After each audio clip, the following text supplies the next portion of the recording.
Welcome to Cody and Gold on 610 Sports Radio.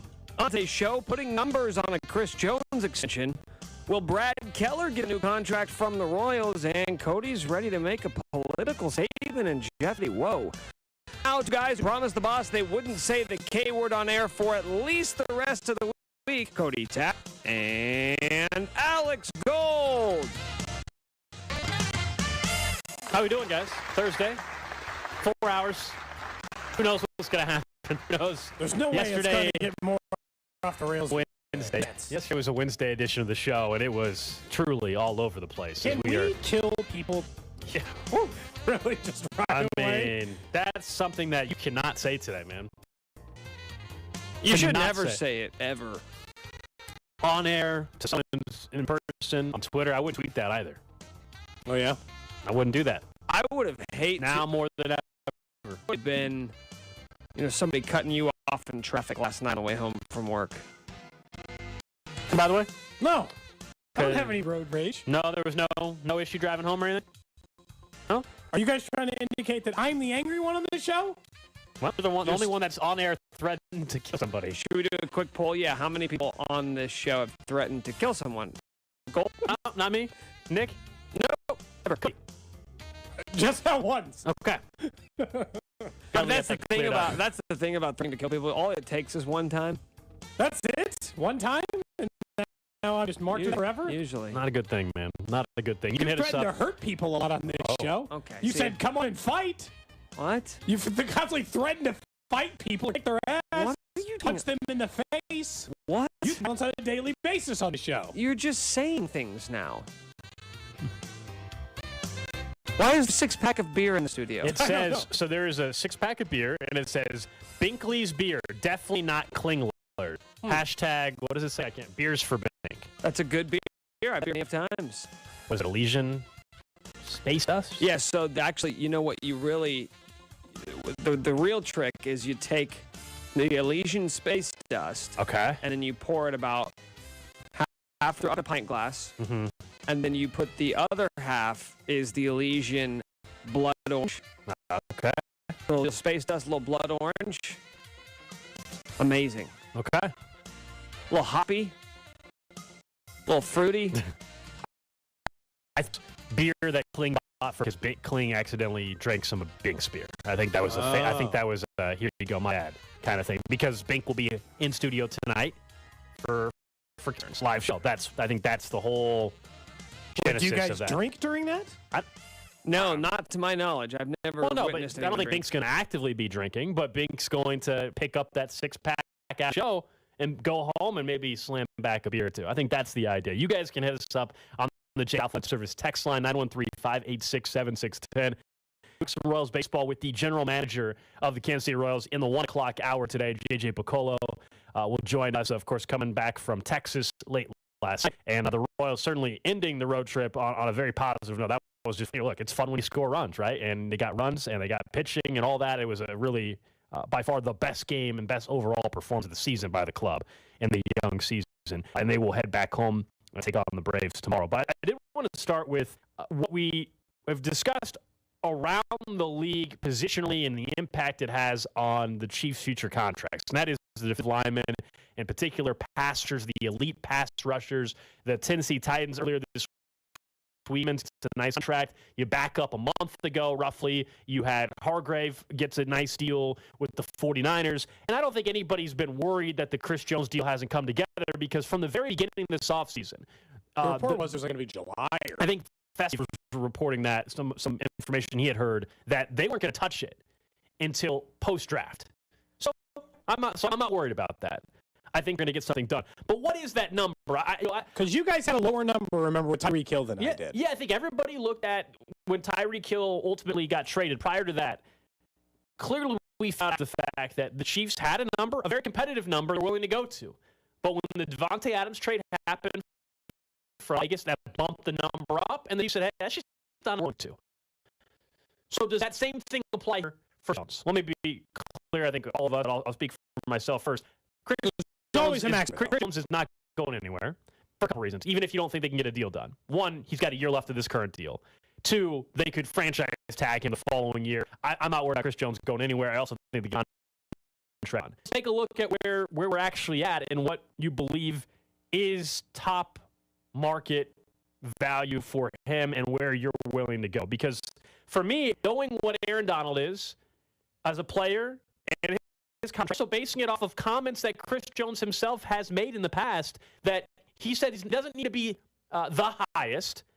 He's quote unquote okay with being number 2 in terms of highest salary. It's why I didn't think the Simmons contract earlier this week really changed much for Chris Jones, because I think he's already getting more than that. I don't think it changes a whole lot. Looking at 4 years as my top line, we can talk about whether the 4th year counts or not, but 4 years, $17 million would be my top offer. God, you're willing to go that high?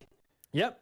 I'm like in the 109 point. That comes out to 29 and a quarter average per year. Okay, so you are higher than my top end dollar, which is funny because top number. I was willing to go higher on Tyreek Hill than both of you. Correct. So obviously you're just placing more value in what Jones bringing this team to Tyreek Hill. I just saw what that dude just did last year. Yeah, and well, look, part of that was it's not like there was a Patrick Mahomes to be behind Chris Jones to make things all better. If for some reason went south or you were worse as a team because of Tyreek. I mean, 4 for 105, maybe. Okay. And I do mean maybe 110. Is that that that we're adding into that conversation? I'm not interested in being guaranteed in addition to that. At what your hope? That is the maximum number I would pay Chris Jones. I would love him to sign the contract you're talking about. I don't know if that's realistic. The most I would pay him is 4 for 110 with 68 guaranteed. Second, the second highest paid defensive tackle by $4 million per year. I am more than doing right by him. I'm keeping him south of Aaron Donald, but I'm paying him more than Hargrave and Payne and Simmons by $3 or $5 million a year. I don't want to go any higher than that. I'm not willing to go that 4 for 120, which I think was the Spa Track estimate in the very early offseason. I'm below that a little bit.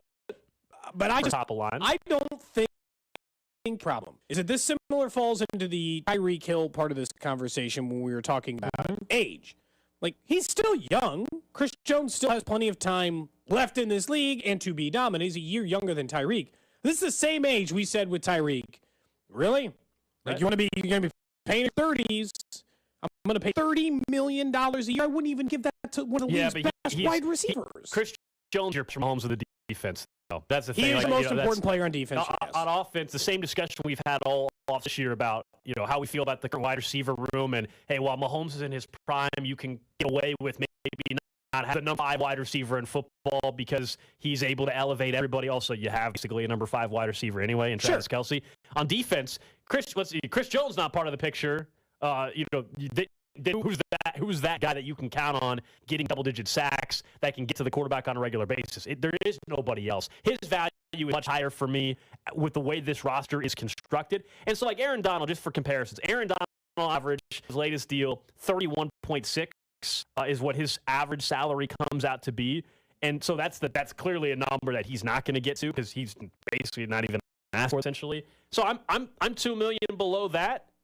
And the guaranteed money overall, yeah, it's high, but that 4th year is not going to count. Aaron Donald got $95 million. I'm still saying on my top of line for Chris Jones, his number's 75. So ludicrously higher than everyone else's. Well, it's like you just can't offer him that. Well, no, he's not going to get that.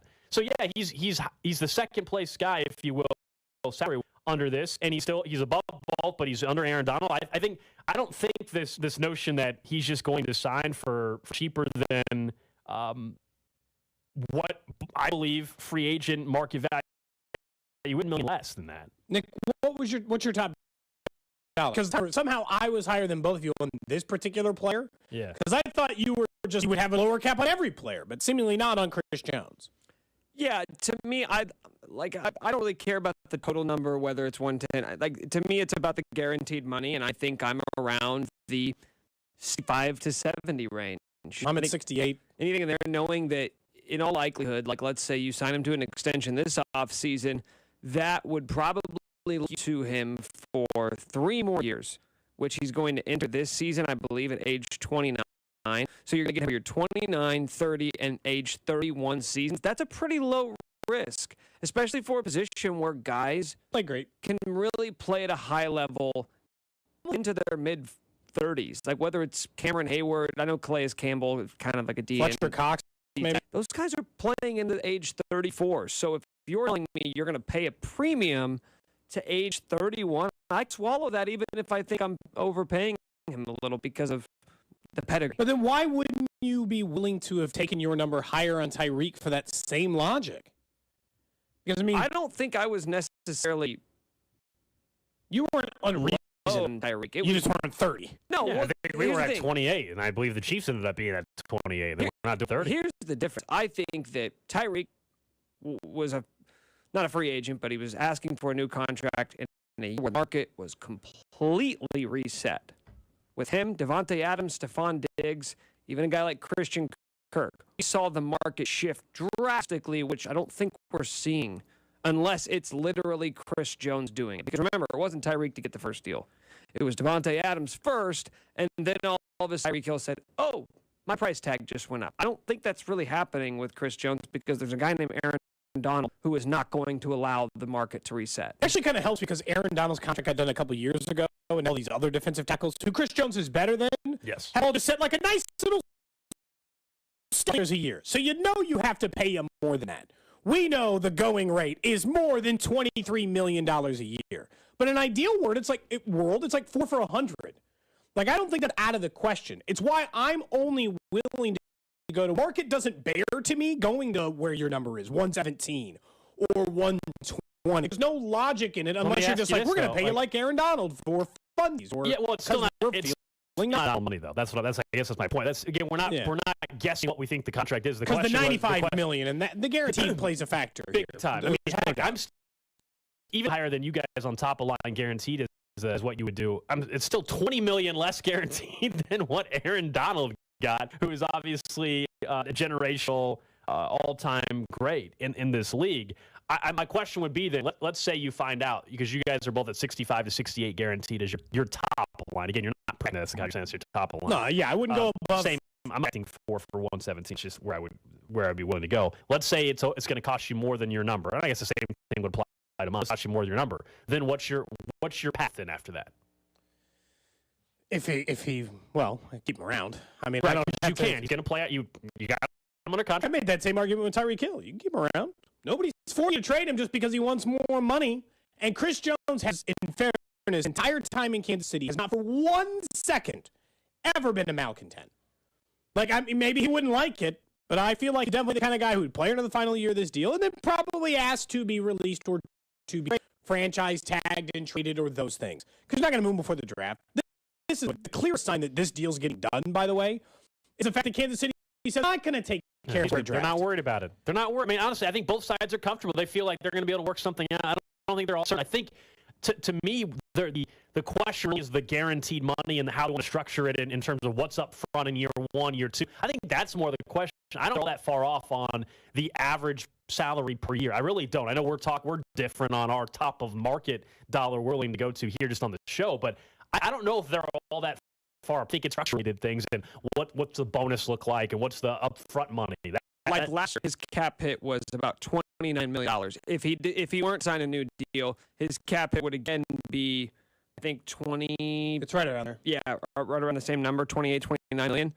So that's what you're really asking is, at the end of this deal, with Frank Clark, when it was clear that she's not signing you to a contract extension, if worst comes to worst, what are you paying him last year that deal? 40 when he's 31 million, or when he's 31 years old. And I guess that's what helps with the Frank Clark deal is that they got to be like, hey, you're not really worth $20 million in the open market anymore. Like, less, please? Yeah, I mean, just for reference, Chris Jones' deal they signed before was free, and he got $60 million guaranteed on that deal. That's why I don't think it's crazy.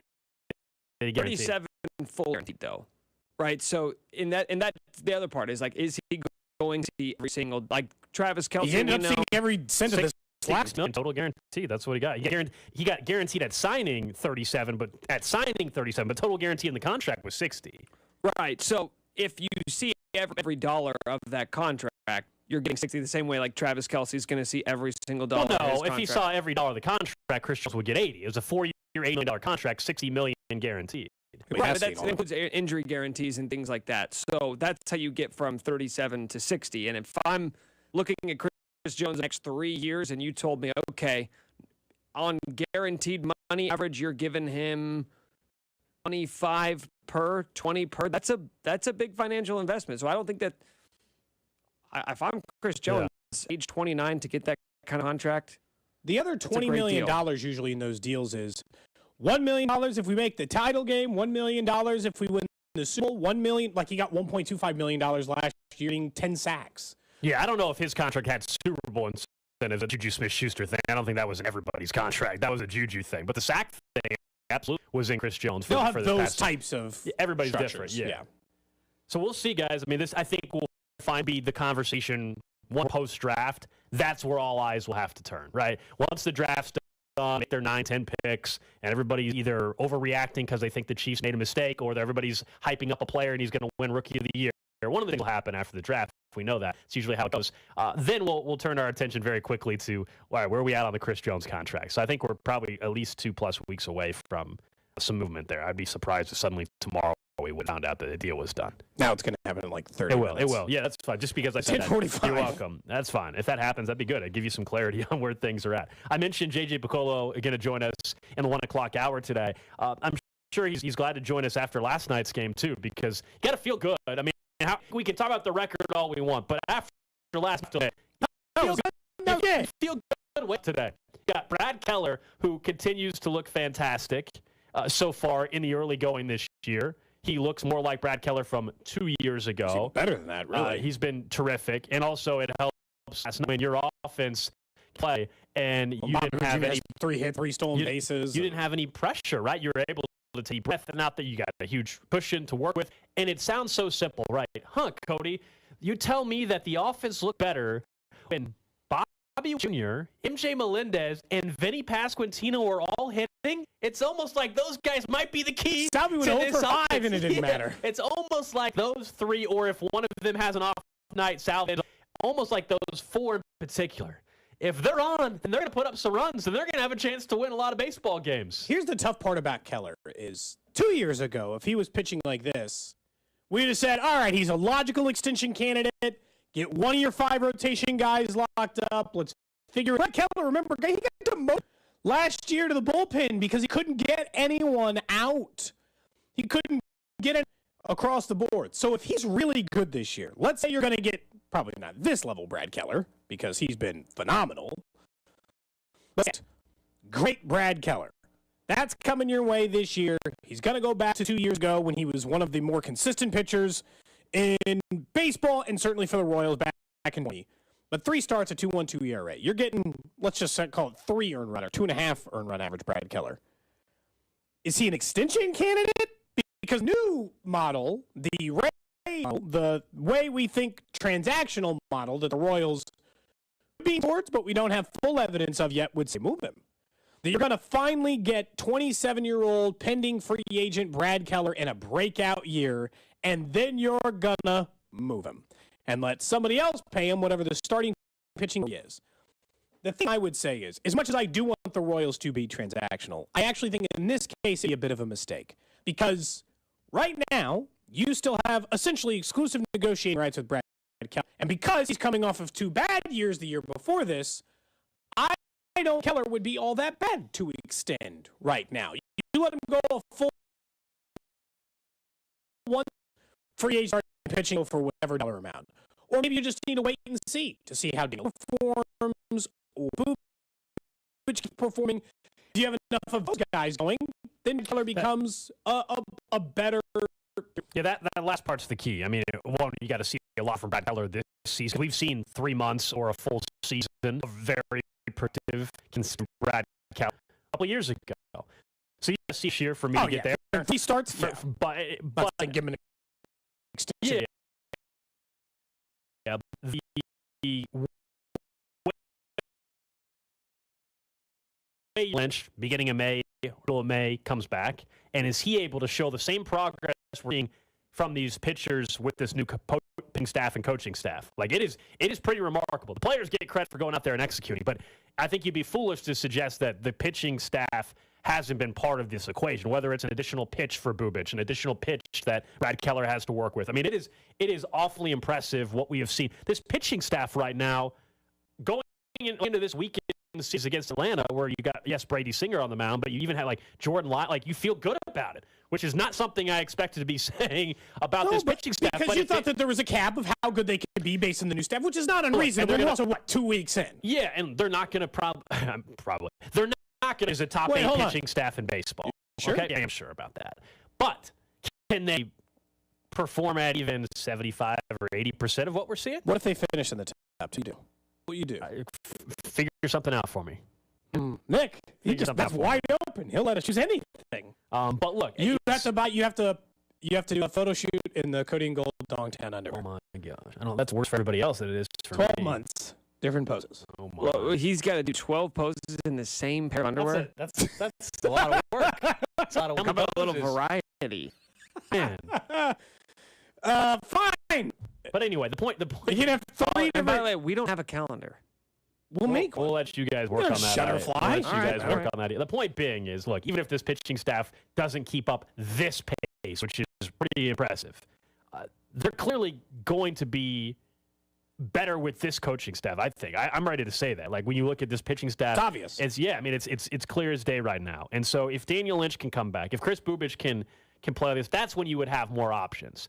Again, we're talking bigger picture stuff. It's not suddenly just because last night the Royals won a game 10-1 that all of a sudden I think turn around and they're going to go win 15 in a row. Well, they won that game before. The Rays might win 15 in a row. My goodness, it is. They keep winning. How insane is it though that when you go through like the history of teams who started 13 and 15 and 0, like who have started this well, only like a handful of them. Like it's like of all these times, like they never win 100 games. You're like, why?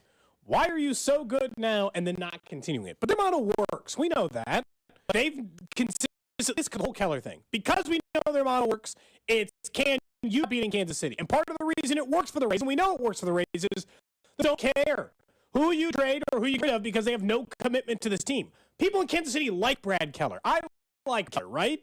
So it's harder for the Royals, a team like this, like actually have a committed feeling toward that person.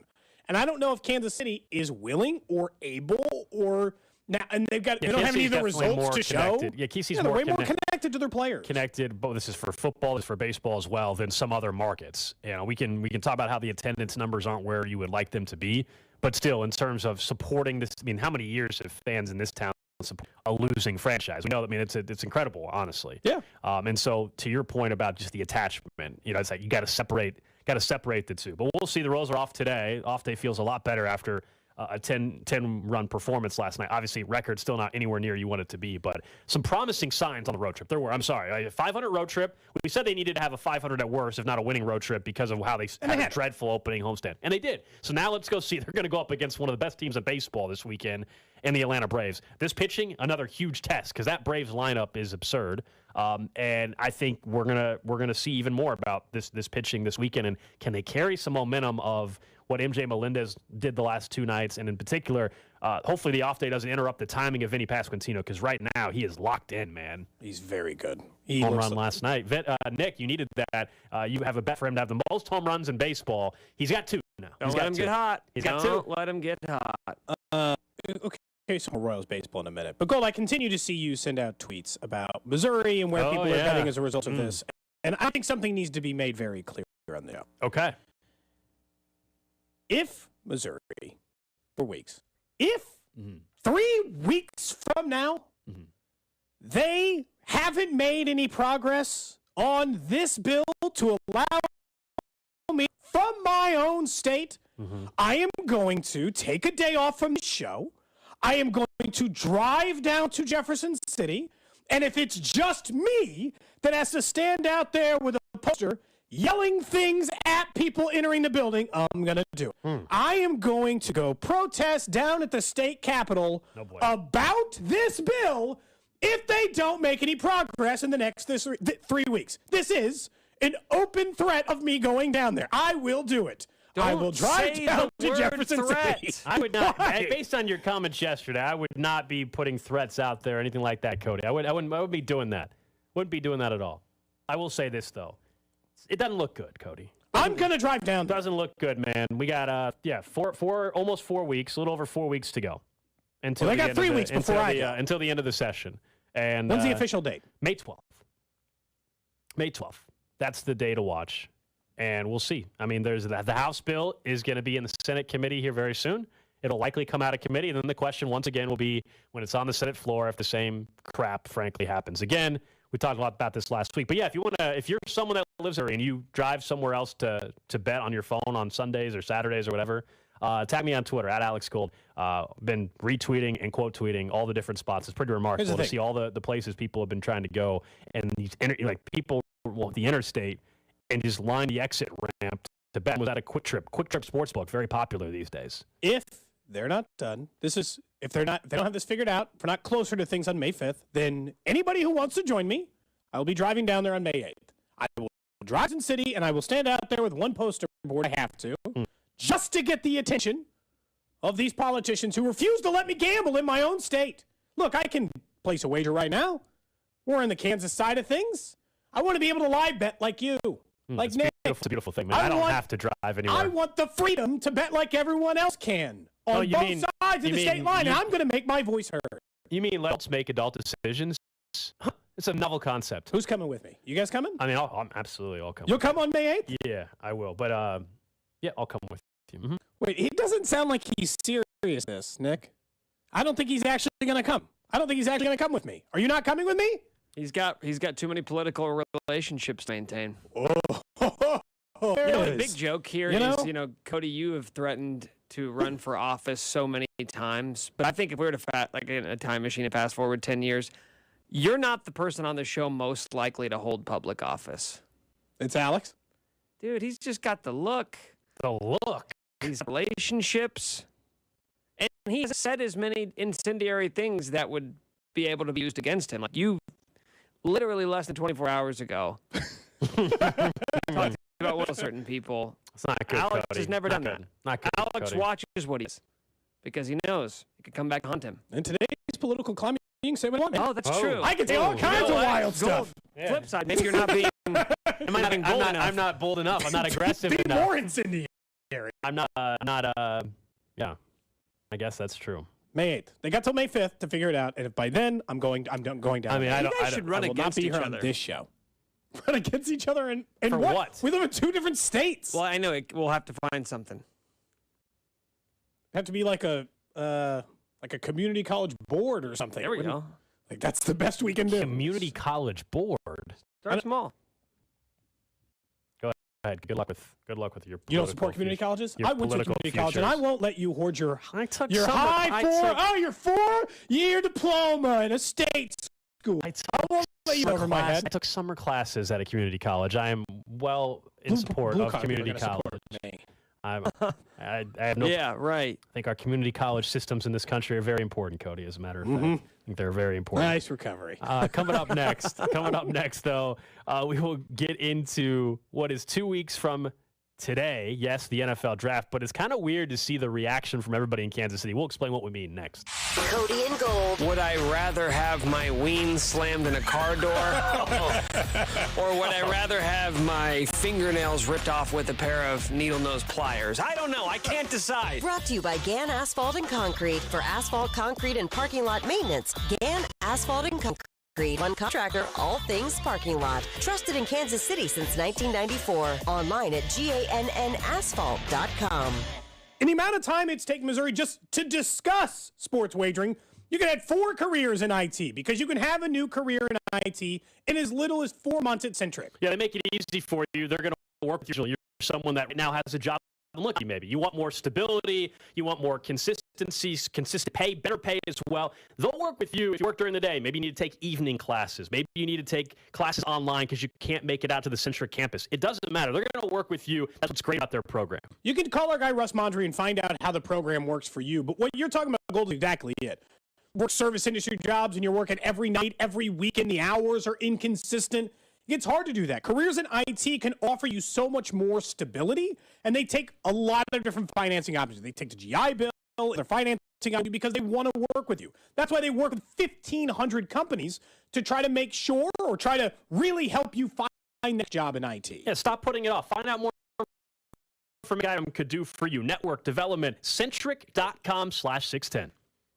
Kansas City, we know this is a great sports town, but is it possible the only thing you love more than sports is good parking? That's why 610 Sports Radio and Crown Center are going to hook you up with roped-off VIP parking spaces during the NFL Draft. Tune in Thursday, April 20th for your chance to win VIP parking spaces for all 3 days of the NFL Draft. Be listening on the 31s, starting with Fesco in the morning at 7:31 for your chance to win. Listen, win, park, and enjoy the NFL Draft in Kansas City on your official broadcast partner of the Chiefs, 610 Sports Radio.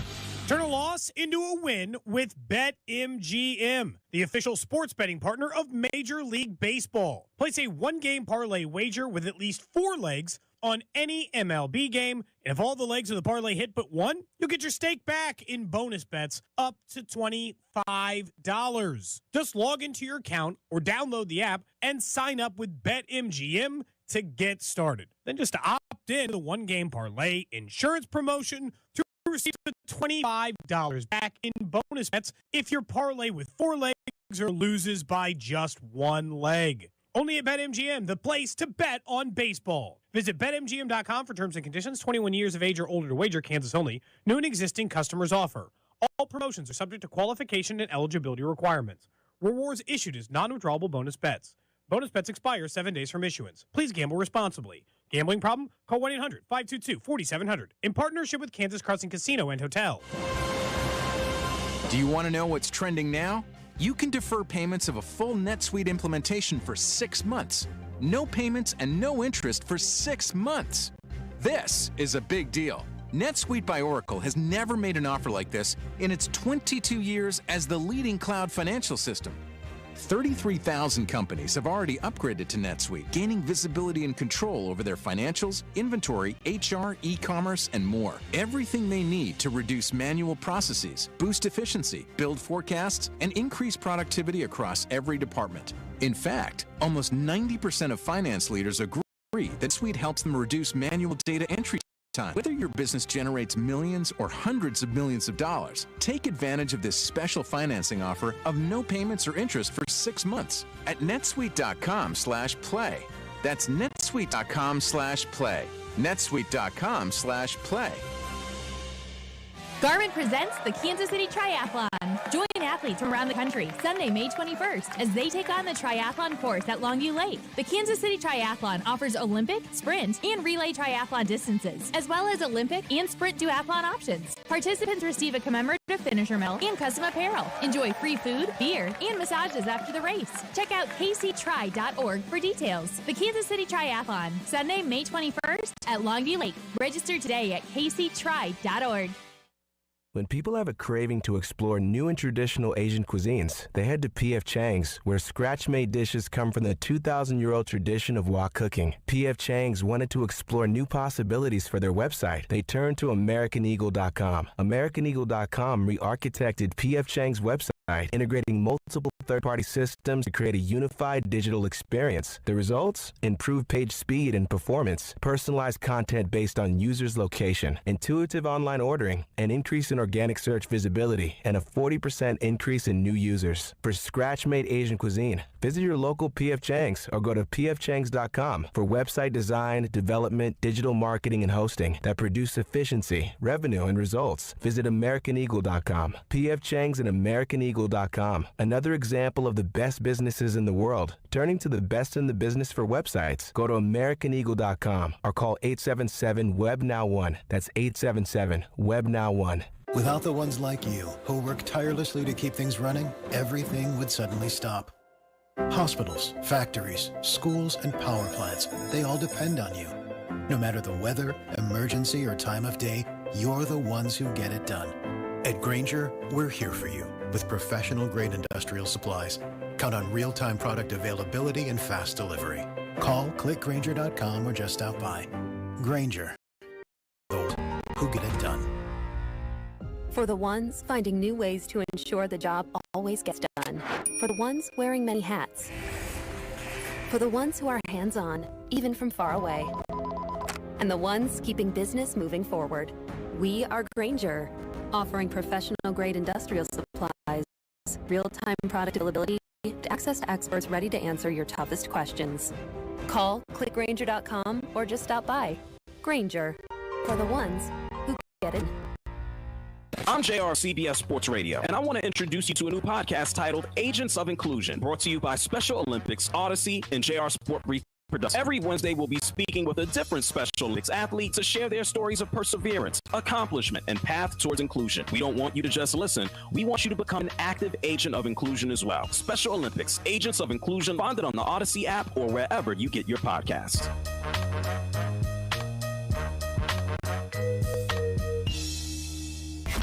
The 610 Sports Radio phone line is brought to you by Onder Law Injury Lawyers. Visit getjim.com. Hey, it's Nick. We invite you to Drafts and Drafts on Tuesday, April 5th, the Landing in Liberty. Starting at 6:30, we'll be hosting a roundtable NFL draft preview with Nate Taylor, Mitchell Schwartz, and we're going to keep our final guest to stick around. We'll do Q&A with the audience, tell some amazing draft stories, plus preview the Chiefs' upcoming selections. Join us at the Landing in Liberty, Tuesday, April 25th for Drafts and Drafts, starting at 6:30 on your official broadcast partner of the Chiefs, 610 Sports Radio.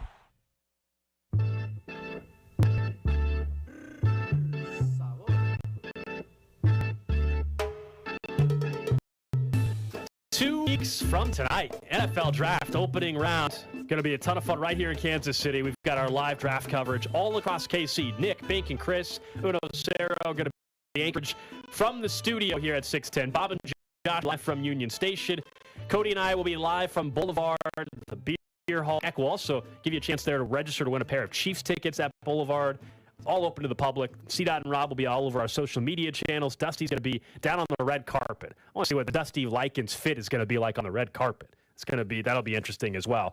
Pete and Nate out at Arrowhead, and then, of course, the Royals action. So that game will be over on Alt 96.5. You'll still get Vern's on Royal Ridge Royals game and post game as well. So you won't miss anything when it comes to the Royals. It'll just be for one night only, bumped over to Alt 96.5. But man, we're excited for the draft in 2 weeks. And it's interesting. Arrowhead Pride put out a poll where they asked people, hey, if you're living in Kansas City, do you plan to attend this month's NFL draft at Union Station?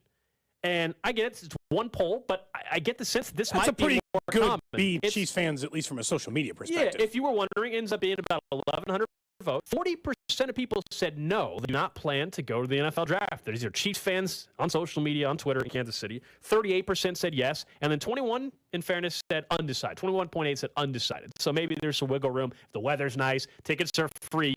You just download that one pass app through the NFL. I don't know about you. I think what happens sometimes, and we sensed this when we were in Arizona for the Super Bowl. And I understand the Super Bowl. Since this when I was in Nashville for the draft. You're a city that is starting to get these big marquee of like the NFL draft, and your city's growing. I get a sense there's a city, and they kind of stay away. I'm not saying everybody, because again, the poll's not saying everybody. But I think there's more people that are like, you know what, I want to. It's great for the city, but I'm gonna stay away, or I'm worried about the traffic. I'm worried about the parking, and a lot of the people that are be down there are going to be out of towners. I'm surprised by this. I don't know what I was anticipating from the percentage, but I assumed more people would say that they're going. But even if you do a straw poll of your friends, yeah, so anybody, all your buddies, you're like, all right, I'm gonna send the 20 people top of my contact list. I'm gonna find out who's going to this thing. This kind of bears what number is going to be. This is obviously a much larger sample size than just texting the people on your phone. But what we said is, like, this is not like Kansas City's been growing numb to these events. The only argument is that I've been to Series Parade and Super Bowl parades, and I've done these big people-moving events in Kansas City, and it's exhausting. And in this one, the Chiefs are going to pick 31st. So whatever. I'll let the 300,000 people in from out of town come see our city that way. And I'm going to shell up into my house, and I'm not going to go anywhere. I'm going to go out of town, and I'm going to Airbnb my place. I'm going to go anywhere. Because I just assumed more Kansas City and be interesting about would be more interesting going to this event. Don't you? Like, I thought this number would be higher. If this was just you work on sports radio, but you as a person, just, I know you'd be there. Yeah. You would be down there. Yeah. Like, we got other work-related things. We're going to be at Boulevard on Thursday night. We'll be all over the city. I'm sure you'll be out there on Saturday. Yeah, my plan is to go there, honestly, it's Saturday, because we've got all kinds of stuff we're doing with the show, and we're excited. We're going to be all around the city, as we've been telling you guys. But yeah, Saturday, because I've been to a draft before, I would encourage, if you've never been to an NFL draft, especially when it's in your own city, because it was awesome in Nashville. It really was incredible. I think you got to try. I get why people maybe are hesitant on Thursday or Friday. One, it's still a work week. Let's not kid ourselves. People still have to work. But Saturday, where it's not maybe going to be quite as crowded, maybe you don't care about the picks as much on Saturday. School already, like that Thursday, right? Are you serious? Maybe it's not them. They canceled school for the draft? It might not be. I can't remember if it's that day or not. But I think either that Thursday or Friday. Wild. Come on, I mean, you know that. Like, I can't remember if it's our district or not, but like, of course they start moving the thing. They cancel parades.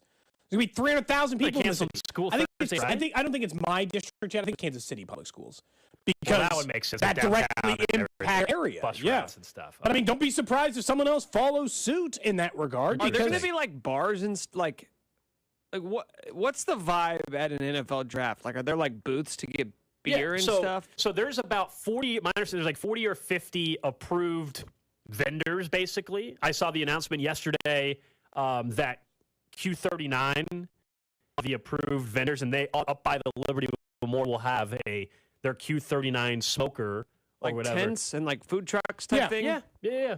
Look, in Nashville, it's different because it's right down the main. It's on Broadway. There's a million places to eat and drink. So the setup there was incredible, just because it was block after block. If you've been to Nashville, you know, block after block after block on Broadway Street, and it's bars and everybody's on these rooftop patios. We obviously don't have that per se, but you have the beautiful area around the Liberty Memorial, and you don't have to go far in the streetcar to get to Crossroads or some of those other areas. Someone said KC district canceled due to the bus routes. That makes sense. I don't know why any other school district needs to cancel, but I get if your bus route is around downtown, it's going to be an absolute mess. Our guy Harold Kuntz says that they're doing online classes, which I've established long on this show means my kids aren't going to school today. Wait, so doing classes in the Tap household, online for one day, they're not going. Okay. Day off. But they were trying to do it for like snow days and stuff. No. Kids should still get snow days. I did see. That's it. We're just calling it on those days. He's just shaking his head at me. That's how we do it in this house. You know, making bold proclamations with no real reasoning behind them. No, there is reasoning. Kids should be allowed to have a day off if it snows. I don't think it's a big deal. They can just go sledding. Yeah, I saw. Thinking of Harold, he did tweet out this morning like a map of the draft site. We all know Union Station is where the massive stage is going to be, but the NFL draft experience actually looks like it's going to be behind the memorial. So, like, in front of it, of course, is the lawn looking towards Union Station, but the area behind Liberty Memorial is actually where the draft experience is. That's where the 40-yard dash stuff, some of the stuff we've seen at the Super Bowl before, you could do a vertical 40-yard dash. You can see the Lombardi trophies, the Super Bowl rings, that kind of stuff. Looks like it'll be actually behind the memorial. Because that's, even if you're someone that doesn't want to deal with being right down and trying to get close to the stage and that, you can go to the NFL experience stuff on the back side of the memorial. In a weird way, it seemed like it'd be easier to skip like the next parade. It's like, you know, when the next is going to be in Kansas That's City. how spoiled we are now, baby. I know, man. We're more confident that we're getting another Super Bowl parade in the next 5 or 10 years than a draft. And you probably already went to one. And by the way, you're not. It is more likely we get a Super Bowl parade than a draft again in the next 10 years. Way more likely. It's not even close. They're not going to get the next 10 years. They might get 2 or 3 things. We don't know. Yeah. They're getting one. I would almost borderline call that a lock. They're getting one more in the next decade. So it's like you have every chance to go that. How often is the draft going to be in Kansas City specifically? It's time, and then it's probably time they build something cool. When they build the next new Arrowhead, even though it won't be down that way, they'll still put it down at Union Station. Usually when you build stuff, when you prop up the league, when you make these things more popular, then you get stuff. Yeah, or unless they start making the combine a thing here. It could be 25 or 30 years from now. I mean, seriously. It really could be. You know, we don't know. Also, like, years ago, let's not get it was over the last, 8 to 10 years that the NFL started rotating the draft. For years, it was always just at Radio City Music Hall in New York. Then they went to Chicago for 1 or 2 years, so I think. Every market's going to. And then now it's Cleveland and Kansas City. I think there's talk of it's going to be in Green Bay. I think it's maybe in the next couple of years. I think Washington's been targeting one or a Super Bowl. That's one new area. Look, it's going to be a great showcase for the city. And there's, as someone pointed out, there's going to be concerts around town. There's so many events. We've got a bunch of events we're doing. There's all kinds of different Chiefs players that have some private events, I believe, around the year. I mean, and you already can tell because the around station, they've been building the stage for the last week. I mean, it's going to be awfully impressive to see Kansas City put this event on. And if you're freaking out about parking, we've got VIP pieces to give away starting on April the 20th. That is for the Pershing Garage around Crown Center.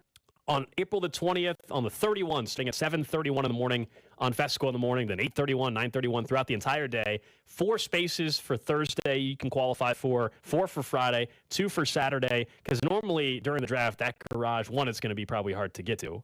2, it's going to cost you $50 during draft week. So make sure you be listening on April 20th for your chance to get some parking.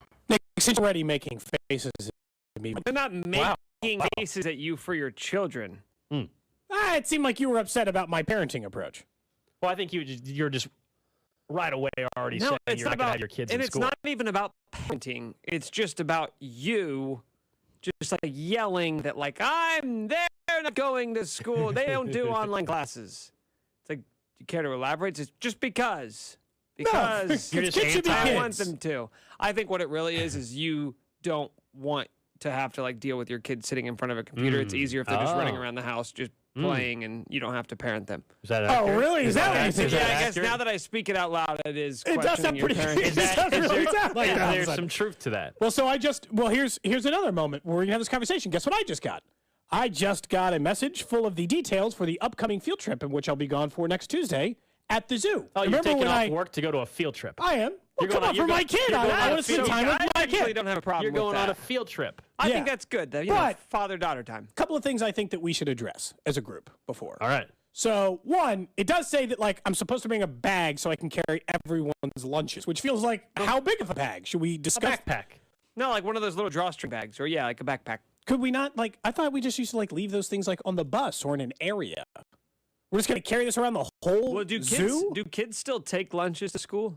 Yes. My kid does. She's like a lunchbox with like a little freezer pack. Yeah, it's got like Barbie on it or something. Yeah. Yeah, why wouldn't they just do that? How many kids? They said specifically it's got to be disposable. They didn't say how many I got to carry. They don't want bags. They don't want every kid bringing their actual lunch box they normally have because people will lose it and it's a mess. There's only one other thing I think we should address. There's a number of us who will be chaperones for the other kids. It's very clear based on this that I will be in charge of other children besides my. That's how chaperoning and field trips work. Besides my kid. I'm familiar with the concept. I think we should get to draft. Couple of kids I think I'd rather have at the top of my list. I think we should get to draft them. It's like snake order. So you're picking favorites. 1 through. Yeah. They don't have to see it. It could just be like a list. It doesn't have to be in front of the kids. I don't even think they do drafts in dodgeball in grade school anymore. Well, how do they decide the teams? I think the teacher picks them.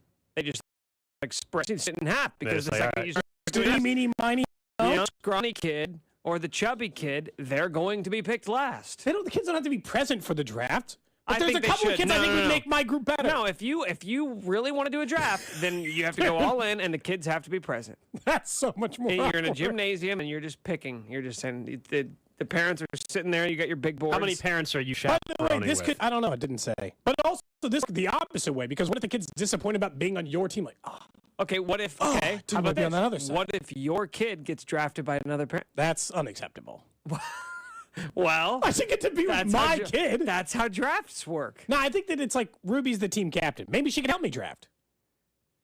You can't see. So you want to draft, and you also want to institute the league rules that you're yourself choosing. You think Cody's going to get in a fight with another parent?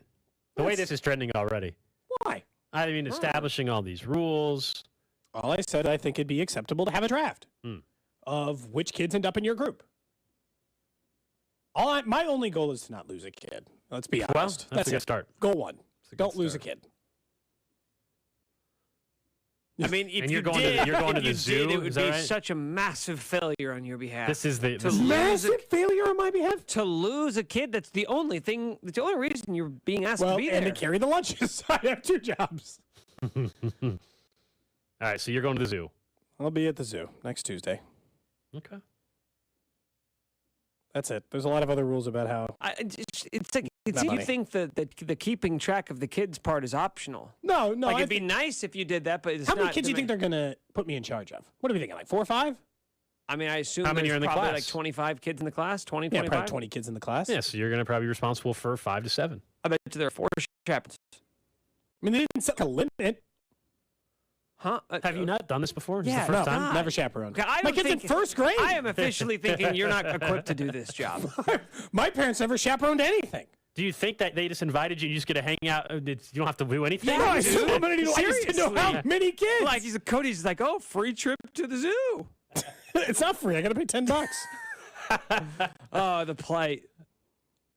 Actually, Cody did tell me, he's like, I don't have to pay $10. I'm a member of the zoo. I'm a member of the zoo. I don't have to pay. I support local companies. Well, yeah, by paying, you're still supporting them. You don't support them any more or less than anybody else.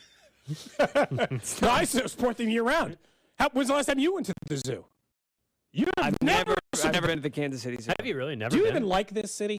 It's a Topeka Zoo. Barely live here. Topeka Zoo. Don't do anything there. So the Topeka Zoo at one point was world famous, and then in the World famous? it was. Engaged? It was like back in the 60s. It was one of the biggest zoos in America. But then, like about 15, 20 years ago, a guy took over. Bunch of animals started dying, and I lived right by the kind of lost Zoo. its allure.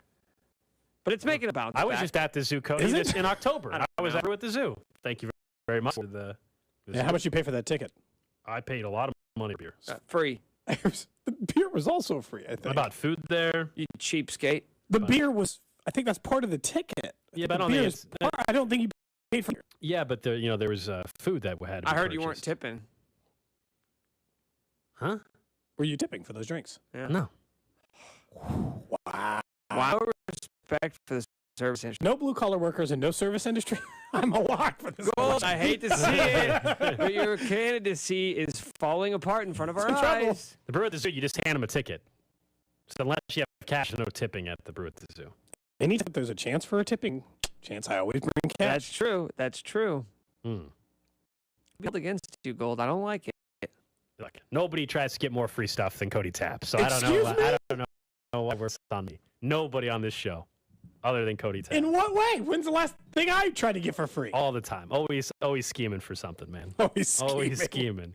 All right, let's get to Nick's notable notes. Gotta write something down. Nick's notable notes.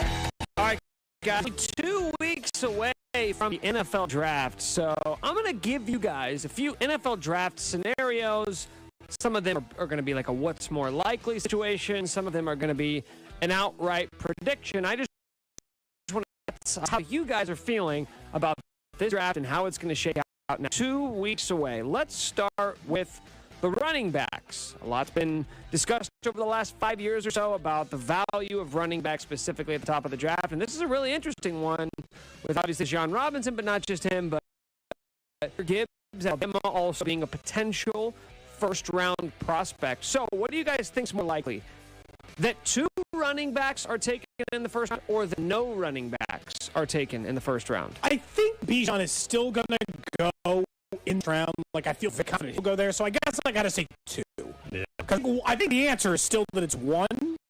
But I mean, more likely that it's 2 and somebody in the late first round, as happens all the time. Just happened a couple years ago with Clyde Edwards-Helaire.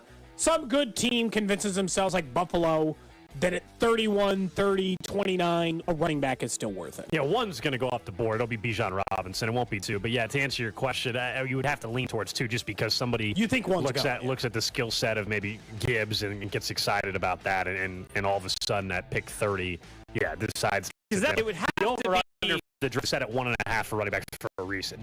And I would take the under. Yeah, because it would have to be Bijan going in like top 15 or maybe the top 20, and then Cincinnati, one of the Philadelphia. Last 2 picks of the first. Kansas City. Nope. Grabbing that second running back. So you guys don't think we're going to see Bijan slip out of the first round? Nope. I don't think so. I know really that people devalue run, but then stop them from making this. That makes sense. Yeah. Like, you they know crazy? it, but then teams are still like, he's too good. He's the 3rd best player on our draft board, and it's pick 24. But what's so crazy about it is that in 2020, and now using hindsight, if the Chiefs wouldn't have made the mistake of selecting Clyde, like Jonathan Taylor went in the second round, and you look about how immediately he was really, really good in the NFL. And it's just interesting to look back on it and say, well, if Jonathan Taylor wasn't good enough for a first round, is Bijan Robinson worth first round pick? Let's say Robinson is like Jonathan Taylor. He's an immediate impact, top 5 back. How much better do you think the Chiefs offense today versus tomorrow if Robinson's on the team and we know he's that player? I mean, they would go from being the number 1 scoring off to the number 1 scoring. No, knowing who they are. I know I'm being a smartass. I think overall, Nick's shaking his head. Sarcasm 2% better is the cousin of anger. Yeah, it would be. I think in those third and wins, Cody, I would. That'd make a big difference. That's to me where maybe better in the red zone, right? I think that's where you would see the impact more than anything else. Like on the ball a ton. We just know that's never what they're going to do. No. Nor should they. So before the news came out, I think that was about a month ago, of Jalen Carter and that fatal car crash. Georgia, and he was widely regarded as the number one prospect in this draft class, or he was at least being mentioned. Then all of a sudden that news came out. He had his pro day, which was just puzzling that he couldn't finish some drills. He looked to be overweight.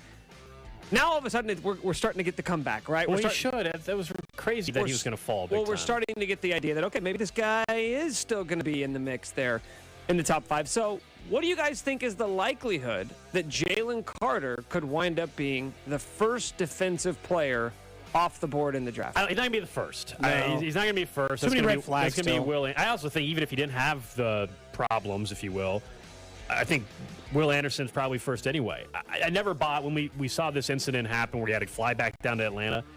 I never thought he was falling to 15 or 20. But he also had a really bad pro day. There was some talk that he was going to fall outside the top 10. I don't think he gets past the Eagles at 10, the overall pick. The Eagles who lost Hargrave, all of a sudden go from Hargrave to Jalen Carter with the 10th overall pick. They still have a pick at 20, I think, or so. They can get Bijan Robinson there, maybe if they want to go offense. I don't think he gets outside the top. I think he's got, I think at one point people were discussing him as the number 1 overall pick, but that was only when it wasn't going to be a quarterback. Yeah. When Chicago had the first Which pick. is why I still think that he is I think he's a top 6 talent who will go in the top 12.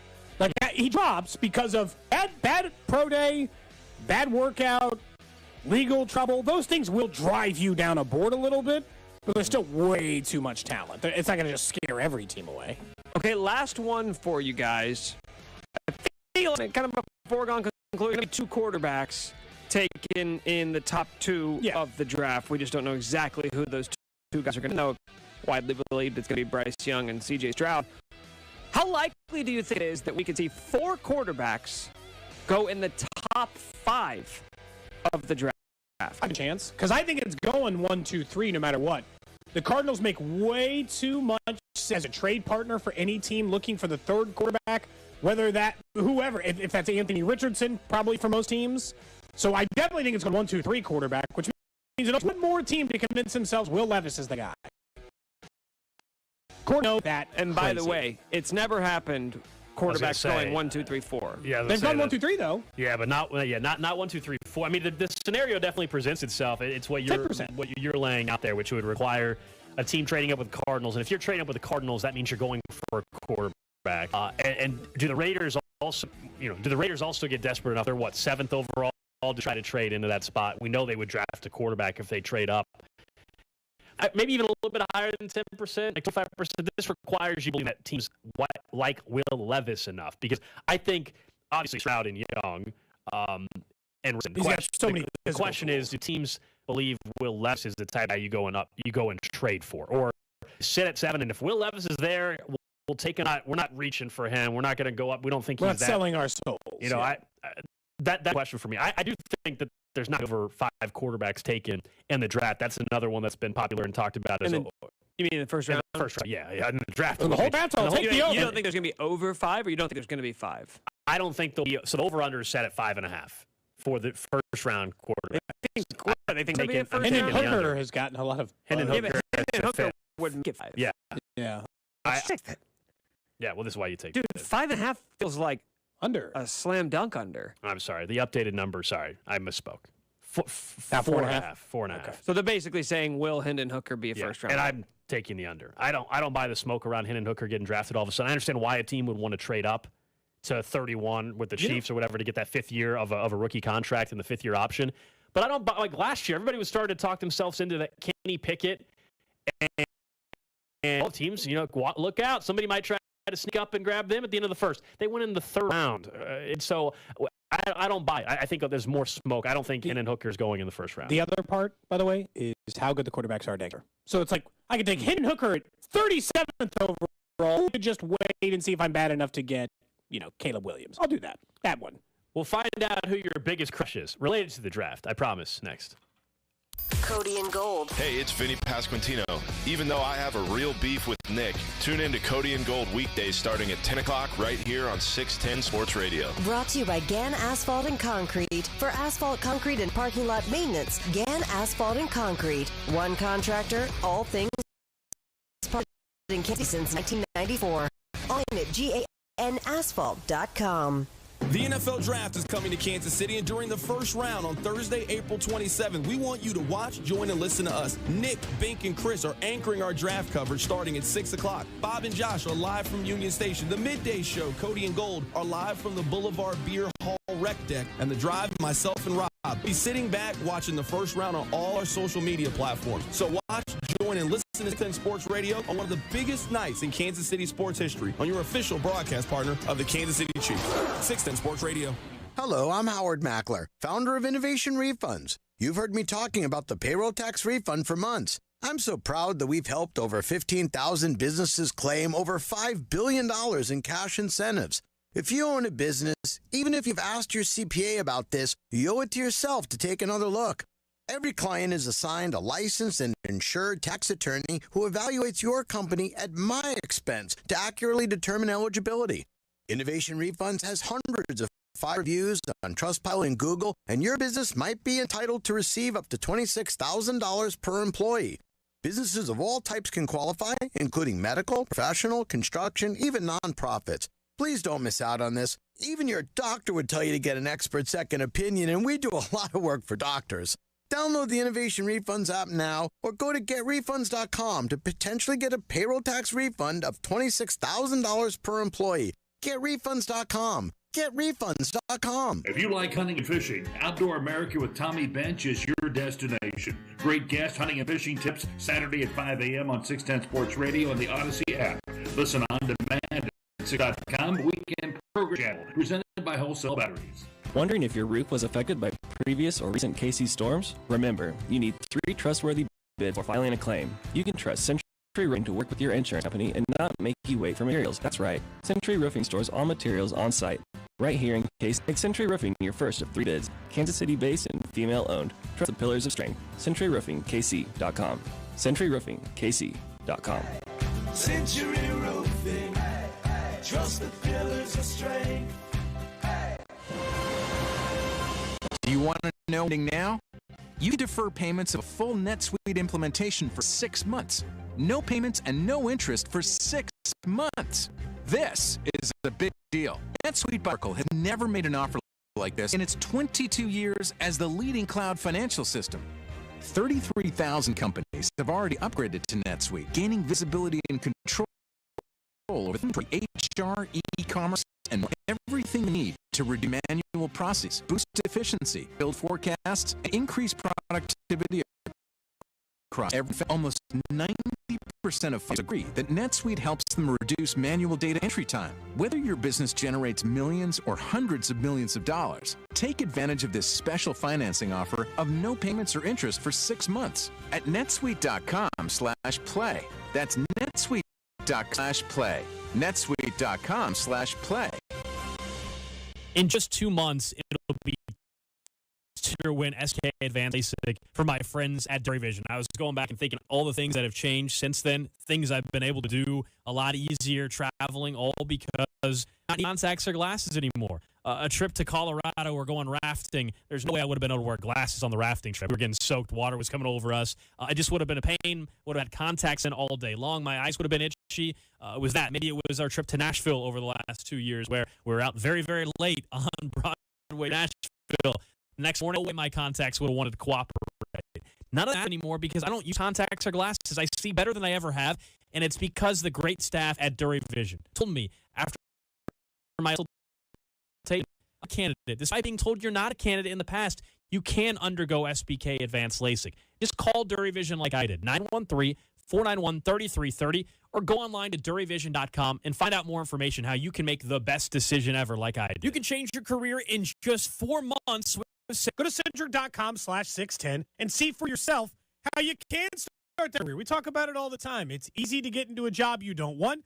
IT is the future. Make it your ability, more consistent pay, more career advancement. That's what they offer at Centric, because cybersecurity and IT is the future. You can pay with a GI Bill and several other financing options available. Go to Centric.com/610 and start your new career in as little as 4 months. I'm Andy. If you don't know me, it's probably because I'm not famous. But I did start a men's grooming company called Harry's. The idea for Harry's came out of a frustrating experience I had buying razor blades. Most brands priced, over-designed, and out of touch. At Harry's, our approach is simple. Here's our secret. We make sharp, durable blades and sell them at honest prices for as low as $2 each. We care about quality so much that we do some crazy things, like buy a world-class German blade factory. Obsessing over every detail means we're confident in offering a 100% quality guarantee. Millions of guys have already made the switch to Harry's, so thank you if you're one of them. We hope you give us a try with this offer. Get a Harry starter set with a 5-blade razor, weighted handle, gel, and a travel cover for just $3 plus free shipping. Just go to harrys.com and enter code JOY at checkout. That's harrys.com, code JOY. Enjoy. You're listening to 610 Sports Radio from the Max Motor Studios. Subscribe and download to the all-new Character Concerns podcast with new episodes every Tuesday leading up to the NFL. Find it on 610sports.com or wherever you get your podcasts. KCSP Kansas City, WDAF HD2 Liberty, always live on the free Odyssey app.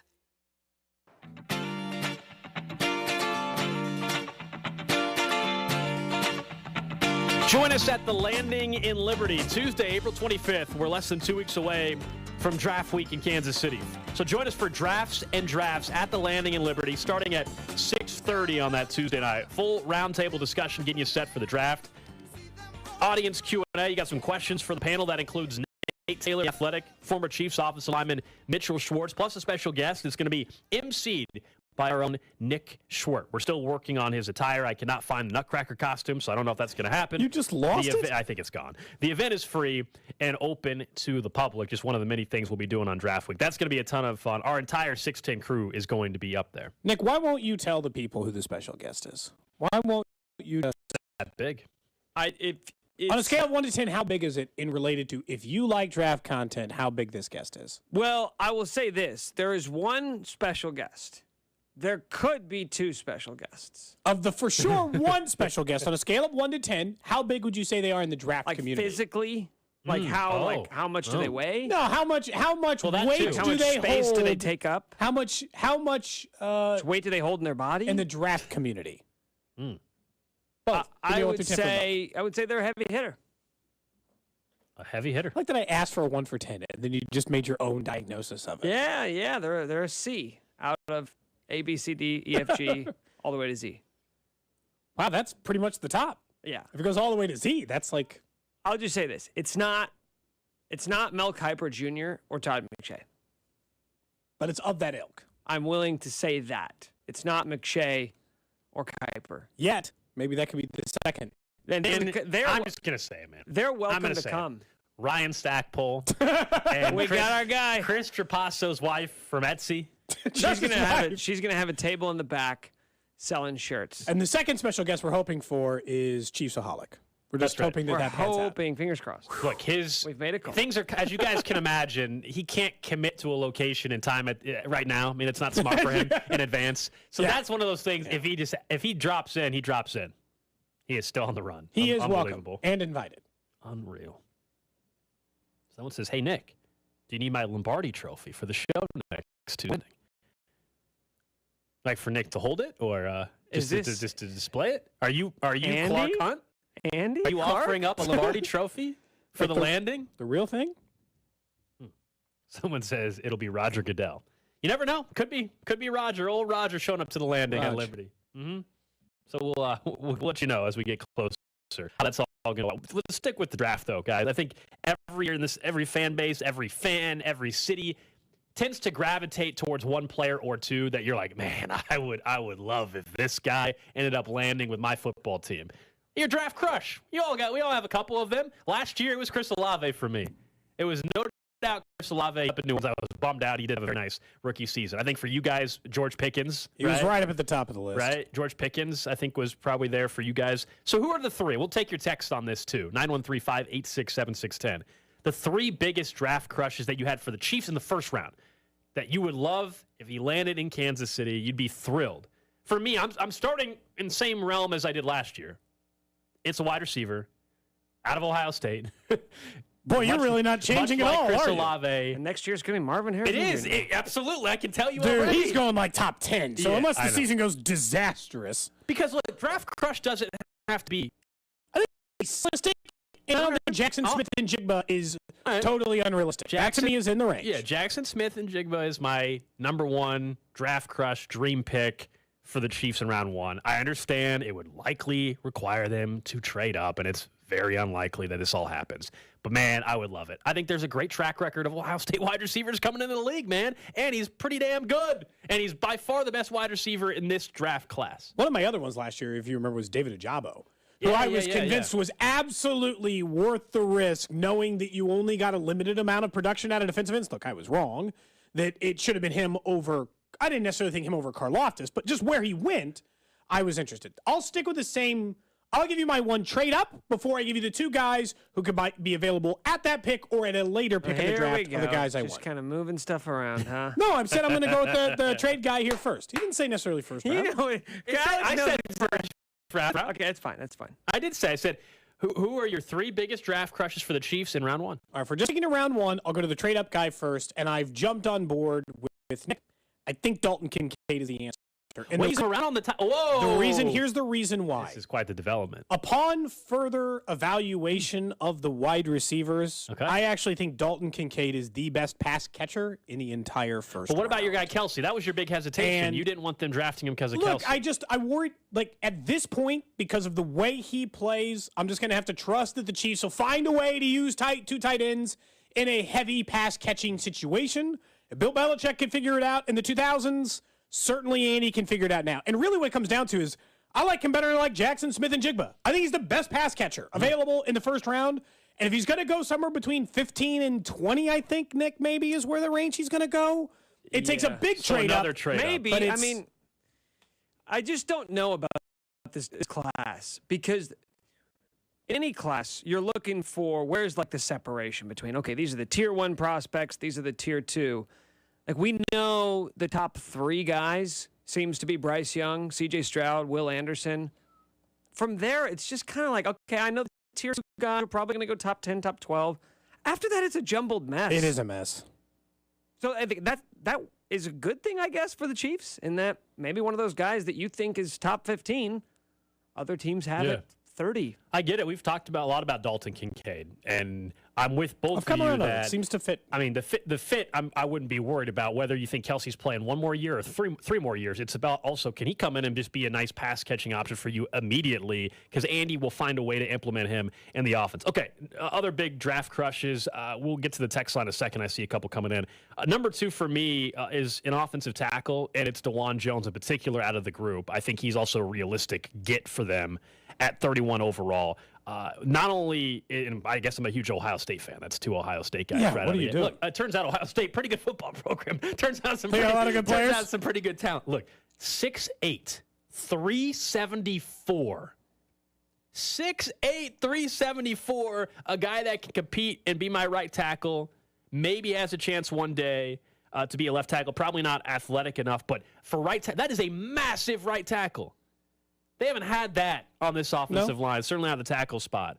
And, you know, if you're looking at what the Chiefs potentially could also draft realistically, I think a tackle is more than in play. And so if I think a tackle is in play, to me, he's their best option to go ahead and grab. And so he would be number two on the list. We did our mock draft on this show with the simulator and everything a couple weeks ago, and that was who was available, and that's who I selected. So I'll stick with DeJuan Jones as another guy that I'd be thrilled if the Chiefs found a way to get.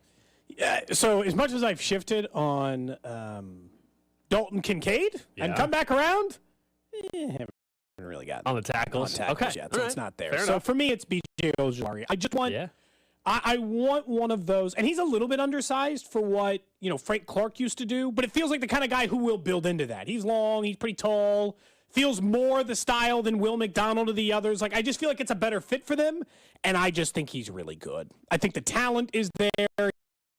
He's 31. There's no reason to think he won't be there around that pick. So trading up either way less than you would have to get Dalton Kincaid. And of the available defensive linemen at that stage, I think I just like him better than some of the other guys that consistently get mocked to the Chiefs. He just seems to me to be the better athlete of those guys and is still young enough that I feel like it's a good fit. I considered for a brief making the K-State kid a crush, but I still think Ojulari's probably just, he's been in the bigger football conference. He's been a more consistent performer. Just kind of makes sense.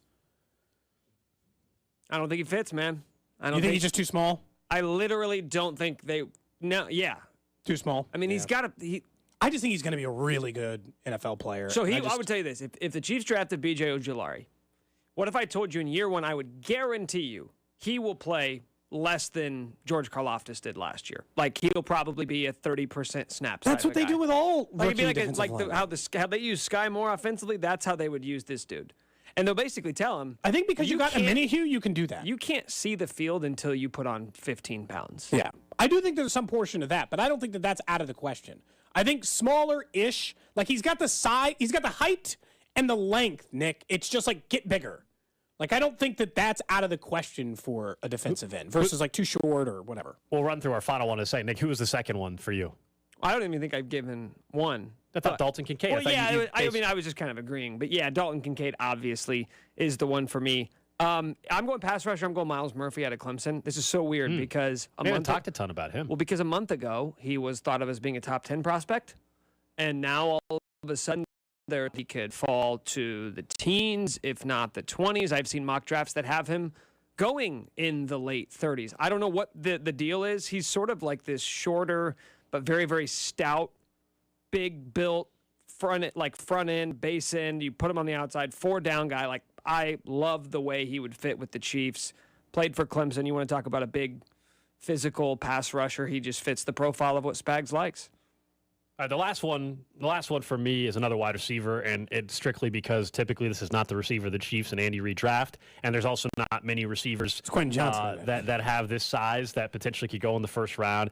And yes, I understand he's fallen down draft boards, but I still would be thrilled if you told me the Chiefs drafted Quentin Johnson, 6'3", 216, out of TCU. We ended up watching a ton of TCU football this year because of course, the type of season that they had. It's just not the type of receiver they have in this offense, and I would be willing to see what that actually means in an Andy Reid system this year. And I understand that people are a little concerned over the last 3 weeks or so about Quentin Johnson. That's why he's slipped a little bit. But if you told me that he was the other wide receiver, if it wasn't in Njigba at 31, I would be thrilled. I also just don't think they're drafting a wide receiver at 31. I think they are going to draft a tackle or an edge. But Quentin Johnson, I'd be thrilled. Be another one of my three. Like, for me, that's just, like, the value pick of, like, the reason why he ends up becoming a draft crush is because that just feels like incredible value. We all get, like, we talked about the Bijan thing, Nick, because it's the same thing. It's like, if you're sitting at 31 and Bijan Robinson and Quentin Johnson are both there, you're like, really? I mean, that guy is 6'2" and runs a 3.5 40, so it's like, that feels like the kind of player who typically someone just decides works. Like, there are a couple of other, and maybe it's just because I like the underside defensive lineman in this. Like, I considered Nolan, but I had Quentin Johnson in my third as well because I just think at that stage, for that value, that's what it is. Would he be my draft crush if the Chiefs were picking at 12? Absolutely not. But at 31, I think the answer is yes because of what he can immediately provide and make them look different again. The Chiefs are better at reinventing themselves than anyone else in the NFL. So if anyone else can just take on a type of player they haven't had in 5 years and just filter him into the system, it's him. And I just kind of want them to have another pass rusher. I think that's why I ended up with two, or have another pass catcher. That's why I ended up with two offensive guys for my draft crushes. Yeah, I need to go another pass catcher because it's a tight end, so it feels like it's a little bit of a luxury, so I need to throw a wide receiver on there. And if I'm going with wide receiver, Smith and Jigba, like, I love him, but I just don't think there's any way. I cannot foresee a scenario where he ends up in Kansas City. So if I can't go him, I'm going Zay Flowers out of Boston College. He is the only receiver, including Smith and Jigba, who showed in college that he can play everywhere. Like, he can play X, you can flank him outside, he can play slot. He is the only receiver in this class who showcased the ability to play all over the field.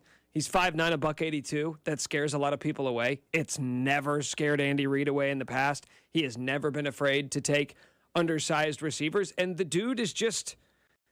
he is shifty. He has the agility, the lateral quickness, the top end speed. Like, he has it all. The only knock against him is he's undersized. I feel like Andy Reid and Patrick Mahomes can kind of get that. 913-867-610. Everybody's kind of had those 1, 2, 3 players that they would really be thrilled with the Chiefs drafting in round 1. From the 913, someone says their first pick would be Quinn Johnson, number 2, Nolan Smith, and 3, Miles Murphy, who Nick mentioned as well as one of his 3. A bunch of people mentioning Felix Anuduke, I believe I butchered his name, Uzama out of K-State. And like you mentioned with Nolan Smith, but doesn't he fall in the same range of the conversation we just had with Ojulari, Nick? Isn't he too small? No, because you're talking about a defensive scheme, a 4-3 scheme that wants legit edge rushers put their hand in the dirt versus Andy Reid, who uses small receivers all the time. The only thing you need to do in the Chiefs offense is have top-end speed to break away from dudes or have like the ability to separate across the middle of the field. If you can do one of those 2 things, you will play. If you can get open, Patrick Mahomes will get you the ball. That's the only thing. Like, he's not the quarterback who throws guys open. He's the guy who puts the ball exactly where it needs to be when the guy is open. That's why he's the best in the NFL. Have we ruled out the possibility that Zay Flowers ends up being the first wide receiver taken? No, he definitely could be. Like, that's the only thing I would say about, like, where that one becomes problematic. Now, I think if he got taken first, Smith and Jigba still not getting to you. Here's the only thing. If he is taken first, it won't be like Smith. Like, Smith and Jigba could go 11th overall. Zay Flowers is not going 11th overall. The only way he goes first is if Smith and Jigba falls. And then Zay Flowers goes like 18th or something. Which that whole scenario, by the way, would be good for Kansas City. It'd be great. But I still think that dangerous zone is like 19 to 26, where you've got like 6 of 7 teams who all theoretically could be in on wide. They're not all taking a wide receiver, but they're all going to be considering it. Yeah. Trash of the day. All right, guys, let's get to the trash of the day. Then we'll get back to some Chiefs football coming up in the Chiefs Red Half Hour and talk about Chris Jones. But the trash of the day today takes us to Florida and a Florida man story at a police department. Okay. This guy was drunk. He didn't kill chickens, did he? No, a drunk man. Now, I don't know why you would. Usually, look, you should have a good relationship with your local police, but you probably don't have any interest necessarily in going to jail, right? Typically. This drunk guy was arrested after sneaking into the police department and just started exploring the department in a reckless manner. He jumped the fence of the parking lot, went into an unlocked patrol cruiser where he sat for a few minutes until he saw people come outside. He then hid in the bushes, then took action once the coast was clear. According to the police report, he used the nozzle of a water hose and shoved it underneath the west door before turning the water on, causing at least an inch of flood damage inside the police station. He then explored his way to the men's locker room, made himself at home, took a shower, put on some clothes. His clothes or somebody else's? It said a resident in Naples said this individual was a very ballsy guy for causing trouble inside a police station. Pretty bizarre, said someone else. He took a uniform, shirt, pants, cap, bulletproof vest worth $900. The police report also describes that he defecated in the women's bathroom floor and dumped a police radio in the toilet. It wasn't until he made his way to the nearest 7-Eleven that police became aware that he was even doing any of this. One employee called the police. They found him suspicious and believed to be under the influence. They located him. He's charged with grand theft and 2 counts of burglary. So he almost would have gotten away with it if he just wouldn't have gone to that 7-Eleven acting weird. Yeah, he admitted to being under the influence. He did not recall what he did. So this dude was blacked out and broke into a police station and literally grabbed a hose and flooded the police station. Come on, you've done some dumb things blacked out drunk, but you didn't think, I'm going to break into this police station and start stealing uniforms. I mean, this guy. Do you think that he pooped on the women's floor and then was like, I need that shower? Do you think that that's what happened? Like you said he defecated. He showered in the men's restroom. Yeah, but do you think that was like a post-poop situation? He's like, I got to get a shower in now. Post-poop, pre-wipe? Yeah, like he just... I think it was after. I believe he showered. Well, that's egregious. That's the worst thing you did out of all of this. Well, yeah, defecating.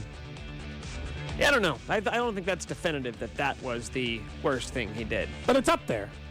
You know, the whole breaking into a police station. It's all bad. Terrible place to break into anyway. What are you thinking? Is there a worse place to break in? High on the list. To the top?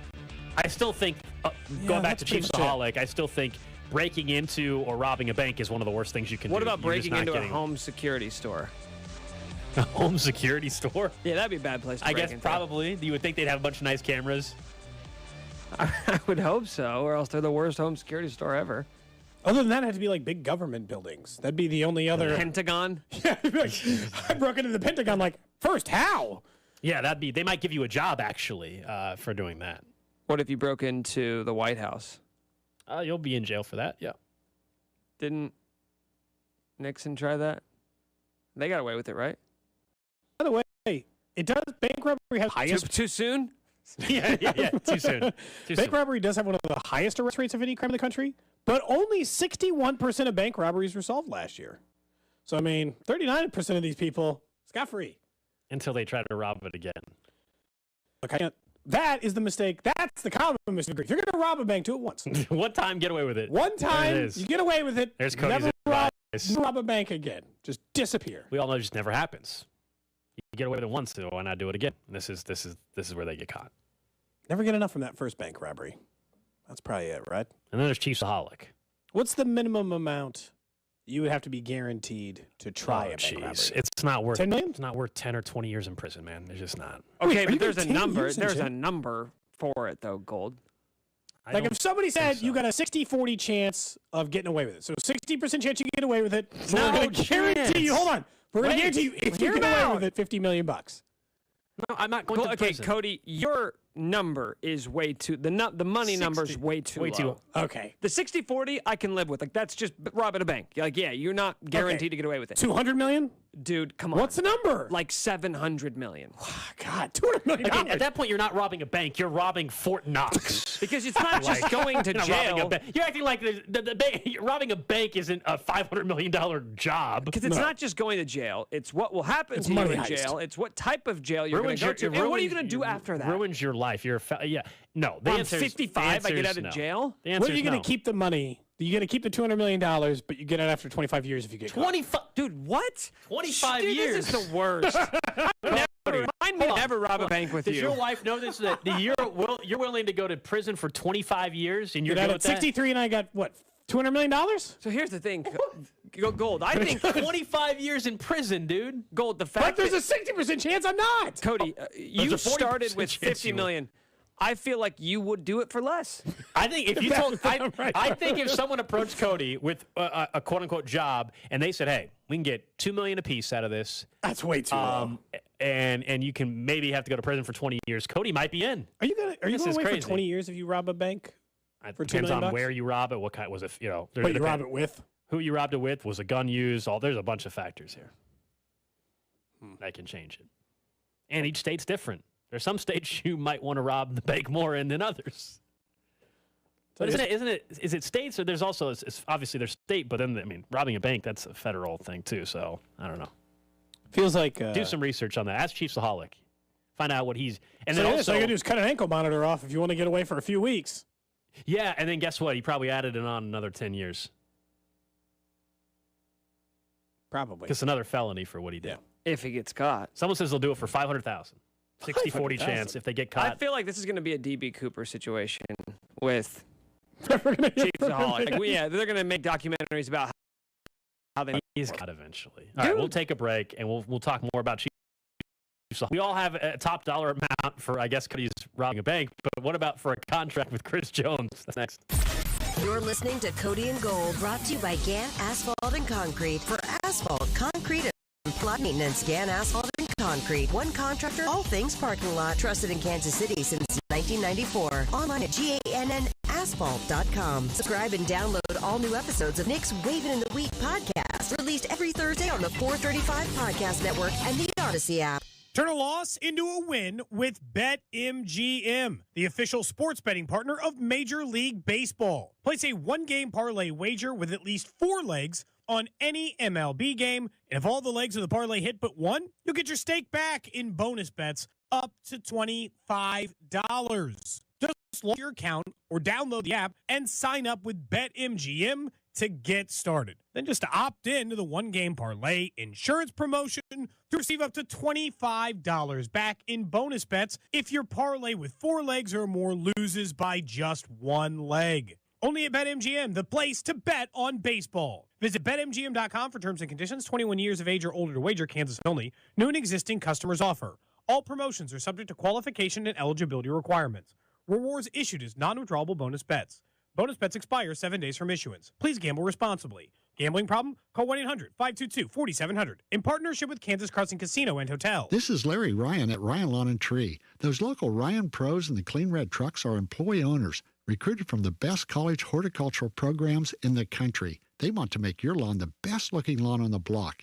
Schedule your free estimate at ryanlawn.com. Erectile dysfunction affects many men in America today, but it's not just the man who's affected, it's also often their partners, because ED is a relationship destroyer. But successful treatment of ED can truly bring relationships back to life. This is Jeff, the CEO of Promenic Restorative Men's Health, and that's why I am pleased to announce the opening of Heartland Men's Health right here in Kansas City. As a Promenic Restorative Health affiliate, Heartland Men's Health is part of a group that has successfully treated tens of thousands of men over the last decade with treatments that are shown in medical studies to be effective in as high as 90% of men. And unlike wave therapy groups or online pill sellers, we offer a variety of treatments and even combined protocols to help you get the results you could even find like you haven't in years. So call Heartland Men's Health today. Your initial visit is only $99 and includes a medical consult, blood work, and if medically advised, a test dose. And if that test dose doesn't work in the office, your visit is free. Call 844-447-6600 or go to heartlandmenshealth.com.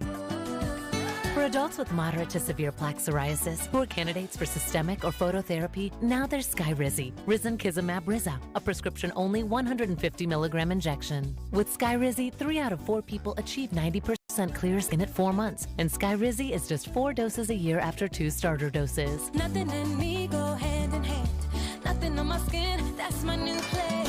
Nothing is everyday. Don't use if allergic to Skyrizi. Serious allergic reactions and an increased risk of infections or a lower ability to fight them may occur. Before treatment, your doctor should check for infection and tuberculosis. Tell your doctor if you have an infection or symptoms, such as fever, sweats, chills, muscle aches, or cough, or if you plan to or recently received a vaccine. With Skyrizi, you could achieve 90% clearer skin. Ask your doctor about the #1 dermatologist-prescribed biologic in psoriasis and visit Skyrizi.com or call 1-866-SKYRIZI to learn more. Progressive presents an ad from Mom. When you bundle your home and auto insurance with Progressive, bundle, that's a cute word. What? Read it again? Okay. When you bundle your home and auto insurance with Progressive, you get round-the-clock protection. Oh, that's darn good. Because once my older sister Dottie, her basement flooded. Get round-the-clock protection when you bundle and save with Progressive. It's easier than getting Mom to make this radio ad. Progressive Casualty Insurance Company affiliates and other insurers. Discount not available in all states or situations. Taxes are due. Have you filed yet? Don't worry. Jackson Hewitt is racking up the assists. They guarantee your biggest refund, and they will get you filed or get you an extension before the deadline. Beat the clock and the crowd. Go to Jackson Hewitt today. Sunny and beautiful with a high today of 80 degrees. Weather brought to you by Jackson Hewitt. Taxes are due. Have you filed yet?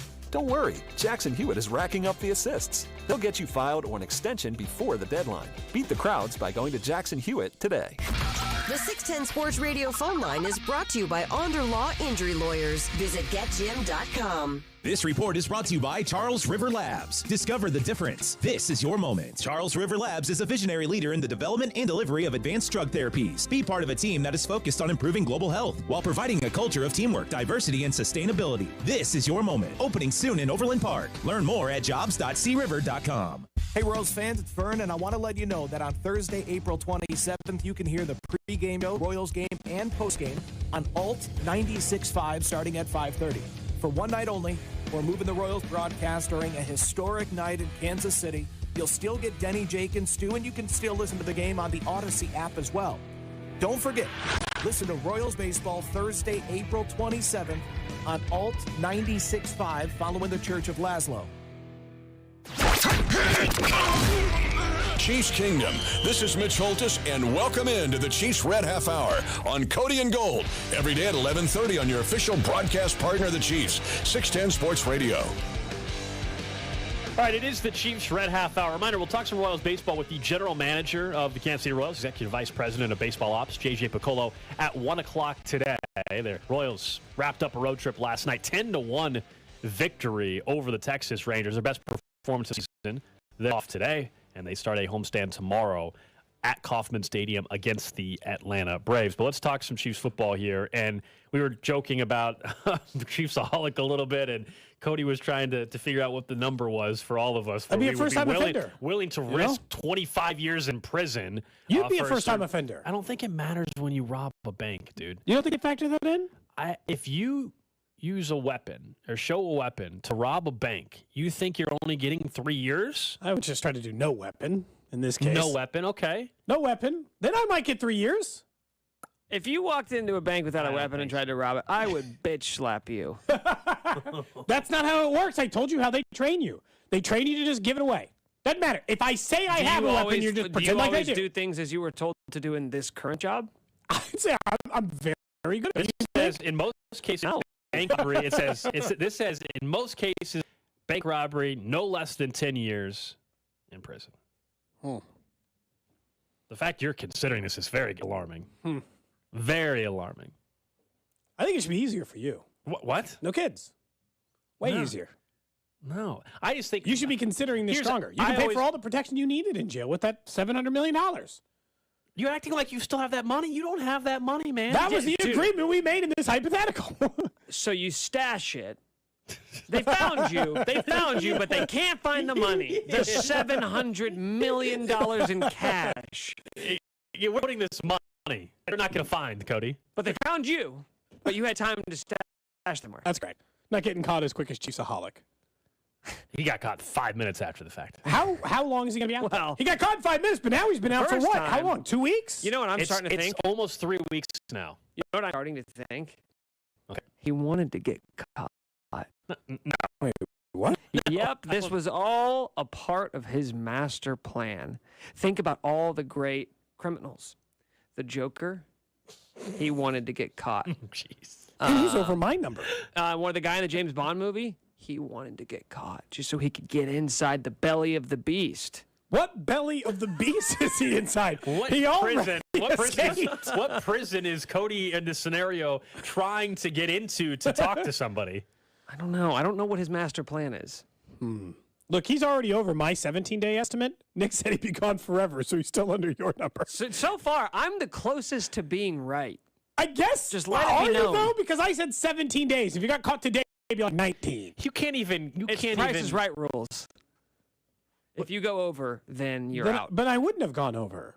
If he's gone for 19 days and it's 17, I'm not over. No, dude, you're doing it backwards. It's if the actual number of days is over than that you guessed. So you're saying I can't. You're saying only you can win now. Yes. No, I don't think so. I don't think it's guess rules. What do you mean should have guessed better? I said 17 days. I thought this guy was going to be on the run for almost 3 weeks. We could actually pull the audio. An exact thing I said when we were asked to give days. Right? No, I said my number, which was wrong. You said your number, and Nick just said infinity. And I said, you have to give a number. You know you're not going to be the winner of this. I said this on air. You're not going to be the winner of this if it goes over 17 days. You have to give us an exact date, and you never gave us an exact number of days. What's your new estimate? Wait a minute, though, Gold. What if 7 years from now, hypothetically, right? If you're still wrong. You're still wrong. You're gonna you're more right then. You're gonna call me and tell me that I was still wrong. If I'm 90 and they never caught him, you're gonna call me on your deathbed and say you were still wrong. I'll tell you this. Chiefsaholic. I'll give you this. Then your number is 1 year. How about that? Your number's 1 year. Okay, fair. Okay. Anything over a year, you're the winner. Okay, deal. Okay, that's fair. What is your a new year number, is easy money. Man, how long do you think he's going to get out now? I think he avoided the toughest part, which was the first week or two. And so now I think he's going to be gone 6 months. I've changed my number so far in advance. It could be another 3 months or something. Yeah, I mean, I think, hey, Carrington, what's going on, man? Good to see you in studio again. What's up? Unbelievable, this guy. So fast. Hey, man. Way to come in studio in the middle of the segment again. How are you?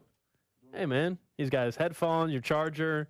You know what we can hold on. Grab those headphones just in case you need them for later. Yeah, why don't you take the headphones now? I don't want to say if you need them for later. Why don't you take just get them now. Yeah, anything else you want to grab? In? Anything else you need to grab now? So you don't have to make another trip, in the middle of the segment.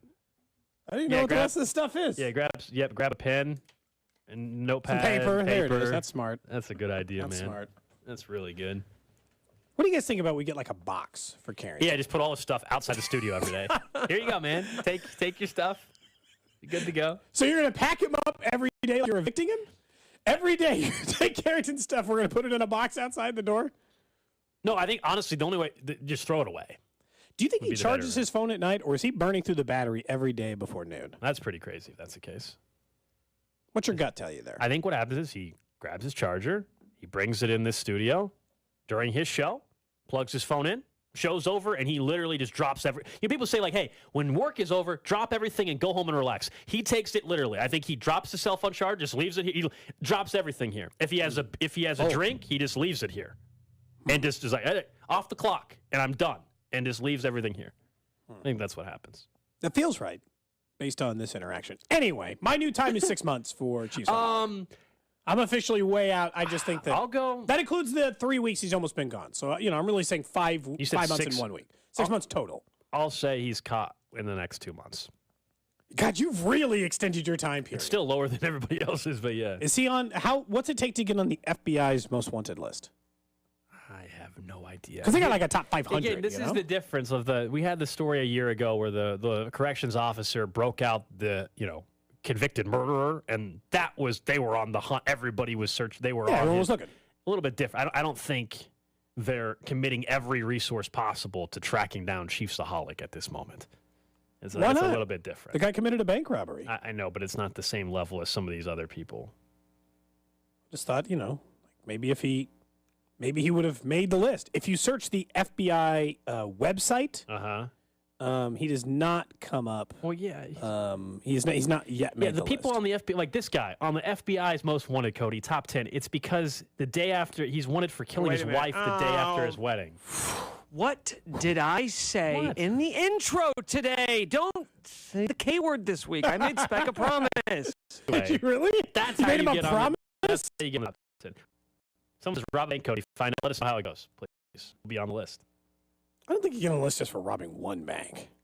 Anyway, during the draft, this guy robbed a bank, and he's not on the list. He probably, and he had quite the rap sheet. He probably did other things. Talk about robbery. If Jackson Smith and Jigba falls to pick 31. Are you saying we should talk football? That you're getting at? You know me. So sports. Get back to the sports. Usually not. Quickly. Let's talk some NFL a little bit, because we were the reason why I brought it back up coming from break was I was going to lead into our topic, which was Cody was asking me the dollar amount you would need to have to try to attempt to rob a bank, and I was going to then lead into our conversation about Chris Jones, which is what's the top dollar amount you would give Chris Jones for his new contract. See, that's where I promised I was initially headed. We just didn't get there yet. Would you rob a bank for Chris Jones' new contract? No. That's less than, that's half of what the $200 million I offered you. I only want to pay Chris Jones like $105 million. You get like $60 million and guaranteed. Like 60, that's true. No matter whether you rob it or not, $68 million. Not what you're predicting or what you think he should get, but what's the top dollar amount you would go for a Chris Jones deal? For perspective, we know there's been a couple big-time defensive lineman contracts that have been signed this offseason. We just saw Jeffrey Simmons of Tennessee get a new deal, which had over about $60 million guaranteed. And there was a lot of defensive average salary for that was $23.75 or whatever million for that deal. Aaron Donald, his deal, obviously Chris Jones has basically said that he's not asking for Aaron Donald money. He would basically, Nate Taylor said his understanding is be okay with being the second highest. I'm willing to go the top line. This is not the dollar amount that I think it has to be to get him, but the top line value, I'm still willing to go 4 years, $117 million, which comes out to 29 and a quarter on average. We all know it'd be less than that, and 75 guaranteed. I think that'd be overpaying. He got 60, and that's my top. Yeah, maybe you think so, but that's my top dollar amount that I would go for Chris Jones. 4 for 117. The fourth year obviously wouldn't fully be guaranteed.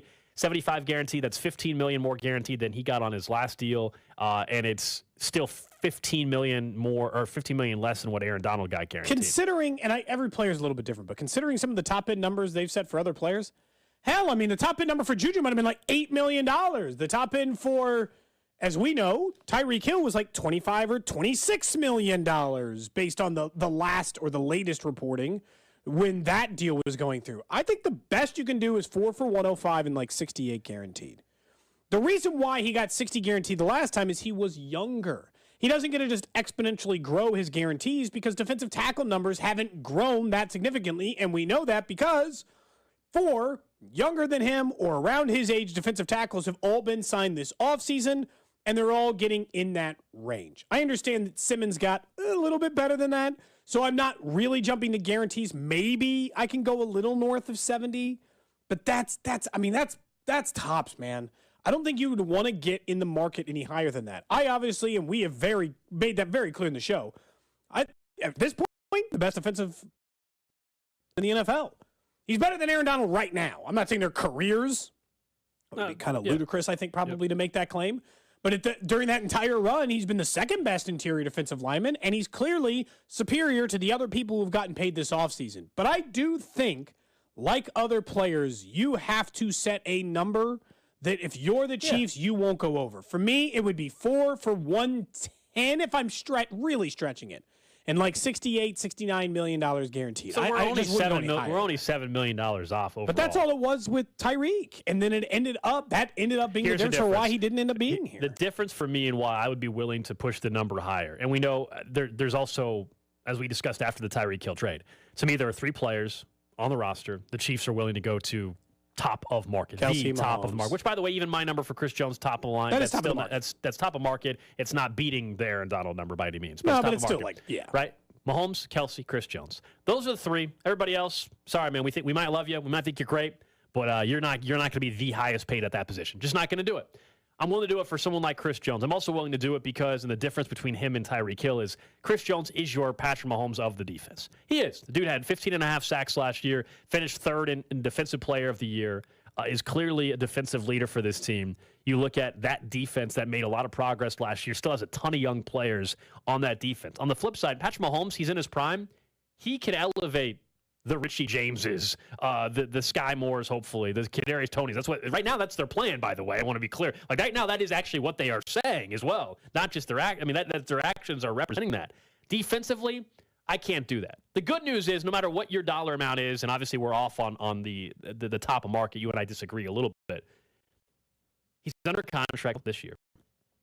He also could be tagged after that. He's not going anywhere. I also think he should be getting Chiefs reportedly been looking at after the draft to get an extension done. So I don't think anybody should. I think they're fine. I don't think either side's freaking out about not having it. No, but they've done a really good job of saying this is the number that we'll spend, and we will not give you a dime above that number.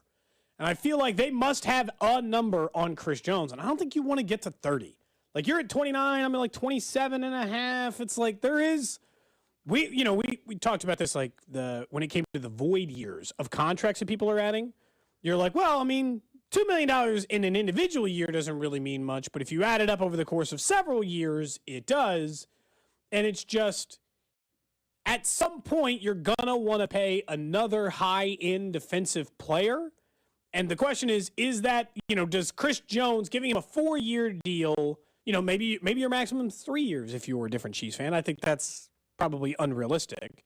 Because the next, big price guy you would have to hypothetically pay is if Karlaftis takes a huge jump. Then he'd be a high-priced defensive end you'd have to do there. Or if the defense takes a step back in some way. There's still got to be a limit. There just has to be. He's been caught? He's been caught? No, he'll never be caught. I thought that was a sounder for He's that. already had plastic surgery and living in a different country now. He had the Nick Cage, John Travolta face-off surgery. So he's unrecognizable. With his Mahomes MVP winnings? Yep. Okay. Guys, this one comes to us from a friend of the show, and I did not realize he was as active as he has been. Matt Verderam of Sports Illustrated has released Mock Draft 8. Whoa. Matt, do we need to get help for him? We like Matt a lot on this show. Is 8? this just him, or is this his staff of writers? No, it's him, man. It's him. Oh, man. Okay. All right. We cool with that? A lot of practice for Matt here. That's a lot. We cool with that? I think it's a little high. 8 of them. At pick 31, guys. Oh, I like this. Matt has the Kansas City Chiefs selecting wide receiver out of Boston College. Zay Flowers, huh? Zay Flowers. That is right. 5'8", 182. 5'8". Lightning quick. 5'8". He did. The thing is about Zay is even guys like Quentin Johnston or Jackson Smith and Jigba, all of these guys got most of their production in the slot. Zay Flowers is the only receiver in this class who consistently showed, I'm a number one. or that I'm a number one who can also run a complete route tree. Like Jalen Hyatt's a number one, everything was a go route or a post route. This guy has a very robust history of being able to do everything in this draft class, which is, I think, going to kind of set him apart. Now, I don't know if the size will hold him back, but that at least makes him unique. Look, I hope like everybody has their own comparison because people love comps. Like, it just makes it easy. Of course. And stop just making them all future Hall of Famers when you come. I would lock it a lot for. Yeah, the one that'd be a really good fit for the Chiefs and what they do. Every different site has a different comp. NFL Network claims their for Zay Flowers is Travis Benjamin, right? Which is not going to excite anybody. But then you have one that has him compared to Tyler Lockett, which would be an incredible, very, very good NFL career, and you would sign up for that in a heartbeat. Well, that is the dream scenario because you could see. But I told you in the offseason that they should look into trading for because he fit their offense. In fairness, now they have Richie James, so problem solved. Yeah, I just didn't want to trade for that Tyler Lockett contract. That was my issue. Yeah, at the time. no, and that's understandable. And look, Travis Benjamin's had a career. I mean, he's been in the league for almost a decade, so it's not like it's a little bust of wherever he was taken. But he largely hasn't really ever factored in a major way, except for like, I don't know, maybe that 1 year in Cleveland where he made a difference in the NFL. But for Flowers, it's just like you're right. They don't.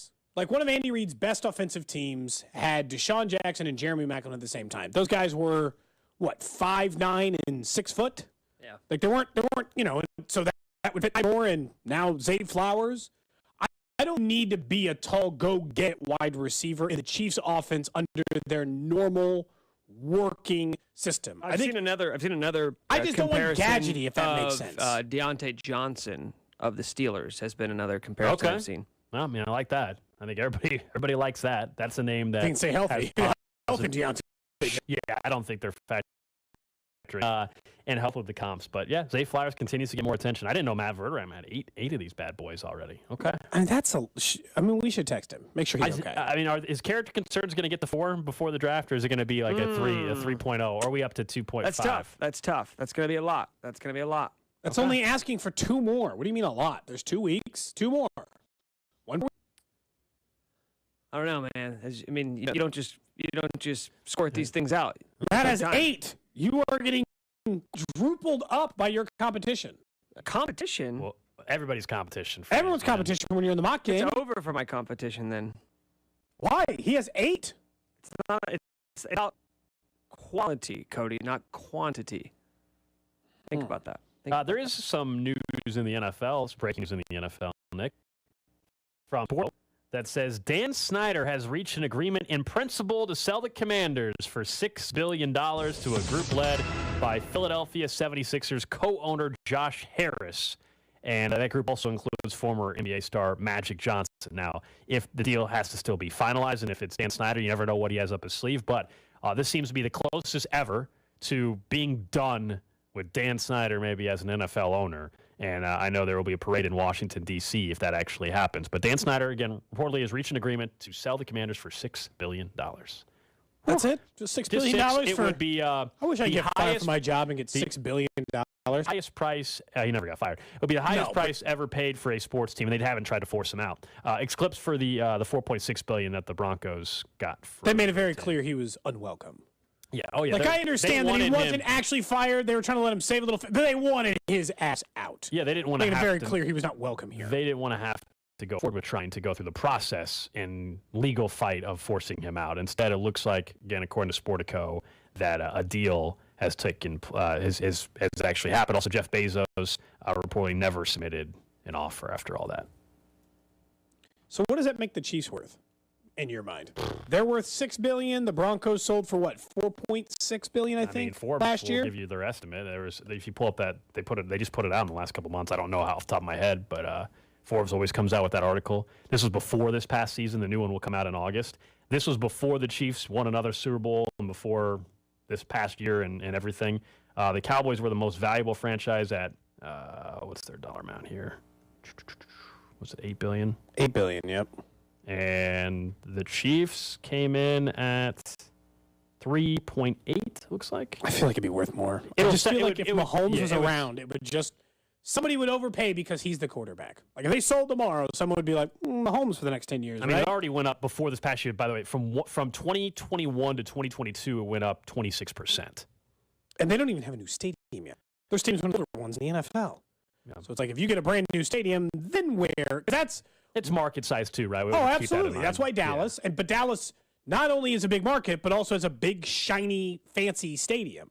Like Washington, the second you build a new stadium there, which they're also looking, that'll jump their price as well. Teams are also going for more than what Forbes is estimating, right? I mean, for the Washington Commanders, who are in D.C., which is a big market, $5.6 billion was the estimate, and they're not $400 million more. Yeah, I mean, which is a ton of money, but like it wasn't actually that.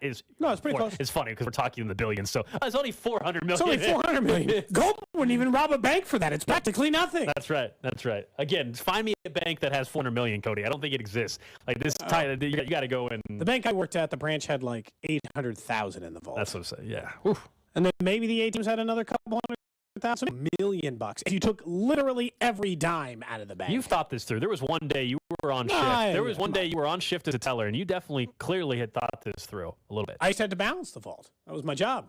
That's scary. Had to make sure that all the money was right. Hey, I never got written up for skimming dollars. No.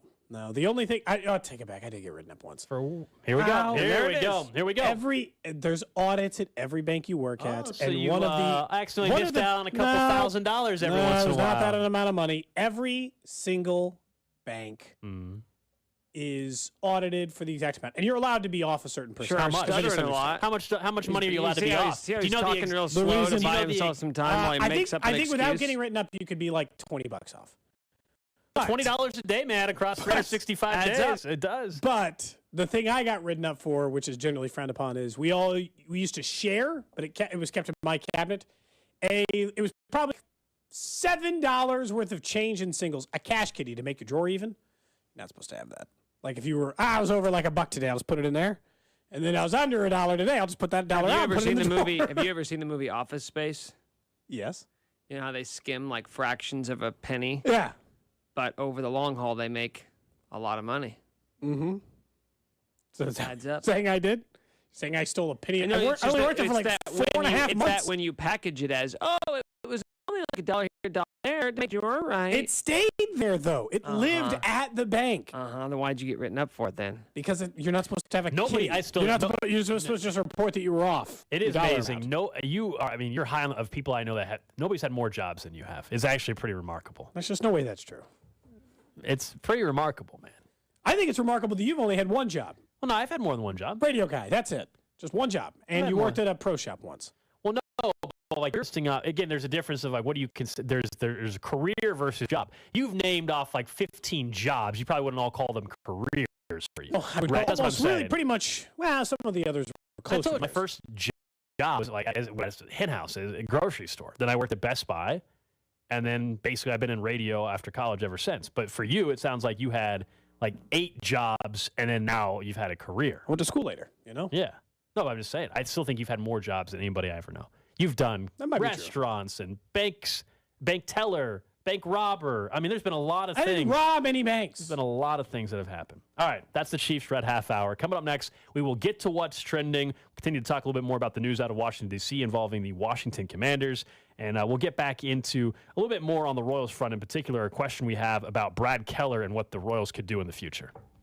There's Kelsey to the end zone. Cody and Gold brought to you by Gann Asphalt and Concrete. For asphalt, concrete, and parking lot maintenance, Gann Asphalt and Concrete. One contractor, all things parking lot. Trusted in Kansas City since 1994. Online at GANNasphalt.com. Don't miss the Chiefs Red Half Hour every day at 11:30 on your official broadcast partner of the Chiefs, 610 Sports Radio.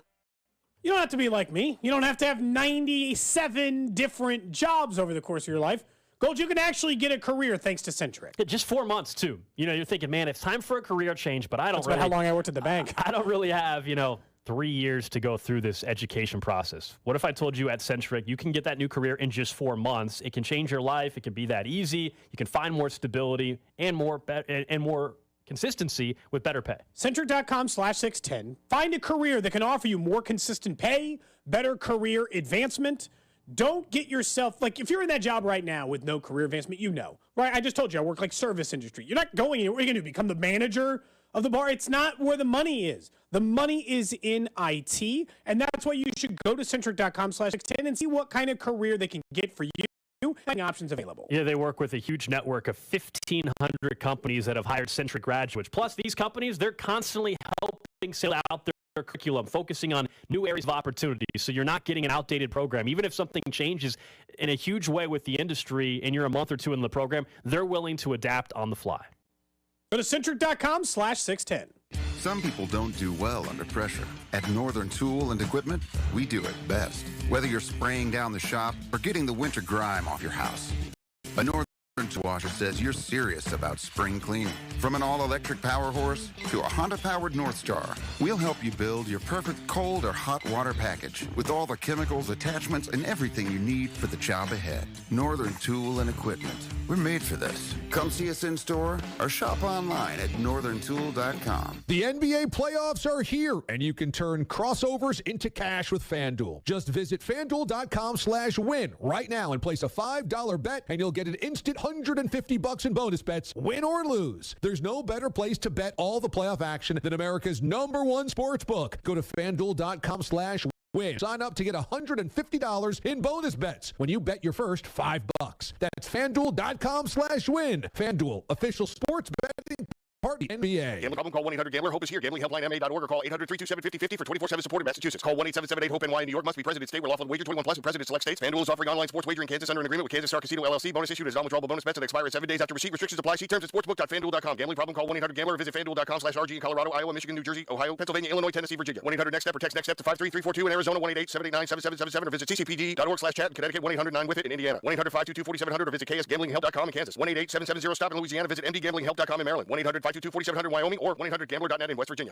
Milagro Tequila and Jackson County Doe present Kansas City's premier MMA event, FAC 19. The action is streamed live worldwide, but you can see it live in person Friday, May 5th at Cable Tower Arena. The 14 MMA bouts include Alan Olivas fighting for the bantam titles. England take on Victor Moreno.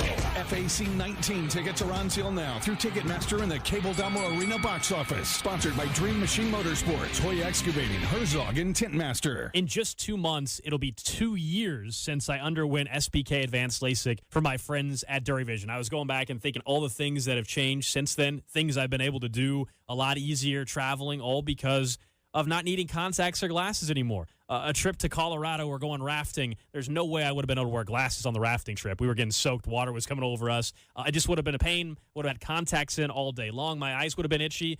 It was that. Maybe it was our trip to Nashville over the last 2 years where we were out very, very late on Broadway Street there in Nashville. The next morning, no way my contacts would have wanted to cooperate. None of that matters anymore because I don't use contacts or glasses. I see better than I ever have, and it's because the great staff at Dury Vision told me after my long, extensive consultation that, you know what?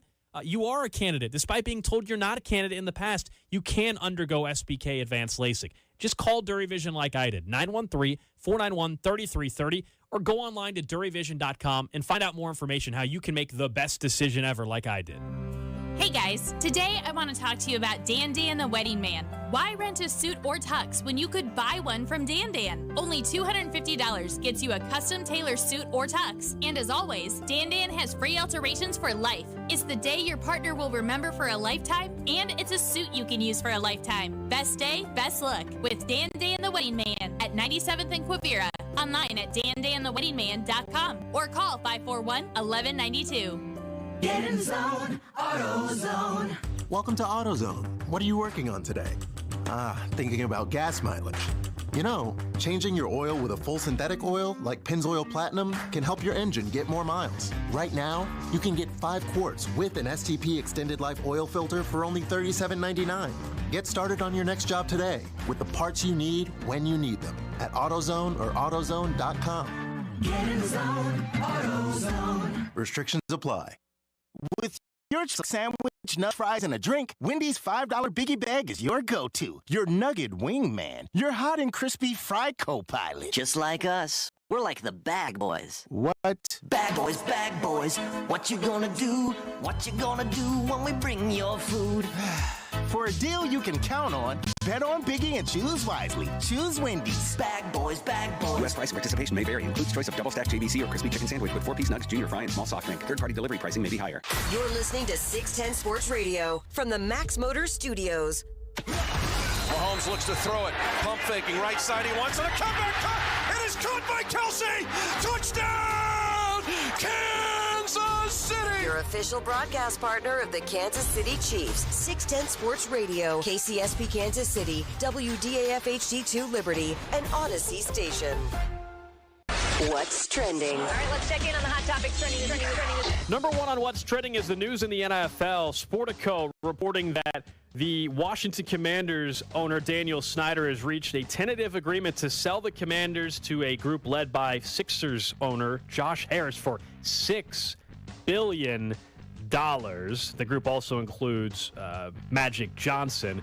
They're hoping to finalize the contract in the next few days. This obviously has been going on. Really, it's been for years and years. Folks have been hoping that Dan Snyder would sell the Commanders. At the time, the Redskins, obviously, when he took over this team. And just think about just last year, the Broncos sold for over $4.6 billion to see these sales. And this is the revenue opportunity that continues to increase for football teams. But, man, I'm happy for Washington football fans because they've been dealing with this idiot as their owner, embarrassing their city, their fans, and obviously not putting out a winning product for far too long. So I'm happy for them. Doesn't mean that they're suddenly going to go win a ton of football games. Now they're going to go trade for Lamar, right? Yeah, they should, by the way. But I don't, it just, now you at least have some respectability, hopefully. It's not done deal yet, but huge news in the NFL. Anytime a team gets sold, especially when it centers around what has been a black eye for the league, among many others, but certainly Daniel Snyder's been at the top of the list recently. It's just such a rare time that NFL teams sell anymore. It only happens once every 2, 3, 4 years. And usually, let's be honest, it's surrounding some level of controversy because that's just the way it is. In the Broncos case, it was kids. Family fighting. Family not being able to decide which one person could run it, so they had to sell it instead. Next up on What's Trending, the Royals are off today after their impressive 10-1 victory yesterday. But the Royals news today is that Dylan Coleman has been optioned down to AAA. The Royals pitching staff has reportedly been working with him on his delivery. We're going to ask J.J. Piccolo about that coming up at 1 o'clock as he'll join the show. But Dylan Coleman, who never really found his command, he's been optioned to AAA. The Royals probably take a couple of different options. I imagine he'll be up at some point again this year.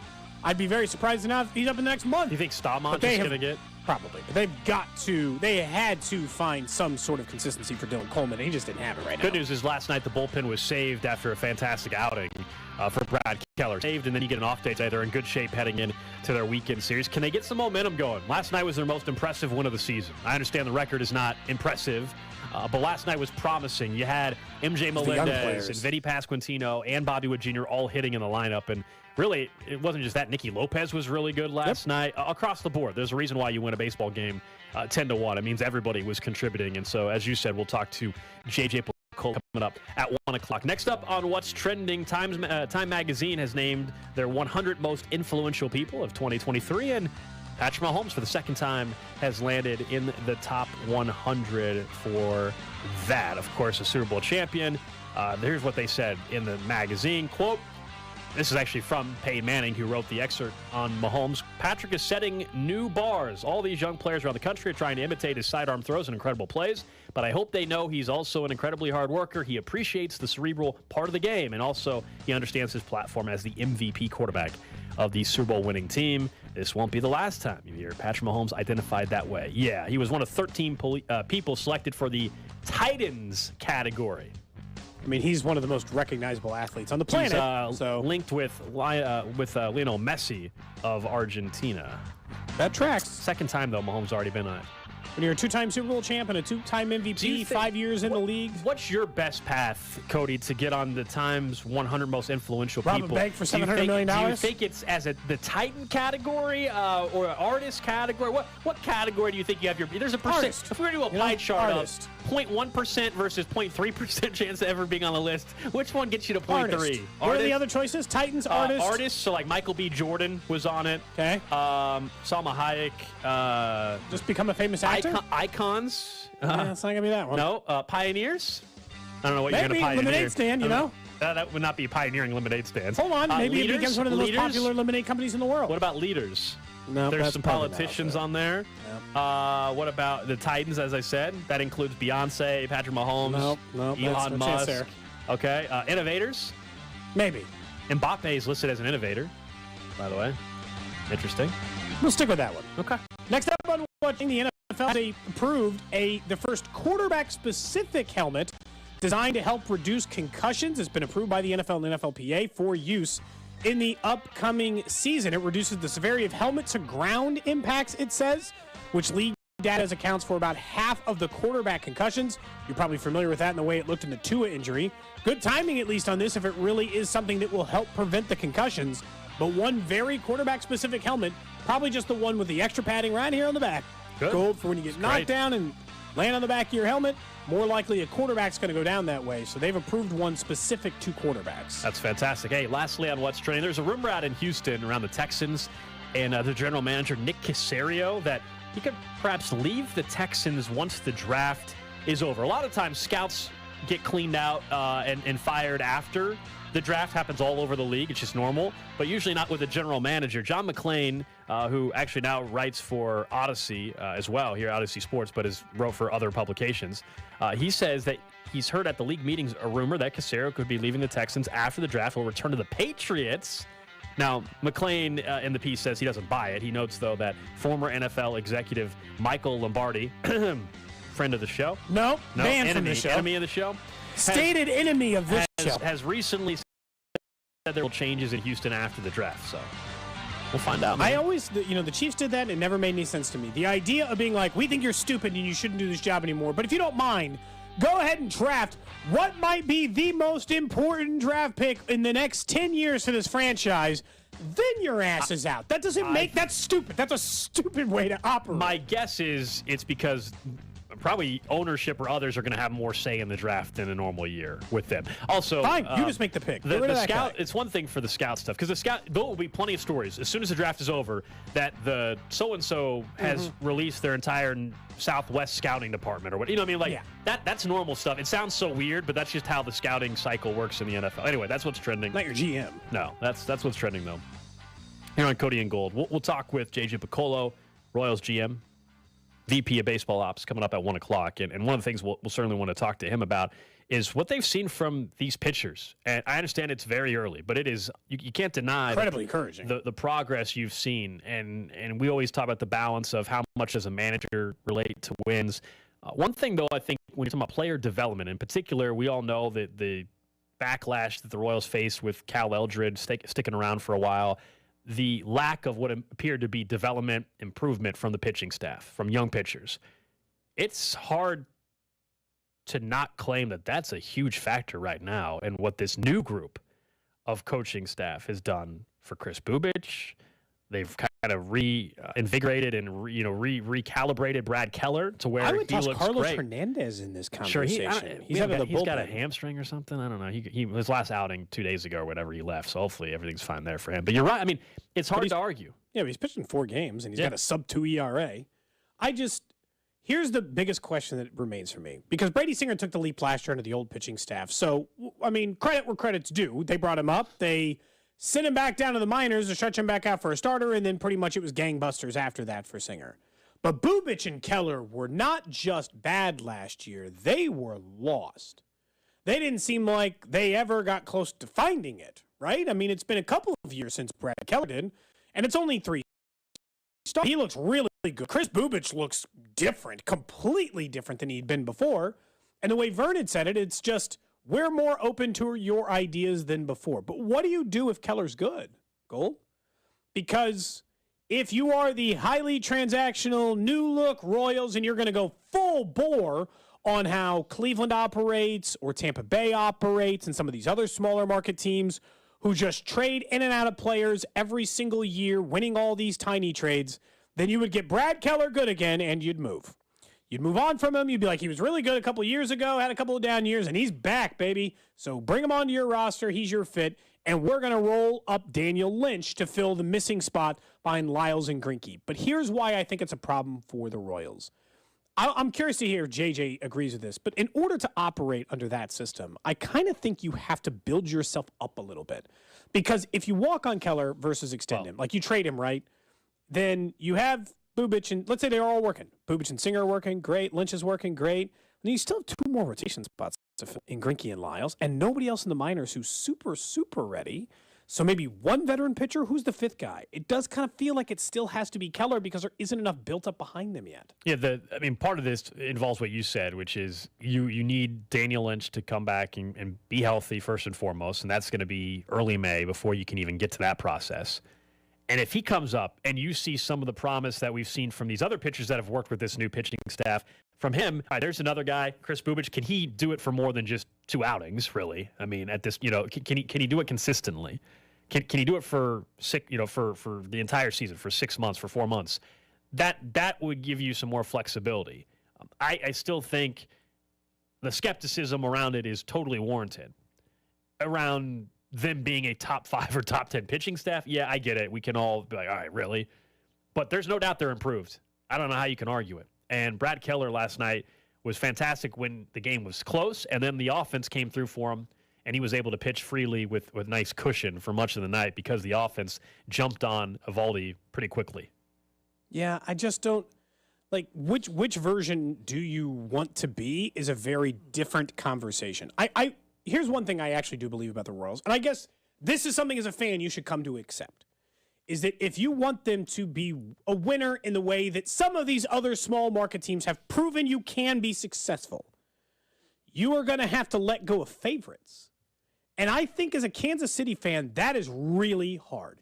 Even for bad teams like fans in Kansas City get upset when those guys are gone. They're upset when Tien's gone. They're upset when Whit Merrifield is gone. Yeah, compared to Tampa. Tampa's not a great sports town. Yes, they've won. I don't care. It doesn't matter. They can all leave. They've had success, no doubt, with the Rays, and what they're doing already to start this season is pretty remarkable with their 12-0 start. The Bucs won a championship recently, but when I think of the great sports towns in the country, Tampa is not anywhere near the top of the list in terms of their passion and tie to individual athletes. Doesn't mean they haven't won championships. Heck, the Tampa Bay Lightning have been one of the best NHL franchises down in Tampa Bay for a while. But I get what you're saying. The attachment to players, it's People are different. attached to Brad Keller. Different. He's a likable person. He's been around Kansas City. He's been a part of Kansas City.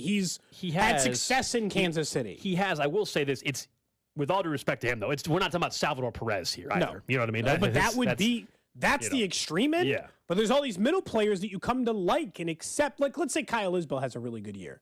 The Rays move on from guys. Like, it's not crazy. Like, not even just move on.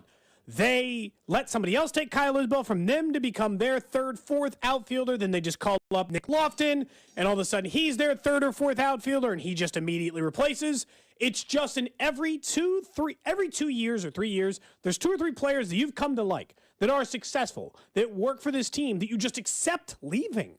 Bullpen especially. But those 3rd and 4th outfielders are where the turn really happens. Now, here's the other thing they can do that other small market teams do instead. Pay them all.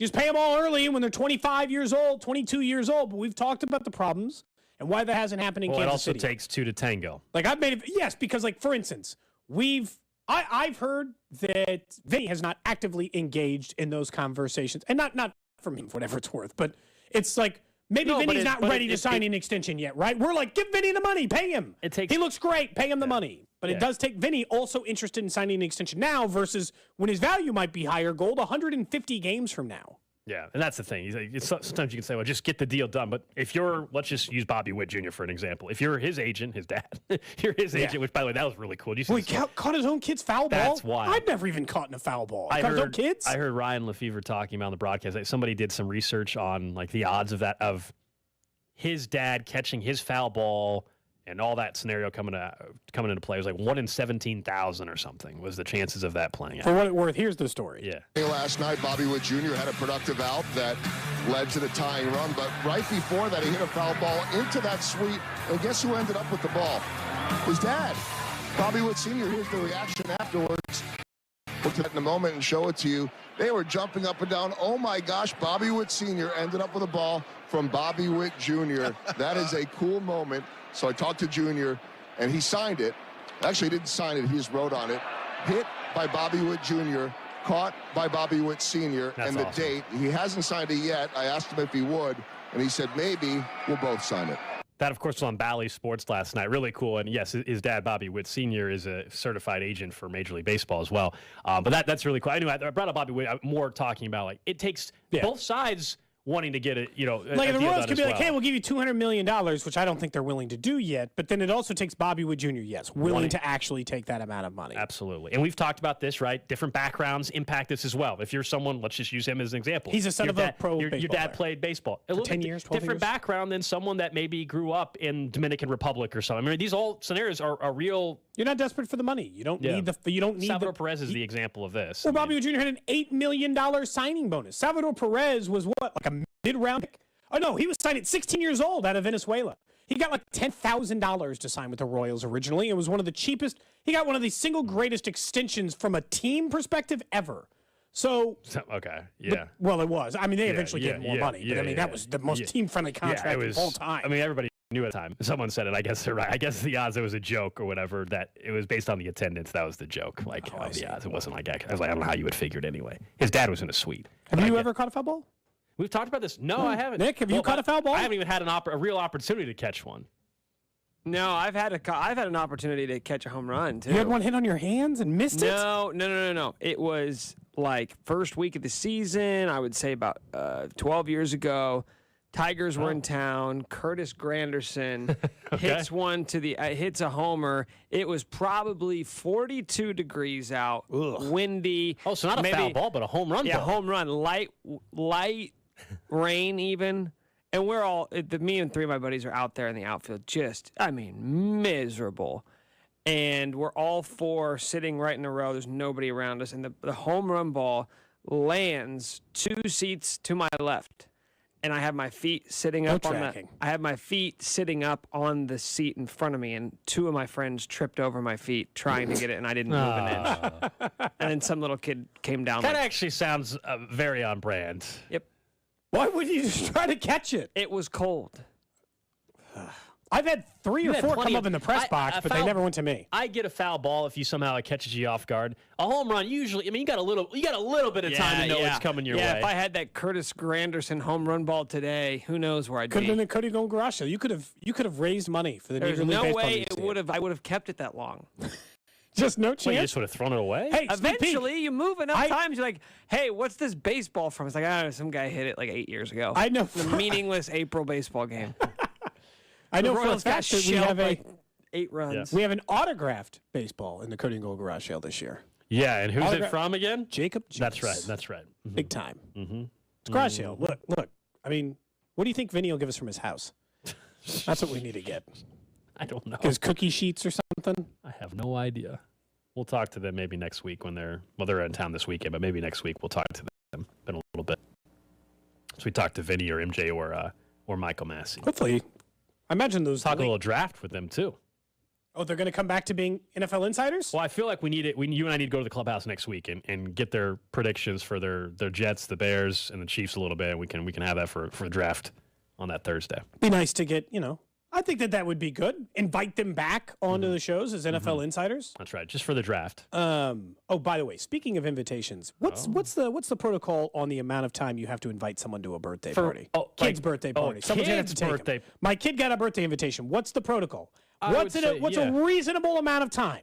I think at least 2 weeks, probably a month. Okay, what if I told you I got one for 25 hours ahead of time? I got an invitation for my kid's birthday 25 yesterday. The party is tonight. What is my obligation to take my daughter to this? First question was, I don't know, is the kid friends with your daughter? My question is, She never mentioned this kid before. A couple things may have happened. Do you think that they may have honestly forgot to invite your daughter? Well, then that's rough. Well, I'm just asking. Maybe, I don't know. The second part is, or did your daughter not, somehow the invitation got lost? I'll say this. Her name wasn't on the outside of the envelope, my daughter's. Was or wasn't? Was not. Oh. And there's not even an RSVP number. Wait, does the invitation in anywhere, RSVP, it just says birthday number 7, isn't like the kid's turning 7. Does the card at any way mention your daughter's name anywhere? No. No. It just mentions that it's Karen's birthday. Are you sure she's Are you sure she's actually invited? My daughter said she's invited. I can only trust her. She said that girl gave her the invitation. But the envelope itself does not say my daughter's name, nor is there any indication on how to RSVP. This is a tough one. So, I mean, I got to go to Target and go get this kid a gift. Well, yeah, I mean, I think your daughter should go, but just be prepared that they might be surprised when you show up. Oh, you think I might be crashing this? Not, not crashing it, but I'm just wondering who invites somebody. Who invites? If I know one of the other parents, am I allowed to ask them if they were also invited, or am I risking finding out they're not invited and then I've made things worse? I think when you go to the party and you drop your daughter off and you're there, and if you know someone, you ask hey, just curious, when did you guys get your invite? And they're like, we got it 3 weeks ago. You're like, what? Start snooping around? Yeah, I think you can do a little digging there. But definitely take your daughter, let her go to the... Do you have a commitment prior? No. The school rule is that if you want an invitation delivered to all the students, then you can give them to the teacher, but they have to go to every kid in your class. So if you're going to have the teacher hand them out, every kid gets one. But 24 hours before? If you don't want every kid there, then it's on the kid's responsibility to figure out who and how he can get the invitation. Is there a chance, was your daughter ever gone from a day from school recently where maybe she wasn't there the day the invitations went out? Ooh, that's a good question. She did miss about a half a day last week. Maybe there's a chance that's when the invitation came and then they realized, oh, no, we forgot to give this to her. Oh, my gosh. And then maybe somebody made a mistake. Interesting. Oh, maybe. Because the 24 hours notice is absurd.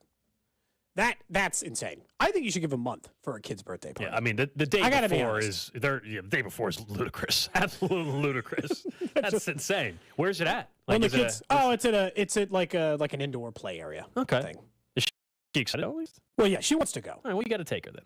And just let us know how that. But turns it's out. the first. She hasn't mentioned this kid a lot. You know, how they pick the ones that they talk about a lot. Okay. I wouldn't say she's mentioned this kid a lot in her conversations about what's going on at school. So I don't know. Someone says, Cody, you're known for crashing parties. Might as well train your children to do the same. Wow. Well, she got the invite. I'll bring the piece of paper. That proves we were invited. Again, I just have questions. I think we laid out the possible scenarios. Do you think it should lower the dollar amount of the gift you get? That's another. What is a normal? Serious, right? Well, what's a normal? I honestly don't know. I don't have kids. What's the normal dollar amount for if you're going to a kid's birthday party then, Cody? I think the reasonable number for a kid's birthday party present who's not like your direct niece or nephew, sure, yeah, I'm or talking like just a the friend. best friend of your kid, is just any other run-of-the-mill birthday party, $15-$20. Okay, is that standard? Pretty standard? Okay. I mean, I wouldn't know. I don't know either. Text line can help. Well, how much do you spend on like your niece or nephew? It depends. How much do you spend? It depends.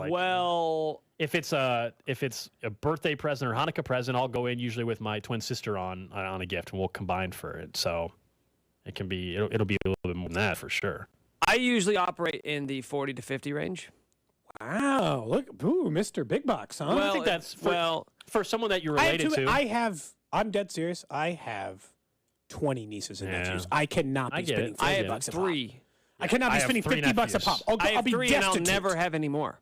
That's the beautiful thing. 3 nephews. That's it. I only have one sister. They're done having kids, so it's 3. It will be 3 forever. There you go. And it's been a easier pill to swallow since Lindsay's gotten into the fold. Oh, now it's a half. Now it's a halvesies situation. But we also upped it. You know, we upped the money a little bit. So if we go over, it's like, okay, well, she's getting half, I'm getting half. Beautiful. I think it's easy, but then when you're together and if finances ever get shared, it's not going to feel like you're splitting it anymore. You've set too high a standard. You set a big 50 is a big number, Nick. She doesn't care. She's fine with it. It's not like I had to convince her to do it. By the way, how many siblings does she have? Just one, and they have no kids. Oh, they could have more. So your number's not stuck at 3. Her sibling is not even married. But could be. Could be. Could get married and could have kids. No, will be. Yeah, could have kids. So I'm saying your number's not 3. This is. What if they have 8 kids? Okay. You don't think anybody? I thought we were having a real conversation, and now you're talking about could they have 2 kids? Not every family has 8 kids. Yeah. Oops. Someone says, does 913-586-76, does Gold always say twin sister when referring to a sister? Well, I have 2 of them, so one way to identify one the is other the sister, is a twin. one is the twin sister. It's kind of just an easy You way. say older sister or just sister? Sister, twin sister? I'll say older sister probably, or the one that's married is sometimes what I'll say. Sometimes I'll say that. Digging your twin sister, but I'll say that. No, like it makes sense to identify one sister. I would say it's my twin sister. Like right away, that makes it easier, I feel like. Anyway. I think it's a distinguishing point. Yeah. Someone says, what are you, the president, Cody? Your calendar isn't that full. Relax. Wow. Whoa. Excuse me. Okay. My apologies, sir. Coming up next, we'll get to the random question of the day. I'm taking her. I'm obviously going. We've all had that one big crush, but maybe 3 draft crushes. We'll tell you who they are next. Cody and Gold on 610 Sports Radio. Brought to you by Gann Asphalt and Concrete. For asphalt, concrete, and parking lot maintenance, Gann Asphalt and Concrete. One contractor, all things parking lot. Trust Trusted in Kansas City since 1994. Online at GANNasphalt.com. Hey, what's up, guys? It's Nick Schwerdt. And Bink. And Kristen Osero. With the NFL Draft coming to Kansas City this April, we've launched the Character Concerns podcast, leading you all the way up to the first round at Union Station. We'll get into all my award-winning mock drafts, who I want the Chiefs to take, who squatted what weight at the Combine. What awards? We all know why it's called Character Concerns, because Bink's got some problems. We're going to release new episodes every Tuesday, so subscribe now on the Odyssey app at 610sports.com or wherever you get your podcasts. On your official broadcast partner of the Chiefs, 610 Sports Radio. The other place has 3 great Kansas City locations: Shawnee, Olathe, and downtown Overland Park. If you're looking for that one-of-a-kind game day experience that has enough big screens that you'll never miss a second of the action, plus you want some great food, some great beer specials, and you just want a place to hang out, chill, and watch the game, well, pull up and grab yourself something to eat and watch the game at the other place. It is the perfect place to make your baseball headquarters. The other place in 3 great locations: Shawnee, Olathe, and downtown Overland Park. It's your home for baseball all summer. Low testosterone affects many men today, even men as young as 30. But finding someone you can trust for quality low T treatment isn't so easy. This is Jeff, the CEO of Promenic Restorative Men's Health, and that's why I am pleased to announce the opening of Heartland Men's Health right here in Kansas City. Because as a Promenic affiliate, Heartland Men's Health has the experience and expertise to get you the right treatment for your particular medical situation. Heartland Men's Health is the leader in treating low testosterone. In fact, we've successfully treated thousands of men for low T and seen the amazing impacts low T treatments have. If you're like most men, you'll sleep better, have more energy, and improve mental clarity, better gains in the gym, and your sex drive will improve as well. But the best news is that all this will likely happen in just a few weeks. So call us. Just $99 gets you a PSA and T-test and a medical consult. And if you start on testosterone the day of your appointment, your visit is free. Call 844-447-6600 or go to heartlandmenshealth.com. That's heartlandmenshealth.com. The NBA playoffs are here, and you can turn crossovers into cash with FanDuel. Just visit FanDuel.com/win right now and place a $5 bet, and you'll get an instant $150 in bonus bets, win or lose. There's no better place to bet all the playoff action than America's #1 sports book. Go to FanDuel.com/win and sign up to get $150 in bonus bets when you bet your first $5. That's FanDuel.com/win. FanDuel, official sports betting partner of the NBA. Gambling problem? Call 1-800-GAMBLER. Hope is here. GamblingHelplineMA.org or call 800-327-5050 for 24/7 support in Massachusetts. Call 1-877-8-HOPE-NY in New York. Must be present state where lawful wager 21 plus with President select states. FanDuel is offering online sports wager in Kansas under an agreement with Kansas Star Casino LLC. Bonus issued as non-withdrawable bonus bets that expire in 7 days after receipt. Restrictions apply. See terms at sportsbook.fanduel.com. Gambling problem? Call 1-800-GAMBLER or visit FanDuel.com/RG in Colorado, Iowa, Michigan, New Jersey, Ohio, Pennsylvania, Illinois, Tennessee, Virginia. 1-800-NEXT-STEP or text NEXT-STEP to 53342 in Arizona. 1-888-789-7777 or visit ccpd.org/chat in Connecticut. 1-800-9-WITH-IT in Indiana. 1-800-522-4700 or visit KSGamblingHelp.com in Kansas. 1-888-770-STOP in Louisiana. Visit MDGamblingHelp.com in Maryland. 1-800-522-4700 in Wyoming or 1-800-GAMBLER.net in West Virginia. For the ones finding new ways to ensure the job always gets done. For the ones wearing many hats. For the ones who are hands-on, even from far away. And the ones keeping business moving forward. We are Grainger, offering professional-grade industrial supplies, plus real-time product availability and access to experts ready to answer your toughest questions. Call, click Grainger.com, or just stop by. Grainger, for the ones who get it done. Kelley Blue Book is the one-stop shop for pricing, fixing, selling, and instant cash offering. Instant Cash Offer is exactly what it sounds like. And if you'll offer to buy or trade your car, just enter your VIN or license plate, answer a few questions about your car's history, and what kind of condition it's in. In minutes, you'll receive an offer to sell or trade your car that you can be sure is fair. Then choose a dealer to purchase your car and schedule a time to meet. For all of the its, KBB.com.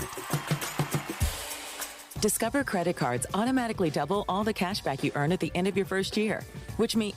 Wait, hold up. Question for the audio engineer. Go ahead.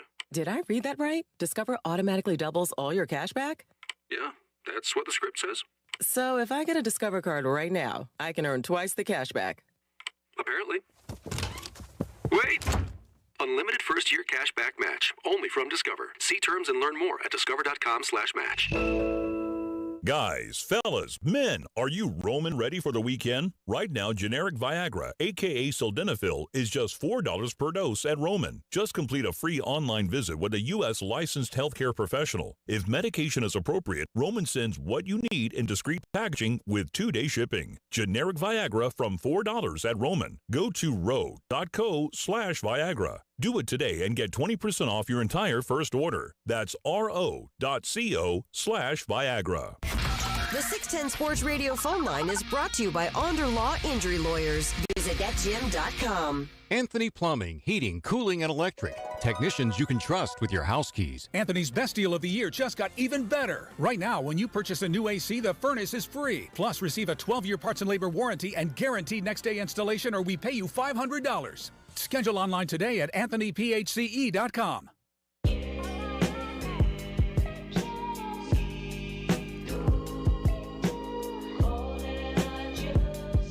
2 weeks from tonight, the NFL draft will be underway. Don't forget, we have nonstop coverage throughout the entire weekend, including on draft night. Nick, Bink, and Chris, the entire Character Concerns crew, are going to be anchoring our coverage right here in studio. Bob and Josh are going to be live out at Union Station. Cody and I will be live from Boulevard Beers Rec Deck.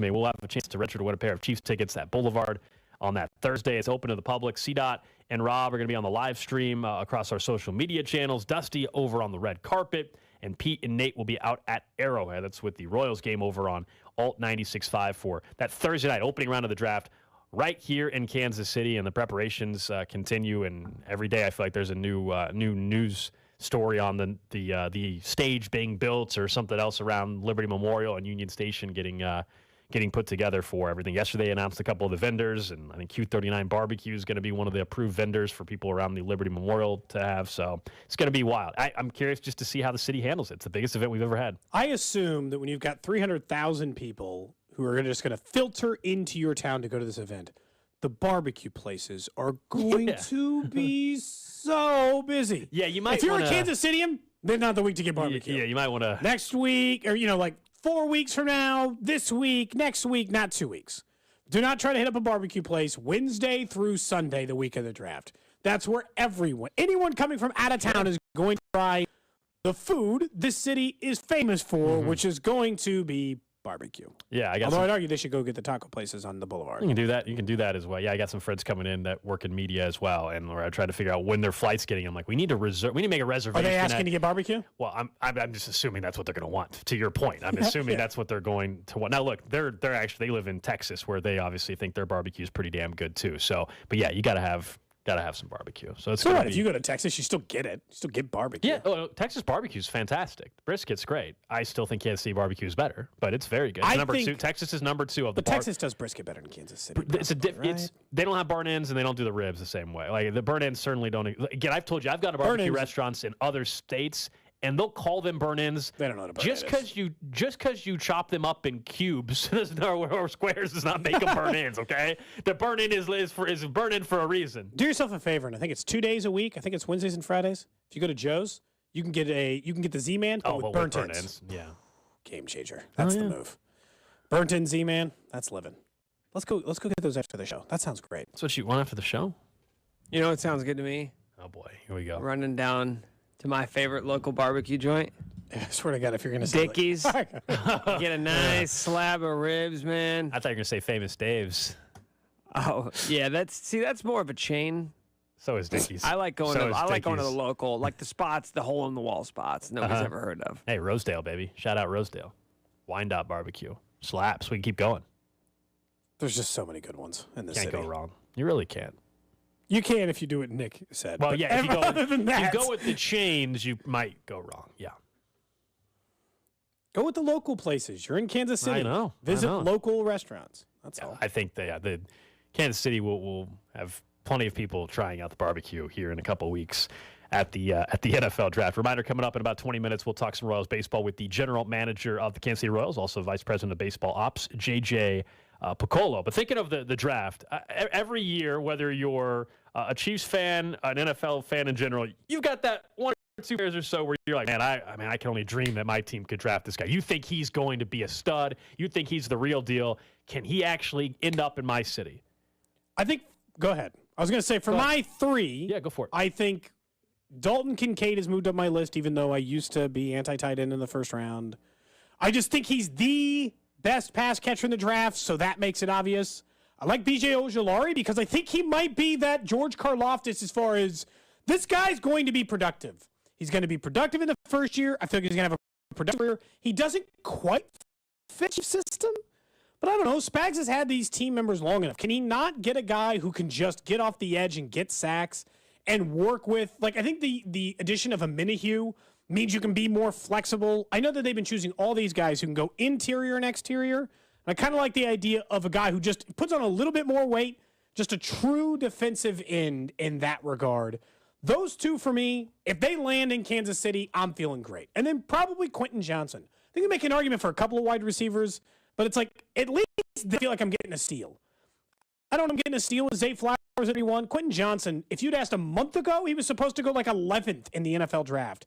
And now maybe he's available at 31. It just doesn't feel like a value thing. So I'll admit, this one I might almost have to take off the list because I think it's less and less likely by the day that it's even a remote possibility. But there's no doubt the top of my dream candidate to be drafted, dream player, it's Jackson Smith-Njigba.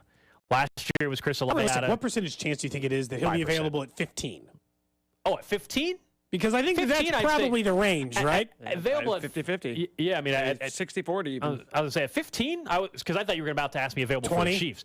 At 15, it's 40, 50, 60%. At 31, it's like a 2%, 1%. I feel like I'm not... But Jackson Smith-Njigba, there's a great track record of wide receivers out of Ohio State. You know, last year, Chris Olave was my answer to this question. I would have loved him in Kansas City. And Nick is correct. I'll probably say Marvin Harrison Jr. next year, except he's going to be like a top 5 pick. Yeah, you're probably screwed there. He's like in the Jamar Chase range. And then the other player that comes to mind is another Ohio State player. It's a tackle. You know, I am totally fine with the Chiefs taking an offensive tackle. In fact, I lean more and more each day that that's actually what's going to happen. DeJuan Jones, 340. That's the tackle you decided on? Not as athletic as some other tackles, so he's probably going to be a right tackle. I don't think he's a guy that could ever transition to left, but talk about a massive right tackle to stabilize that position for the next 4 or 5 years at least. So those would be the two top of my list, like dream type of scenario guys. And DeJuan Jones is a very realistic option at 31. But that's the guy. And Quentin Johnson's number 3. Are you surprised? Because, so on offensive line versus what we just talked about in edge players, where I am technically choosing a player that they have not regularly targeted at that size, offensive line's weird because they just signed Jawan Taylor, who's the super athlete, and then they had the non-athlete guy in Orlando Brown Jr., so they don't seem to be real hung up on which version of an offensive lineman versus are they just good at playing offensive line. I think I like DeJuan Jones. I don't know if I'm like, again, I refuse to dream about offensive linemen. That's not your dream scenario? I need just personally. Well, if that's the case, we're just going to pick all wide receivers. Can I finish, man? Can I have standards, okay? And if I'm going to dream about another man, it needs to be less than, I would say, 13, 14% body fat. Oh, so now you're fat shaming. Wow. I'm not fat shaming. It comes with the job. It's just not what I want to dream about. Oh, so you want a little 5'8", you're 85 now you're wide shaming receiver. me for what I'm interested in? Okay, let me hear it. Give me the list. Give me the list. I like Dalton Kincaid. I think that's been well established on this show. show. Do you think, like me, he's the best pass catcher in the entire draft? I do. I think he has. I think he's better than Jackson Smith-Njigba, just like as a Jackson pass catcher. Smith-Njigba has, I believe, a very high floor. Yes. I don't see him sucking in the NFL. I don't know if he's going to become a star because I think he's a slot receiver, but he can be a really, really, really good slot receiver. That's why the Tyler Lockett, like when you think about any kind of comparison, you're like, just like a good everyday, Juju Smith-Schuster, right? A good everyday wide receiver. Julian Edelman is a very popular comp I've seen for JSN. But Dalton Kincaid, I mean, he's a great pass catcher. He's a fluid athlete. I think I just saw the news yesterday. He's been fully clear of the back injury, the reason why he didn't test at the combine. So he's my number one. I don't think he's going to be available at 31, but who knows? I don't know what's going to happen with this draft class, especially with the pass catchers. And then if I'm going edge rusher, a guy we haven't talked about a lot, Myles Murphy out of Clemson. I mean, 3-year starter, had double-digit tackle for losses in each of those years. A month ago, he was thought of as being a top 10 pick. His draft stock's kind of slid. I don't think he's maybe as polished and refined as some of the other edge rushers. He's definitely a Spag size. He's a Spag size, and just he has all the physical traits that Spags likes in a defensive end. And if you just told me that for the next 4 years, hopefully longer, that you have now solidified your edge spots with George Karlaftis and Myles Murphy, wouldn't that be a load off your shoulders to just know one of the 5 most important positions on the team is now taken care of for the foreseeable future? Here's the thing I would say is that we should start considering about defensive end in this edge, because I think we all agree the defensive end or defensive line has good depth at this position. It's last year I had kind of settled into like, look, if it's one of these like 3 names at edge, I'm going to be probably fine. And I mentioned, like you're mentioning Murphy, or I'm mentioning Ojulari, or we've seen Uzama from K-State mentioned a ton at that spot, or Will McDonald mentioned a ton at that spot. Because at some point we're just going to have to figure out is like, how many of these guys are you going to be okay with? And I think the answer right now at defensive end is like, I'm telling you that Ojulari is a draft crush because I think he's going to be a really, really good NFL player. But there might be right now. But if he's not a fit for the 3 Chiefs, defensive end prospects around that range that I'd be pretty comfortable with.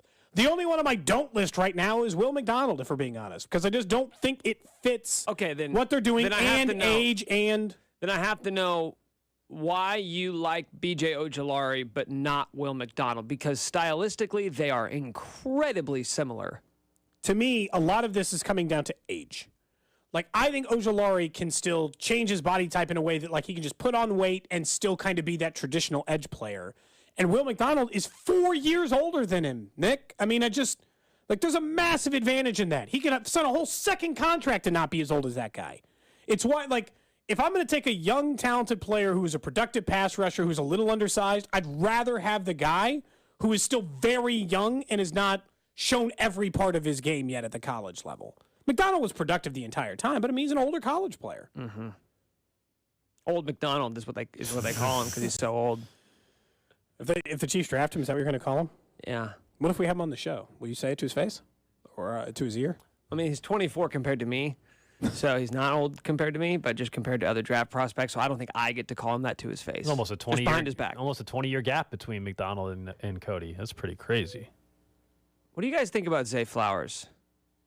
His name is the hot name right now. 5'8". It's definitely the hot name. I don't think he's going to be available. 189. I think you're dreaming about him if you're dreaming about Jackson Smith and Jigba.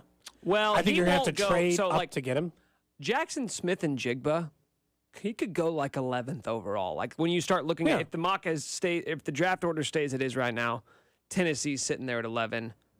12 is Houston. Either one of those teams could take him. Yeah, Houston could end up with C.J. Stroud and Jackson Smith and Jigba. Not a bad first 2 picks or in the Bryce draft. Young, right? Depending on how the top of the draft goes. But I don't think Zay Flowers has the ceiling of getting drafted that high. But if you told me that Jackson Smith and Jigba slid, that's how Zay Flowers could end up going. But I don't think he goes before like pick 17, 18, 19 in that range. Here's the thing, though. Zay Flowers is the exact wide receiver who is never supposed to go super high in the draft that always does.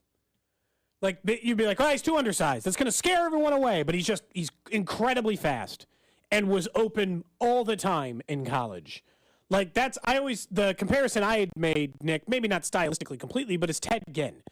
Ted Ginn, before that draft, was not supposed to go 10th overall. He was not supposed to be the wide receiver. Ted Ginn just run like a 4.2 40 or something? He did run some ridiculous 40 time. But it wasn't like the Raiders. It wasn't like the traditional team who stepped in. Yeah, he ran a 4.28. That is why Ted Ginn got drafted highly. It's the same reason why anybody who comes out, the same reason why John Ross went top 10. Yeah. The same reason why Darius Hayward-Bay went top 10. These guys come out, they run ridiculous. What was Zay Flowers? Let's see if I can find it. He ran a 4.42. Okay, that's a much more reasonable number. I mean, it's a very respectable number for a wide fast receiver. Number. But that's not what he's known for. He is known for just being this sudden, just like lightning fast footwork, breaks out of routes, creates separation, puts defenders on their heels. Gold, one thing I thought you'd say on this is, I think you have been the largest vocal proponent of, you're not looking for another gadget guy. And no offense, it's like every time you see a guy who's 5'9", 162, and he's like, he's shifty. 180 pounds, and he's 5'9", you're like, gadget guy? Are you describing a gadget player to me? Because I have seen a number of those run through. Or is he Tyler Lockett, Brandon Cooks? Or Tyreek Hill. But that's the thing you never know about. Like, a lot of that, to me, always ends up coming down to not just speed. It's like, how good of a route runner are you? Tyler Lockett's 2 or 3 inches taller still than Zay Flowers. I mean, like, that's Brandon Cooks, Tyreek Hill, those are the short wide receivers who have success in the NFL, right? Because Cooks is only like 5'10". Like, the only thing we're really saying when we're talking about guys being undersized is one of two things. Like, if you're Jalen Hyatt and you're 6 foot, 175 pounds, it's like, what happens when you get tackled across the middle? Are you going to vaporize? Yeah. With the smaller guys, it's just that, okay, well, you're not going to be great at contested catches. Well, then how do you combat that? You combat it by being open all the time. And if you're a great route runner or and being you're good at contested catches like Tyreek Hill anyway. Yeah, like That's why rare. That's why Tyreek Hill was a top 5 receiver in the NFL is because he's both.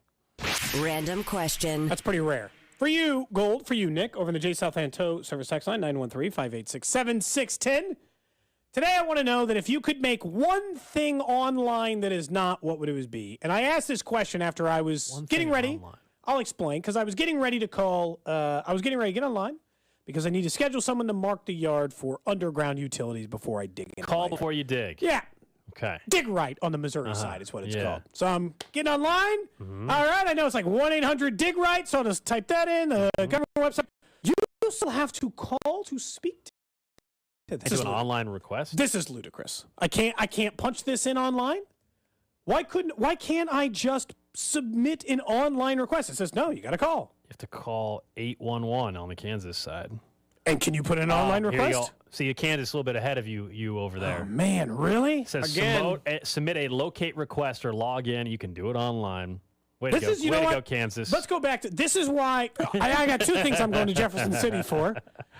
On May 8th. They have an app on the Kansas side too. How about that? What the hell? Yeah. By May 5th, if they don't have legalized gambling heading in the right direction, I am on May 8th, and you're all welcome to join me, going to the Capitol. I'll be at Jefferson City waiting outside City Hall. Where, the state capitol. City Hall. Does Texas sound better? City Hall. I don't think you're going to accomplish much. City Hall. Go ahead, man. Waiting outside the Capitol building. Looking to really waiting for them to institute hear. change locally. Spread out from there. But it's just like, I was just like, why isn't this online? The DMV might be the most obvious answer. Why can't I just renew my license? You can. Oh, license, no. But you can do your tag. I do my tags now, sure. Online. You missed that one postcard, though, then you're screwed. You got to go in person. Yeah. It shouldn't matter how much time passes. Just let me do all of these things online. What do you need that's my question back to you. What do you need the folks to come out and mark for utilities? What are you doing? I am going to dig a French drain in my backyard. Why a French drain? Because I want to get the water away from the foundation, and that is the drain that my friend suggested. And you got to do this on your own. Well, I don't have to do it on my own. You could technically pay someone to do this French drain installation, but and that costs what? But I don't know, a couple $1,000. Oh. But I don't know what it is. I didn't get a quote. But somebody offered to accidentally lose some rock that could end up in my yard for it, so that feels like that now. So that's free. What are you going to get a backhoe here? How are you doing this? What do you mean a backhoe? It's just to some dig rock. the trench.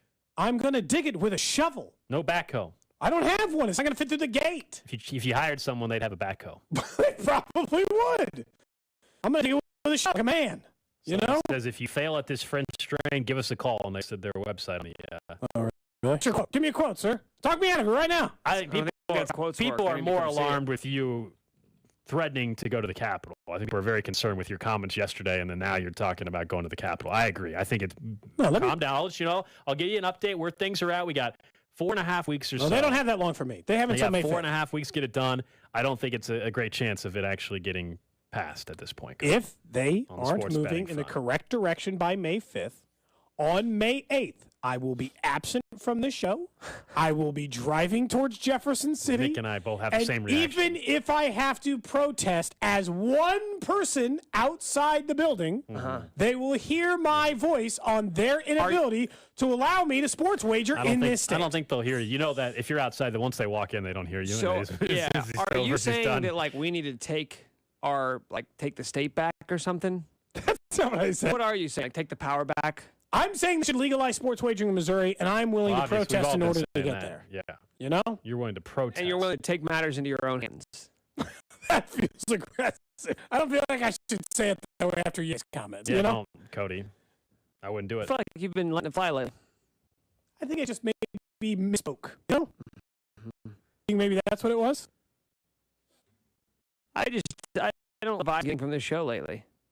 From everyone or me? Yeah, just like a lot of just political agendas being forced down everyone's throats. All I said is I don't want sports wagering legalized. So what about the people is that an out agenda? there? Yeah, what about the people out there who are against it, man? Hey, Nick, also, can you do me a favor? Can you cut what he just said? We'll use that in the future. I believe he misspoke, but it's a good drop for us. Thank you. Cody definitely just said, I don't want sports betting legalized. He definitely said that. He definitely said that. I think that's okay. It's okay to believe whatever No, but he said he's going to the Capitol for... I want it legalized, and you know that. Okay, just making sure. Now people are making the jokes. There are a lot of people who are French seemingly train. willing to, business-wise do this French train for me. Give me a number. Someone says, Cody, you should check your outstanding warrants first before you try to go on to City Hall, which is what you claimed you're going to. Before I check my outstanding warrants? Yeah. Well, I didn't rob a bank yet. We've established that. I love how you added yet. Thank you for that. That's the random question. I don't like to rule things out in my life. Okay. Coming up next, though, someone asked on the text line, are you guys going to talk Royals? We actually are. We're going to talk some Royals baseball with the general manager of the Kansas City Royals and the director or the vice president of operations about this start to the season. Obviously, last night was progress, but bigger picture, what he's seeing from the pitching staff and also the young bats. Next here on Cody and Gold. You're listening to Cody and Gold. So good, and everyone knows it. Brought to you by Gann Asphalt and Concrete. For asphalt, concrete, and parking lot maintenance, Gann Asphalt and Concrete. One contractor, all things parking lot. Trusted in Kansas City since 1994. Online at GANN. In just to be 2 years since I underwent advanced at Dury Vision, I was going back all the things that have changed since then, things I've been able to do a lot easier traveling, all because of not needing contacts or glasses anymore. A trip to Colorado or going rafting, there's no way I would have been able to work on the rafting trip. We were getting soaked. Water was coming over us. It just would have been a pain. Would have had contacts in all day long. My eyes would have been itchy. It was that. Maybe it was our trip to Nashville over the last 2 years where we're out very, very late on Broadway Street there in Nashville. The next morning, no way my contacts would have wanted to cooperate. None of that matters anymore because I don't use contacts or glasses. I see better than I ever have, and it's because the great staff at Dury Vision told me after my long, extensive consultation that, you know what? You are a candidate. Despite being told you're not a candidate in the past, you can undergo SBK Advanced LASIK. Just call Dury Vision like I did, 913-491-3330, or go online to duryvision.com and find out more information how you can make the best decision ever like I did. Old Johnny Pizza has expanded to the Crossroads with their OSP Express. Go to ospexp.com to order, and you can use any third-party delivery system. Located in the Crossroads food stop at 16th and Campbell. Go to ospexp.com to order your favorite Old Johnny Pizza. You can change your career in just 4 months with Centric. Go to Centric.com/610 and see for yourself how you can start that new career. We talk about it all the time. It's easy to get into a job you don't want. IT is the future. Make it your future. More stability, more consistent pay, more career advancement. That's what they offer at Centric because cybersecurity and IT is the future. You can pay with a GI Bill and several other financing options available. Go to Centric.com/610 and start your new career in as little as 4 months. Wendy's $3 breakfast deal is a bacon or sausage egg croissant plus small seasoned potatoes for $3. It's the breakfast that don't miss. So if you did miss Wendy's breakfast, don't imagine fresh cracked eggs, sizzling sausage, crispy bacon, and block out those hot, buttery, flaky croissants. Croissants don't really make a sound, but if they did, for a breakfast that don't miss, Wendy's is that breakfast. Choose wisely. Choose Wendy's $3 breakfast deal. Limited time only. Participating U.S. Wendy's. Select a request $3 breakfast deal to obtain discount. Not valid for all card or combo orders. Whether you own a local business or a global one, you're always looking for ways to position your operation to create opportunities and move on them faster. With Bank of America, you get access to experts, award-winning insights, and business solutions so powerful, you'll make every move matter. Locally and globally. Visit bankofamerica.com/banking for business to learn more. What would you like the power to do? Copyright 2023 Bank of America, N.A. Growing up, nothing was more fun than playing outside, climbing trees and getting dirty. Hi, this is Larry Ryan with Ryan Lawn and Tree. Well, we grew up, but now we love working outside, creating beautiful lawns, caring for trees and shrubs, fixing irrigation systems, and providing our customers with industry-best pest services. Our Ryan Pros are passionate about creating spaces your family, friends, and even pets can enjoy. Our Ryan Pros in those clean red trucks are highly trained, full-time employee owners. And as an owner, They're personally committed to providing you with unmatched results and award-winning 5-star customer service. And we're local, so no 1-800 number here. Visit RyanLawn.com today for a free estimate. Hey, and if you want an outdoor career with us as an employee owner, visit RyanLawn.com. I personally guarantee you'll be glad you did. Hey, it's Josh Klingler. You had a solid retirement dream. Sell your home in a few years, bank the equity, downsize, and travel. But inflation and recession has you wondering if all your hard-earned equity will still be there. What if you could recession-proof your equity right now? You can with TrueHold. TrueHold will buy your home for its best current value before a recession can erode it. You get to bank all the cash now and live in your home for as long as you want. And TrueHold covers all property taxes, insurance, repairs, and maintenance. And since TrueHold pays your home's current value in cash now, it's yours to do whatever you'd like. Don't wait for inflation, recession, and interest rates to erode your home's value. Visit TrueHold.com and discover how much TrueHold will buy your home for today, based on its best current value, not what's coming. Call 1-855-300-9993 or visit TrueHold.com. The smarter, faster way to cash out your home's value without having to move. That's TrueHold.com. You're listening to 610 Sports Radio from the Max Motors Studios. Join Nick, Bink, and Chris live from Cinderblock Brewery Friday night, April 28th, starting at 7 for live NFL draft coverage on your official broadcast partner of the Chiefs, 610 Sports Radio. KCSP Kansas City, WDAF HD2 Liberty, always live on the free Odyssey app. All right, 1 o'clock hour, hanging out on a Thursday. It's Cody and Gold. Alex Gold, Cody Tapp, Nick Schwartz with you. We'll get to a Snitch Line Thursday coming up in about 12 or 15 minutes. 913-586-7610. This is where you got something you saw around town, something maybe you've done, something you need to get off your chest. It is a Snitch Line, anonymous Snitch Line Thursday here on Cody and Gold. But let's talk some Royals baseball. Certainly feels good after last night, a 10-1 victory. Off day a lot better today after that win, and the Royals back in action tomorrow out at Kauffman Stadium when the Braves come to town. And let's welcome in the general manager of the Kansas City Royals, also vice president of baseball operations, JJ Piccolo. JJ, we last time we talked to you obviously was out at opening day. I would imagine though last night the flight back it's a little bit more enjoyable for everybody after what was the best win of the season so far.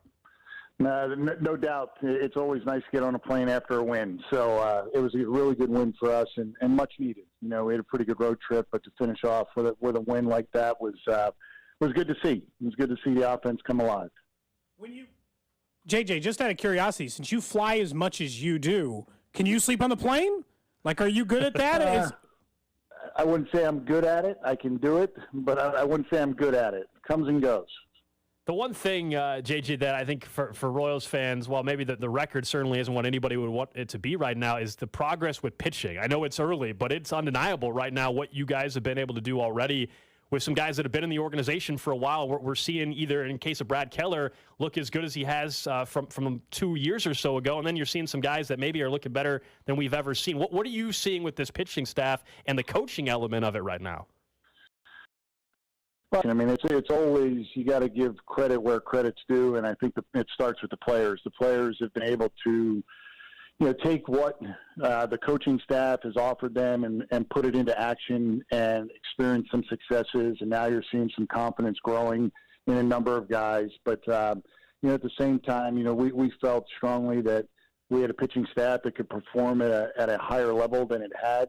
But I give a lot of credit to Brian Sweeney and Zach Bove and Mitch Stetter and others who have come up with good plans for each individual guy. They've made some tweaks along the way, and we've seen some quick returns, which always helps the buy-in from the player. So it's been a combination of things. It's really just been a good interaction between, I keep calling it the pitching team, or the team of coaches we have, a good interaction between the pitching team and the pitching staff.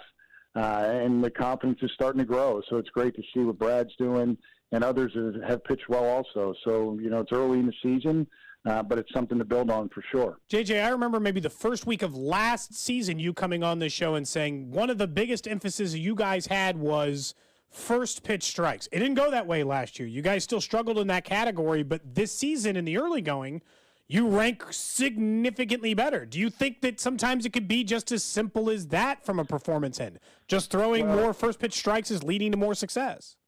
Well, that philosophy is as old as the game. I mean, you get ahead with strike one, you can do a lot of different things. So it's pretty basic. That's not a new concept at all. I mean, I think we've all heard that from the time we played Little League Baseball.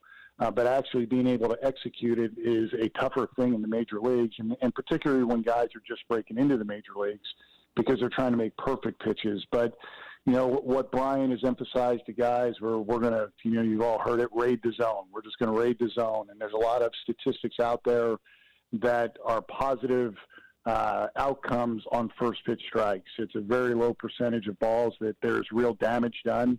And when somebody does get you for a homer or double, you tip your cap, but the percentages say it's strike one or it's an out. And that's a very positive outcome. So the other thing that's, we've combined that thought with the pitchers being on the attack with where our catchers are setting up. They're pretty much setting up in the middle of the plate to start the at-bat. We're basically going high and low. We're not trying to hit edges early in the count.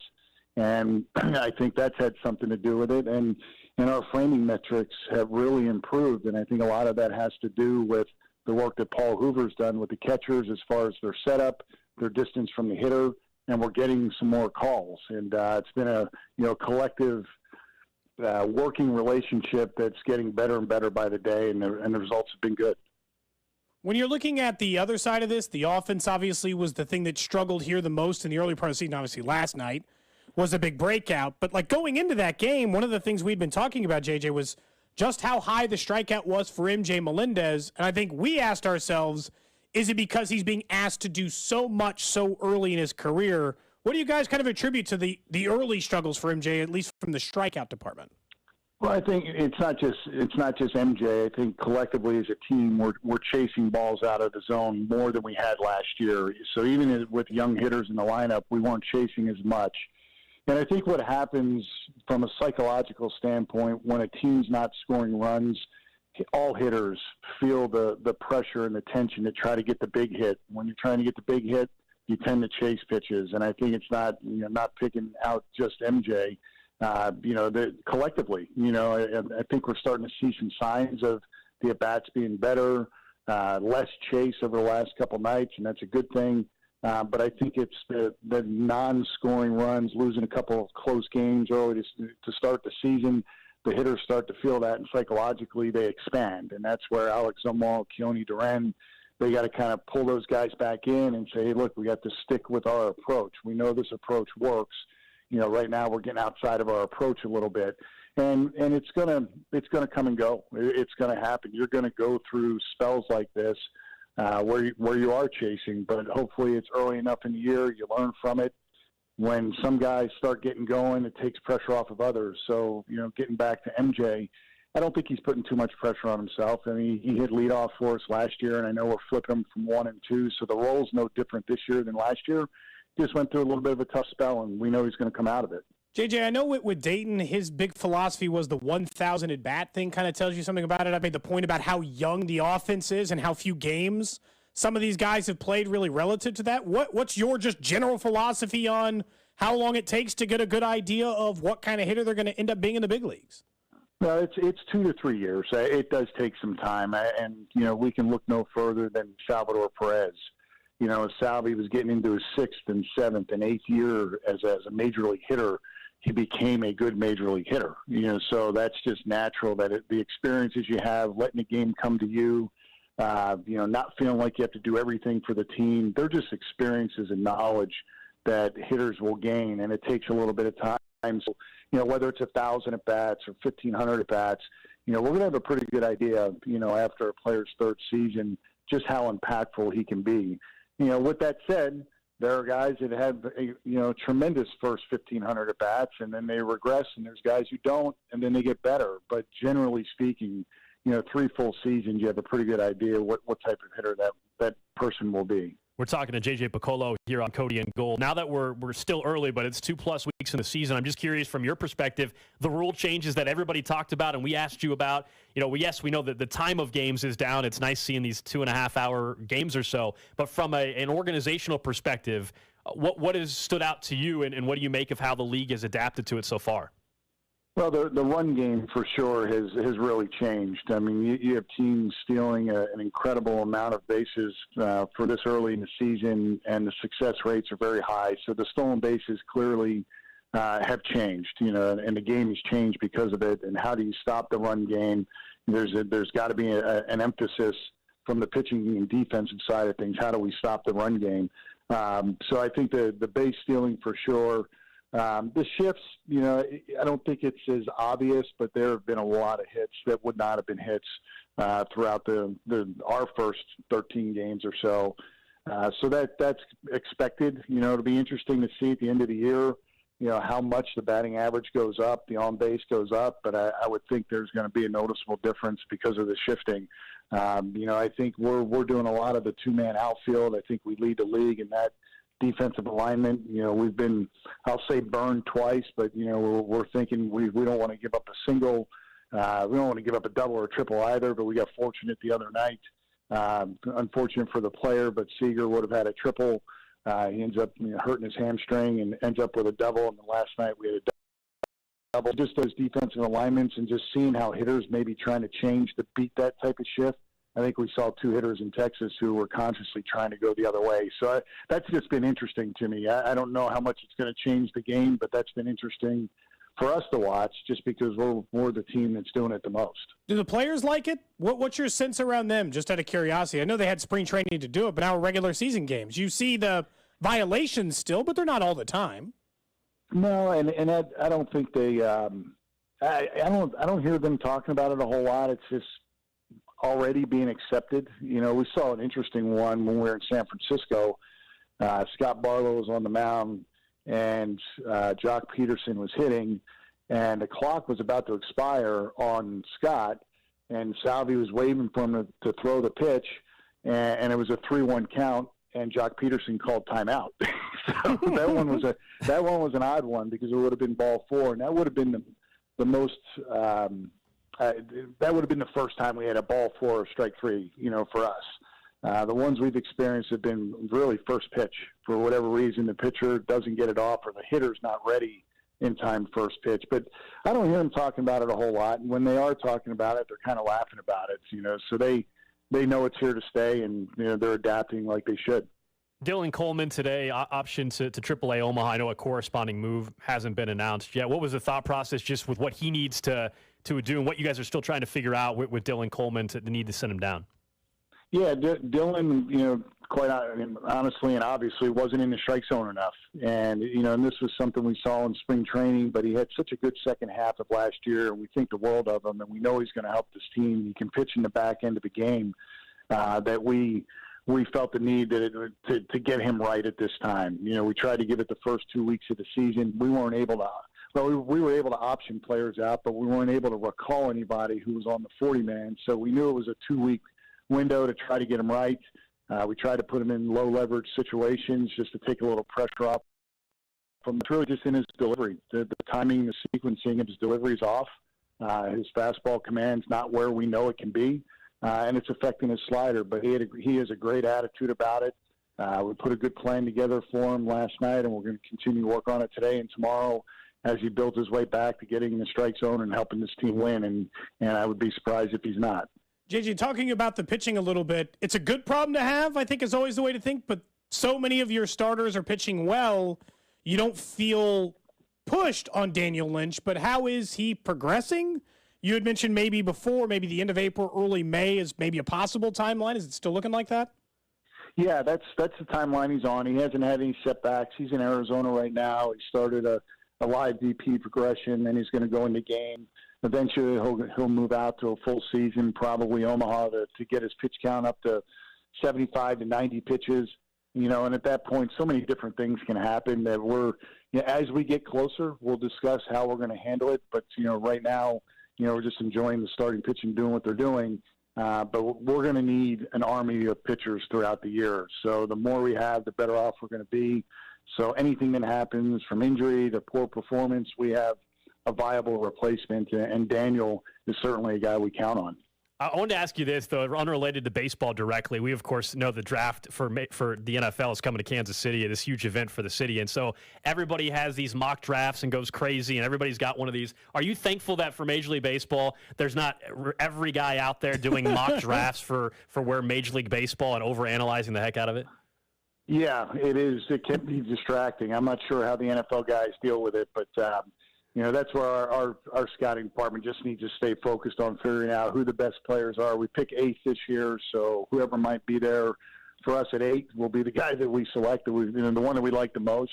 But yeah, it can be distracting. It can be very distracting, and quite honestly, it influences your fan base on who you should or shouldn't take. But we have a team full of scouts who are experts in what they do that will make that determination. So you can understand how fans would like you to take a certain player, but nobody's seen the player more than the teams are out there scouting, and we know the players inside and out. JJ, the general manager doesn't have to travel on every road trip. Your Eagles have 2 first-round picks. Are you thinking about sticking around for a draft? No, I won't be in town. I'll keep an eye on it, but I won't be in town for it. It sounds like it's going to be a great time for the city. I know everybody's looking forward to it. I was hoping maybe maybe try to get behind the scenes or something. But you think he's going to announce the pick for the Eagles? Is that what you're thinking? I think you text Brett Veach and you see how close you can get. That's all, JJ.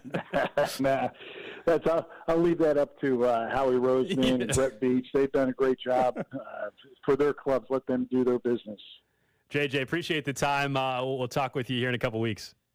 Okay, guys. Thank you. There you go. That's JJ Piccolo, the Royals general manager and executive vice president of baseball operations, joining us as he does every couple weeks on 610 Sports Radio with us here on Cody and Gold. And look, I mean, at the end, as far as Daniel Lynch, obviously same timeline. That's good to see there's not a setback. Looking at late April, early May.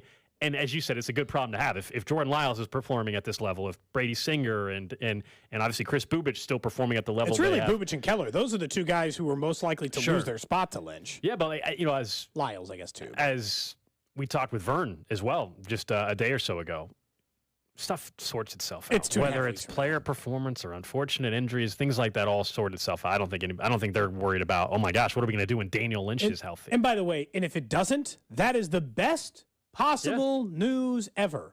If all 5 starting pitchers deserve and have to stay in the rotation when this is done, fantastic news. I mean, that's the dream scenario. And then if you got to add an extra rehab start to buy yourself a week or 2 weeks of Lynch, okay. Or if you got to put one of these guys, including him, in the bullpen in order to just keep him and have him in the big leagues, you do that too.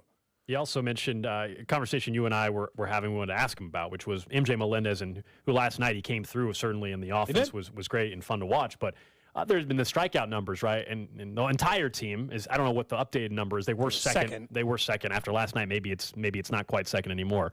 But he doesn't think that there's too much on the plate there of MJ Melendez. He said last year he led off as well for them, because you and I had wondered that. We talked with Vern about it. Playing left, but he playing wasn't right, like a perfect hitter last bit. year. He struggled at times there as well.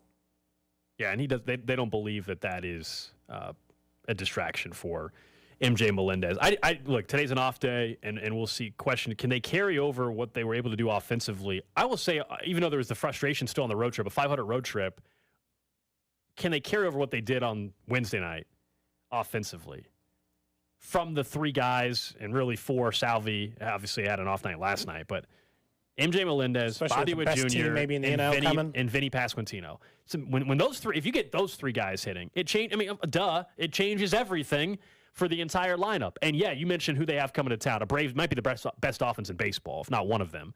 And so it's a great test again for your pitching staff. But certainly, can you break through? I know JJ had talked, I think, last week with Vern on Vern's On Deck show, and mentioned the pitching the Royals had faced so far this season. It hasn't been the easiest schedule out of the gate. Well, this weekend, let's see what they can do as a team against one of the better teams, or we think will be one of the better teams in baseball. I mean, they are currently and have been, so probably will be, logically. Right. I mean, that's just one of those. That's not that. I mean, I think they've got the number 1 record in the. Are you going right Friday night? It's your UMKC night. Are you going tomorrow night? I have. Have you bought the theme ticket? Purchased a theme ticket for Friday. You have? Okay. I'm just curious which Rue alum will throw out the first pitch. We know it's not going to be you, so I'm curious. I feel like they would have asked me by now. Who it's going to be. Probably like Michael Watson. That's a good guess.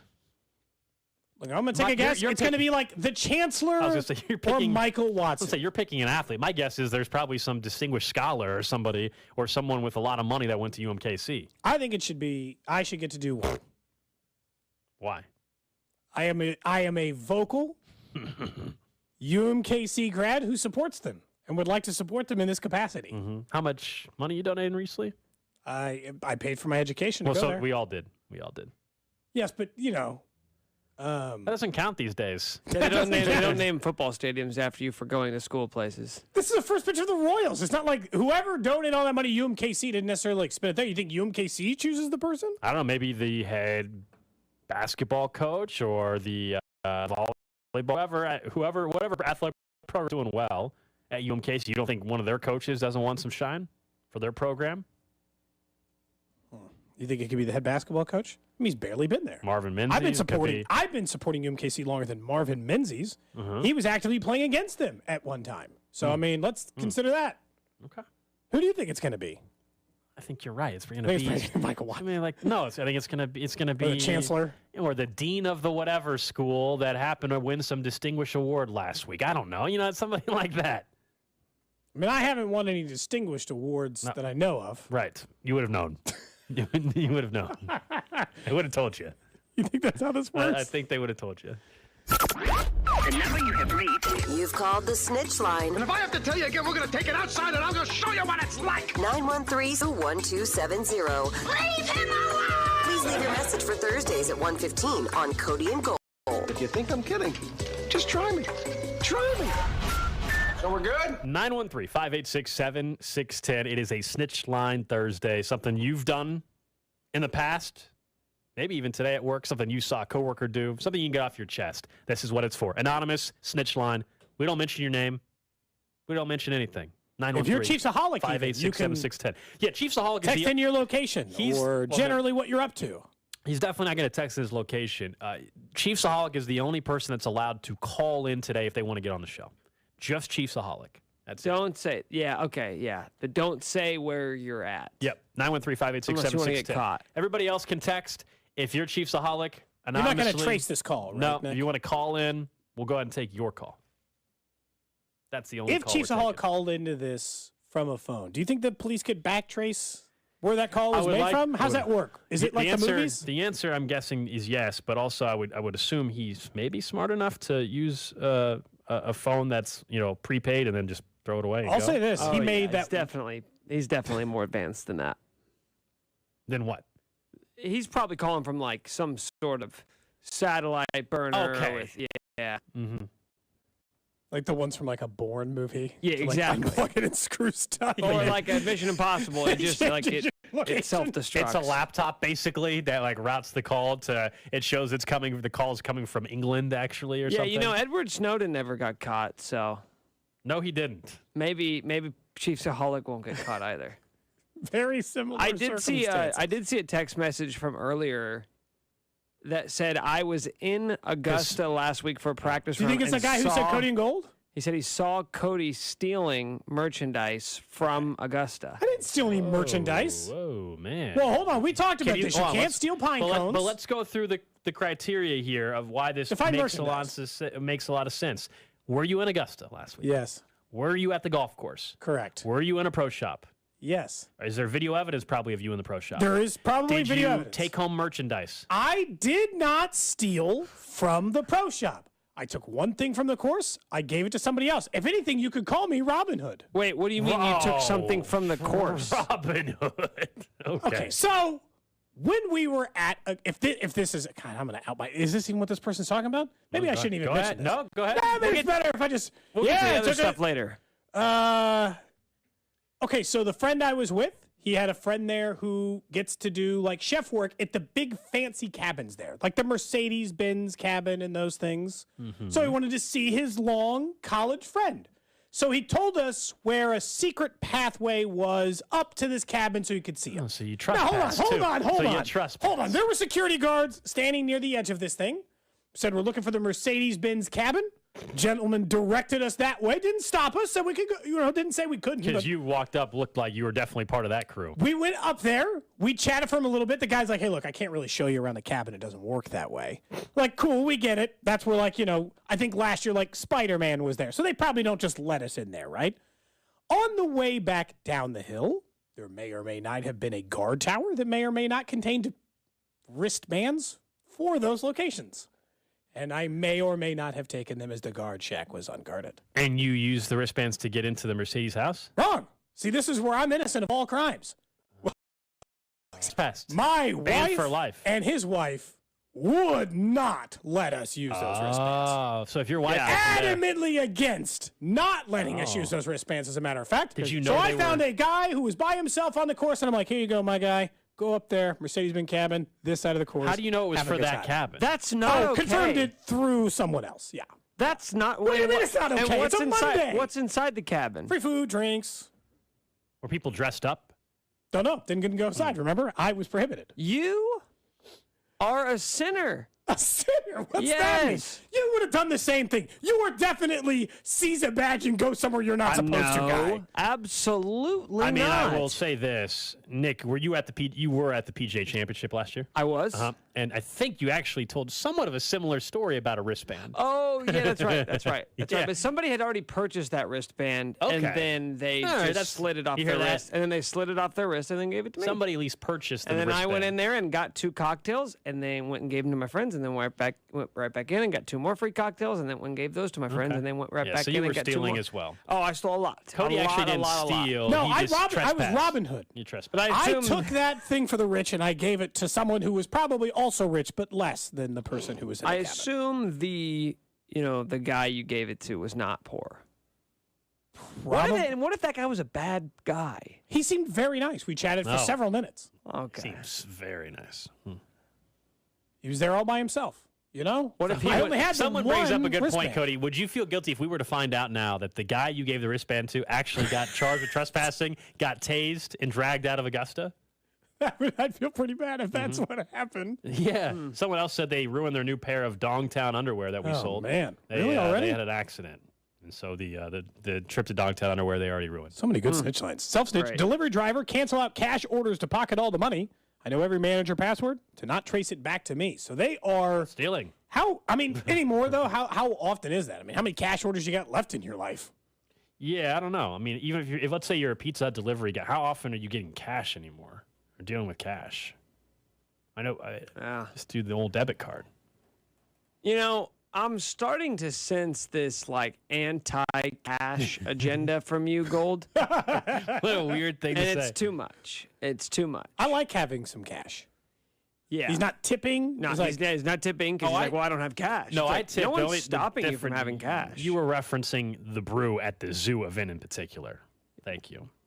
Well, that poor girl who was working the counter, sweating, was just working her ass off, probably on a double shift. Probably making like $2.12 an hour. There's a good tipping story if you want to talk. We can't talk about it on the air in particular, but if you want to talk to Dusty about that, there's actually a recent non-tipping story involving somebody prominent in town that you should talk to. Wait, involving someone prominent in town? Talk to Dusty. I literally cannot talk about it on the air. Sorry, guys. Well, this is just such a tease. Yeah, dude. Can't. Oh, yeah. Didn't he tell it on air? No, he did not tell it on air. He was told. Oh, not he to told tell the it story on about that family, about the family from out of town. I didn't tip. Yeah, that's a different. Will you give us a hint? No. Because because that's not, honestly, that's messed up of you to do that. To hint at it and then give us nothing. In the middle of the snitch line, yeah, too. and the Dusty's time not in which here, we snitch. so I can't go grab him and bring him on and tell the story. It's not my thing to tell necessarily, if that makes sense. Okay, then let's say it wasn't Dusty. Let's say it's somebody else at a different Let's restaurant. just say some athletes in town maybe don't tip very well. We'll just leave it at that. Oh, what sport do they play? Do you know? We're done. We're one done. with a bat or one with the field goal post? We're done. We're done. Or maybe I can't they say kick a ball. Okay, what shape is the ball that this athlete plays with? Oblong, circle. Talk to Dusty. Seriously, talk to I've Dusty. heard a story about somebody who does something with the football with their foot, and I heard that That's they called a don't- kicker. I heard that they don't pay well at all. What? Could be a soccer player or a place kicker. Yeah, I don't know about don't that. assume. I don't know, man. Would you like to clear Tommy Townsend now, though? Yeah, it's not Tommy Townsend. Yeah, it's not. I can tell you. I can confirm that's not who I'm talking about either. Someone says you guys can spoil Succession, but not use a code name to snitch on a bad tipper. I can't. As I told you, it's an athlete in town. That's all I can say. God, it's so vague. Are they a legendary athlete? No. They're not somebody you want here long term? That's mixed, but it's not a legendary. You take them or leave them. That's Yeah. your personal opinion on them? Yeah. Okay. I'm not going to tell you the We're name on narrowing air. it I down. know, but We're we getting are there. there. We've eliminated a few names. We're getting It's there. not Mahomes or Kelsey. Correct. It's not. It's not Chris Jones. Yeah, Correct. it's not Chris Jones. Correct. Just keep going. Keep naming guys. It's You not. said it's not Tommy Just go Townsend. through the full 53 man. It's not Salvador on either. Perez. It could be baseball. It could be football. What about soccer? Oh, so we Could know it it's be not sporting? soccer. Ooh, we've It's- eliminated all sporting Kansas City players. Matt Beasler is clear. That's right. Team anymore. Oh, goodness. All right, coming up next, we will get to what's trending. We'll also get back into some huge news in the NFL today and what it means. Cody and Gold on 610 Sports Radio and the Odyssey app. You talk on the radio. You're a fanboy. Brought to you by Gann Asphalt and Concrete. For asphalt, concrete, and parking lot maintenance, Gann Asphalt and Concrete. One contractor, all things parking lot. Trusted in Kansas City since 1994. Online at GANNasphalt.com.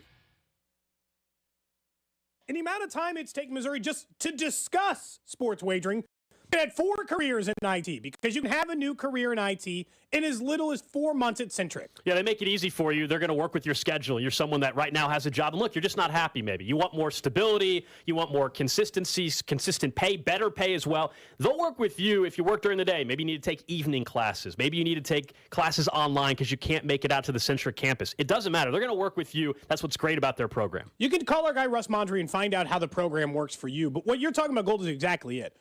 Work service industry jobs and you're working every night, every weekend, the hours are inconsistent. It's hard to do that. Careers in IT can offer you so much more stability, and they take a lot of different financing options. They take the GI Bill and other financing options available to you because they want to work with you. That's why they work with 1,500 companies to try to make sure or try to really help you find that next job in IT. Yeah, stop putting it off. Find out more information. Call our guy Russ. See what the program could do for you. Network development, centric.com/610. Baseball season is upon us. You can enjoy baseball this spring at The Other Place with 3 great Kansas City locations. Shawnee, Olathe, and downtown Overland Park. The Other Place is a one-of-a-kind game day experience that you can enjoy each and every day with fantastic dine-in only specials. Check it out, The Other Place. The NBA playoffs are here, and you can turn crossovers into cash with FanDuel. Just visit FanDuel.com/610Bob right now and place a $5 bet, and you'll get an instant $150 in bonus bets, win or lose. Some of the things that I like about FanDuel is that the app is safe and secure, and you get paid instantly. There's no better place to bet all the playoff action than America's #1 sportsbook. Just go to FanDuel.com/610Bob and sign up and get $150 in bonus bets when you bet your first $5. FanDuel, official sports betting partner of the NBA and 610 Sports Radio. 21 and present in Kansas. Bonus issued as non-withdrawable bonus bets that expire 7 days after receipt. Restrictions apply. See full terms at FanDuel.com/sportsbook. FanDuel is offering online sports wagering in Kansas under an agreement with Kansas Star Casino, LLC. Gambling problem? Getting help is your best bet. Call 1-800-522-4700 or visit KSGamblingHelp.com.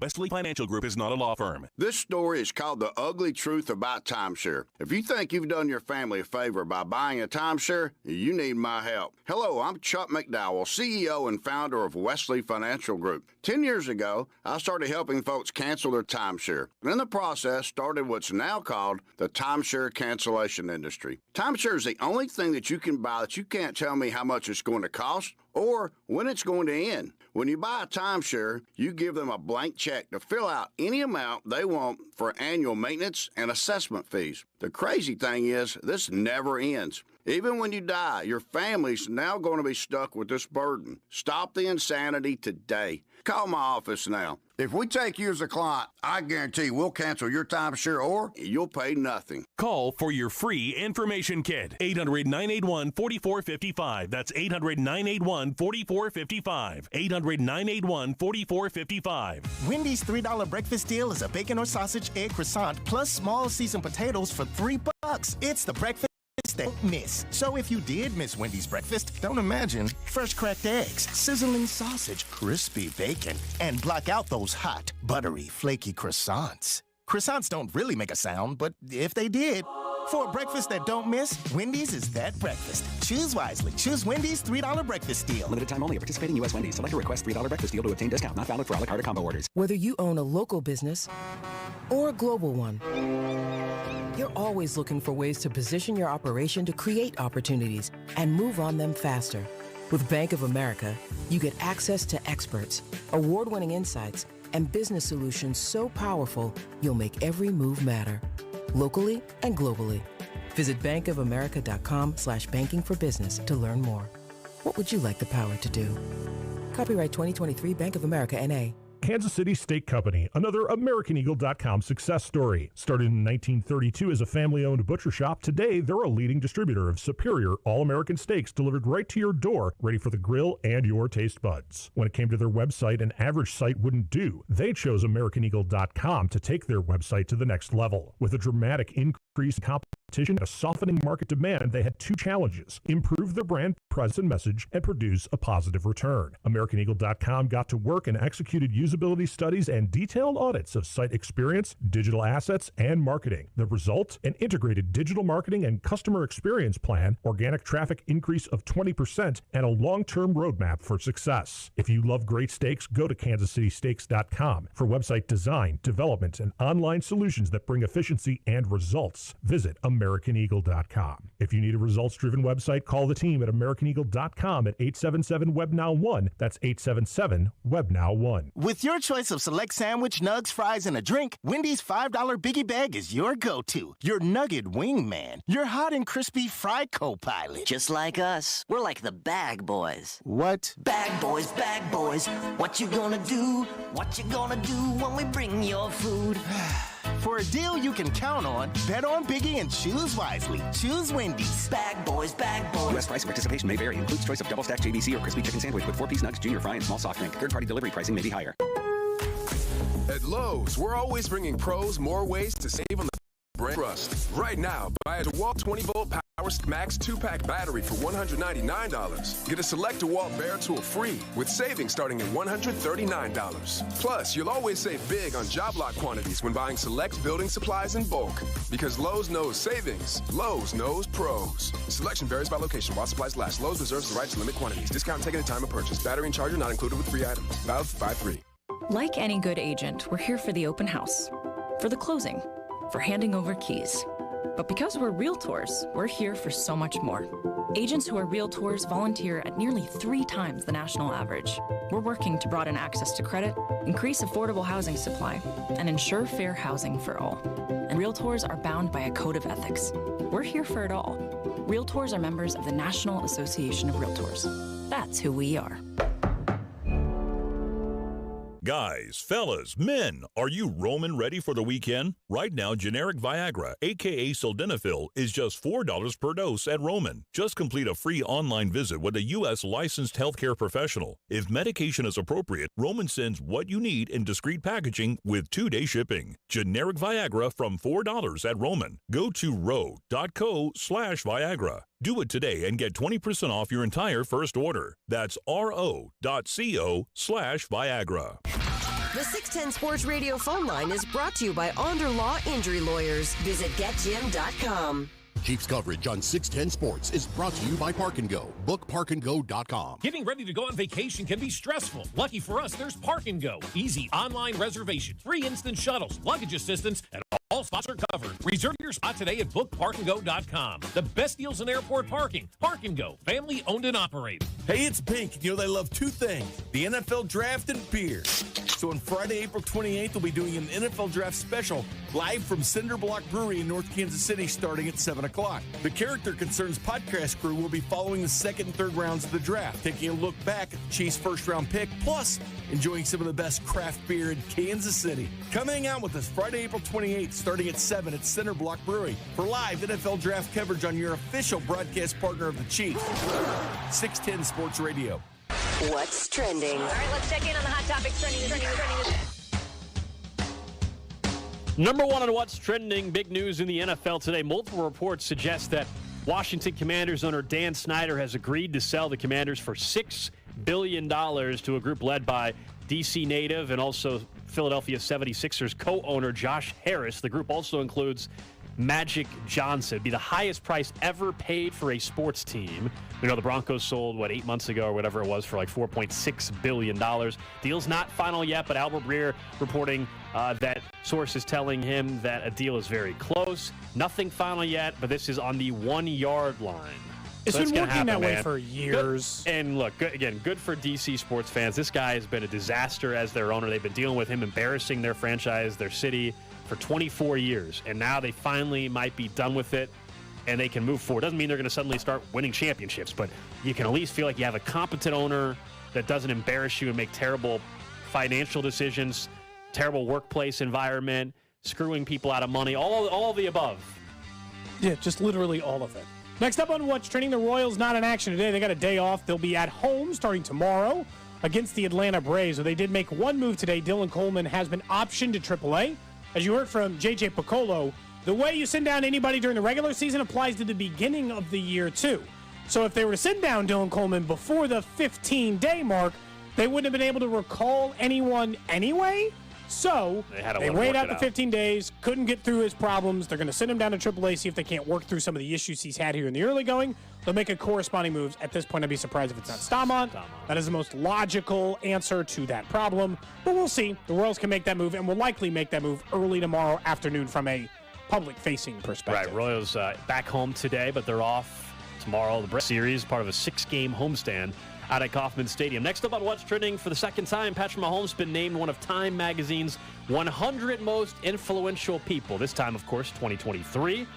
Peyton Manning wrote the excerpt on Mahomes, said all these young players around the country are trying to imitate his sidearm throws and incredible plays, but I hope they know he's also an incredibly hard worker, and he understands his platform as the MVP quarterback of the Super Bowl winning team. This won't be the last time you hear Patrick Mahomes identified that way. I would tend to agree. He was one of 13 people selected for the Titans category of the list. I mean, I can't be surprised that he's Time's one of 100 most influential people. It's like he's the LeBron of the NFL. He is going to be the face of the NFL for the next 15 years. It'll take his retirement for somebody else to take his job in this spot. Do you get a plaque? Do you get like a cover of you on it, and then you can frame it? Dude, Mahomes is going to have so much hardware, there's no way you can fit it all in one room. Some stuff's just going into boxes, never to be seen again. You're not putting every time you're on Time's 100 most influential people. You keep the first one, the second one gets boxed up, and you move on. I mean, you can have the man cave, but you're right. You probably have to have some storage of just all bunch. He's going to have too much stuff, man. Way too many trophies, way too many plaques, way too many honors in order to keep them all up. Next up on What's Trending, the NFL has officially, and the NFLPA, have officially approved a helmet designed specifically to reduce quarterback concussions. According to their evaluation, the helmet performs 7% better than the most popular helmet worn by quarterbacks last season. They said that it has like a different layered shell that's supposed to prevent specifically that back of head impact as quarterbacks go down. Look, this is very obvious to point out because there were several very clear instances of that last season, including the most famous with Tua Tagovailoa from last year. So even if it's a 7% reduction, great. Anything you can do to reduce. The NFL ignored that problem for a long time, kind of the way baseball ignored steroids. I know they're different things, but NFL just tried to hope that would go away for a while. It became such a big thing they had no choice. I'm glad they're still actively working on these things. Anything to reduce the number is good news. No question. Hey, that's what's trending here on Cody and Gold. Land things off to the afternoon show coming up in about 18 minutes or so. I wanted to follow up on the text line, though, real quick, 913-586-7610, when we were talking about the snitch line, and then it turned into tipping and athletes tipping. And someone, we can mention this one because they're not Chiefs players anymore, right? From the 816. What do you think? Nick, you think you say those top two names? Absolutely. This is someone, I think it's a snitch line we can't confirm or deny. From the 816 says they used to deliver Chick-fil-A to DeMarcus Robinson and Tyreek Hill all the time. Like at the same time? They said they only tipped $8 on orders over 60. Chick-fil-A has delivery? That's part of the DoorDash. Okay, so I actually have a question about tipping with like delivery and pizza. I know where you're going with it. Go ahead. I'm with you on this. So, yeah. Well, I don't even know if I have a stance. I'm just more like confused because I know typically the rule of thumb is when you are dining out, you tip 20%. When I am tipping for delivery, should I also be tipping 20%? Because it's not the same as getting served for an hour plus. It is. I mean, I would Cole's assume. really choked up about this question. Gold, it's fine. I understand. Because I've always understood that, like, if you're a pizza place, you're not necessarily the guy who's behind the. Yeah. And people always say, well, they'll share their tips. I've worked in the service industry.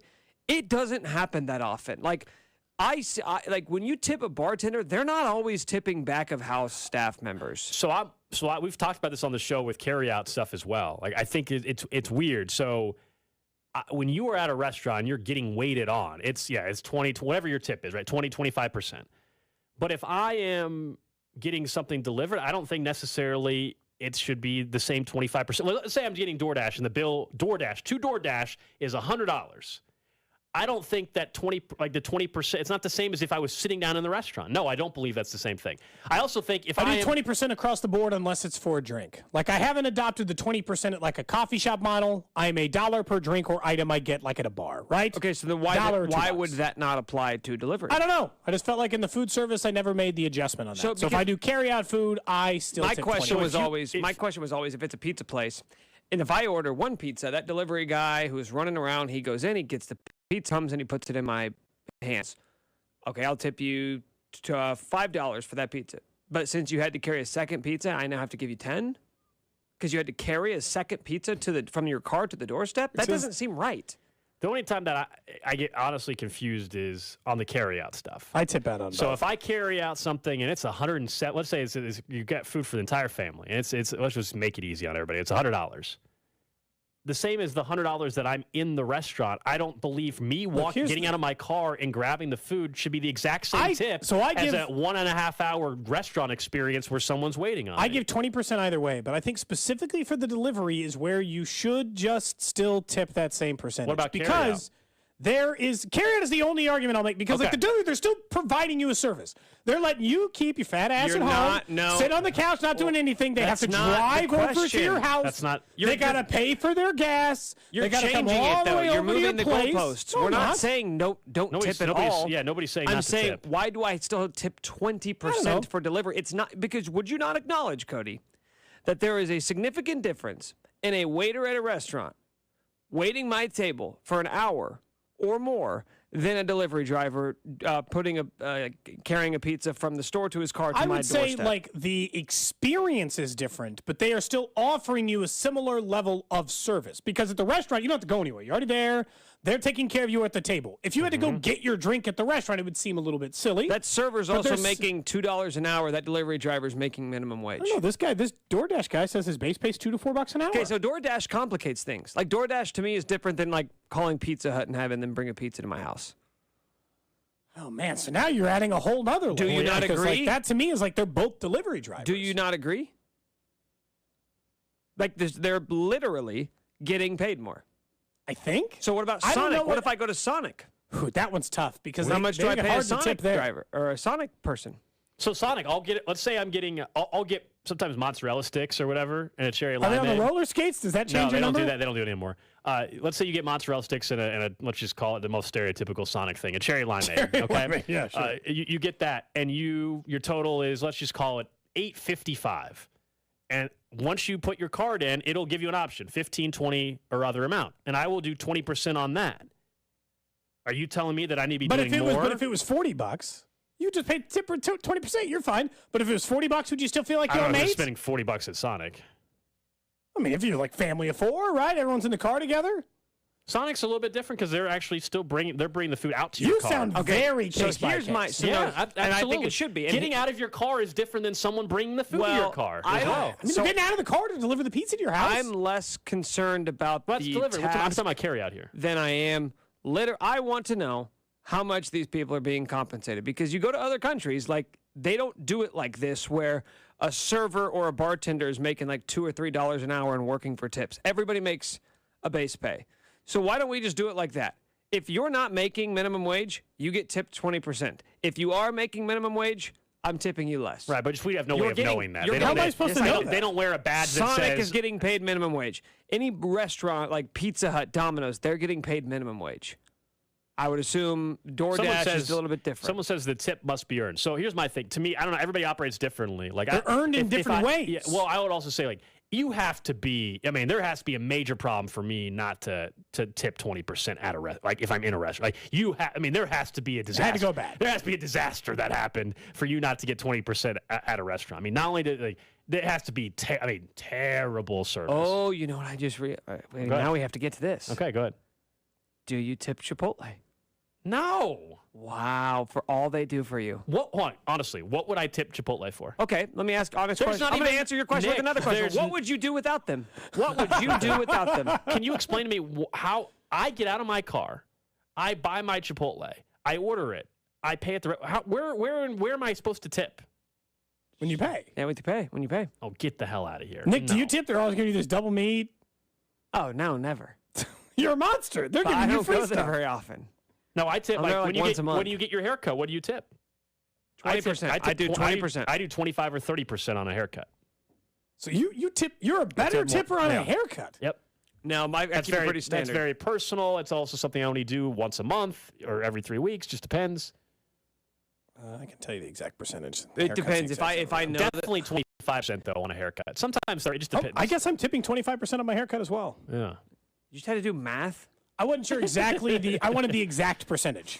Got the haircut, pretty similar place every time. Price is the same pretty much every time. Okay. I tip the same pretty much every Someone time. says they tip the McDonald's drive-through guy if he's nice enough and I can afford it. Look, good on you, but I'm not. I'm not. Well, then I really do have to carry cash I'm not, all the time because they're not like I can't just like tap pay and agree to tip this. Every person. time I'm at Tipping McDonald's, through I the always get everybody in the drive-through. It's the nice thing to do. Tipping through the drive-through. I mean, again, if you do it, great, but nobody should feel like they're obligated to do that. What's your obligation, Nick? Have you ever? Because I know Gold doesn't go to Starbucks very often. Have you gotten stuck on one of those like I'm paying for the person behind me situations? No, maybe one time. I've had that happen a couple of times. I never know how to like. Here's the problem.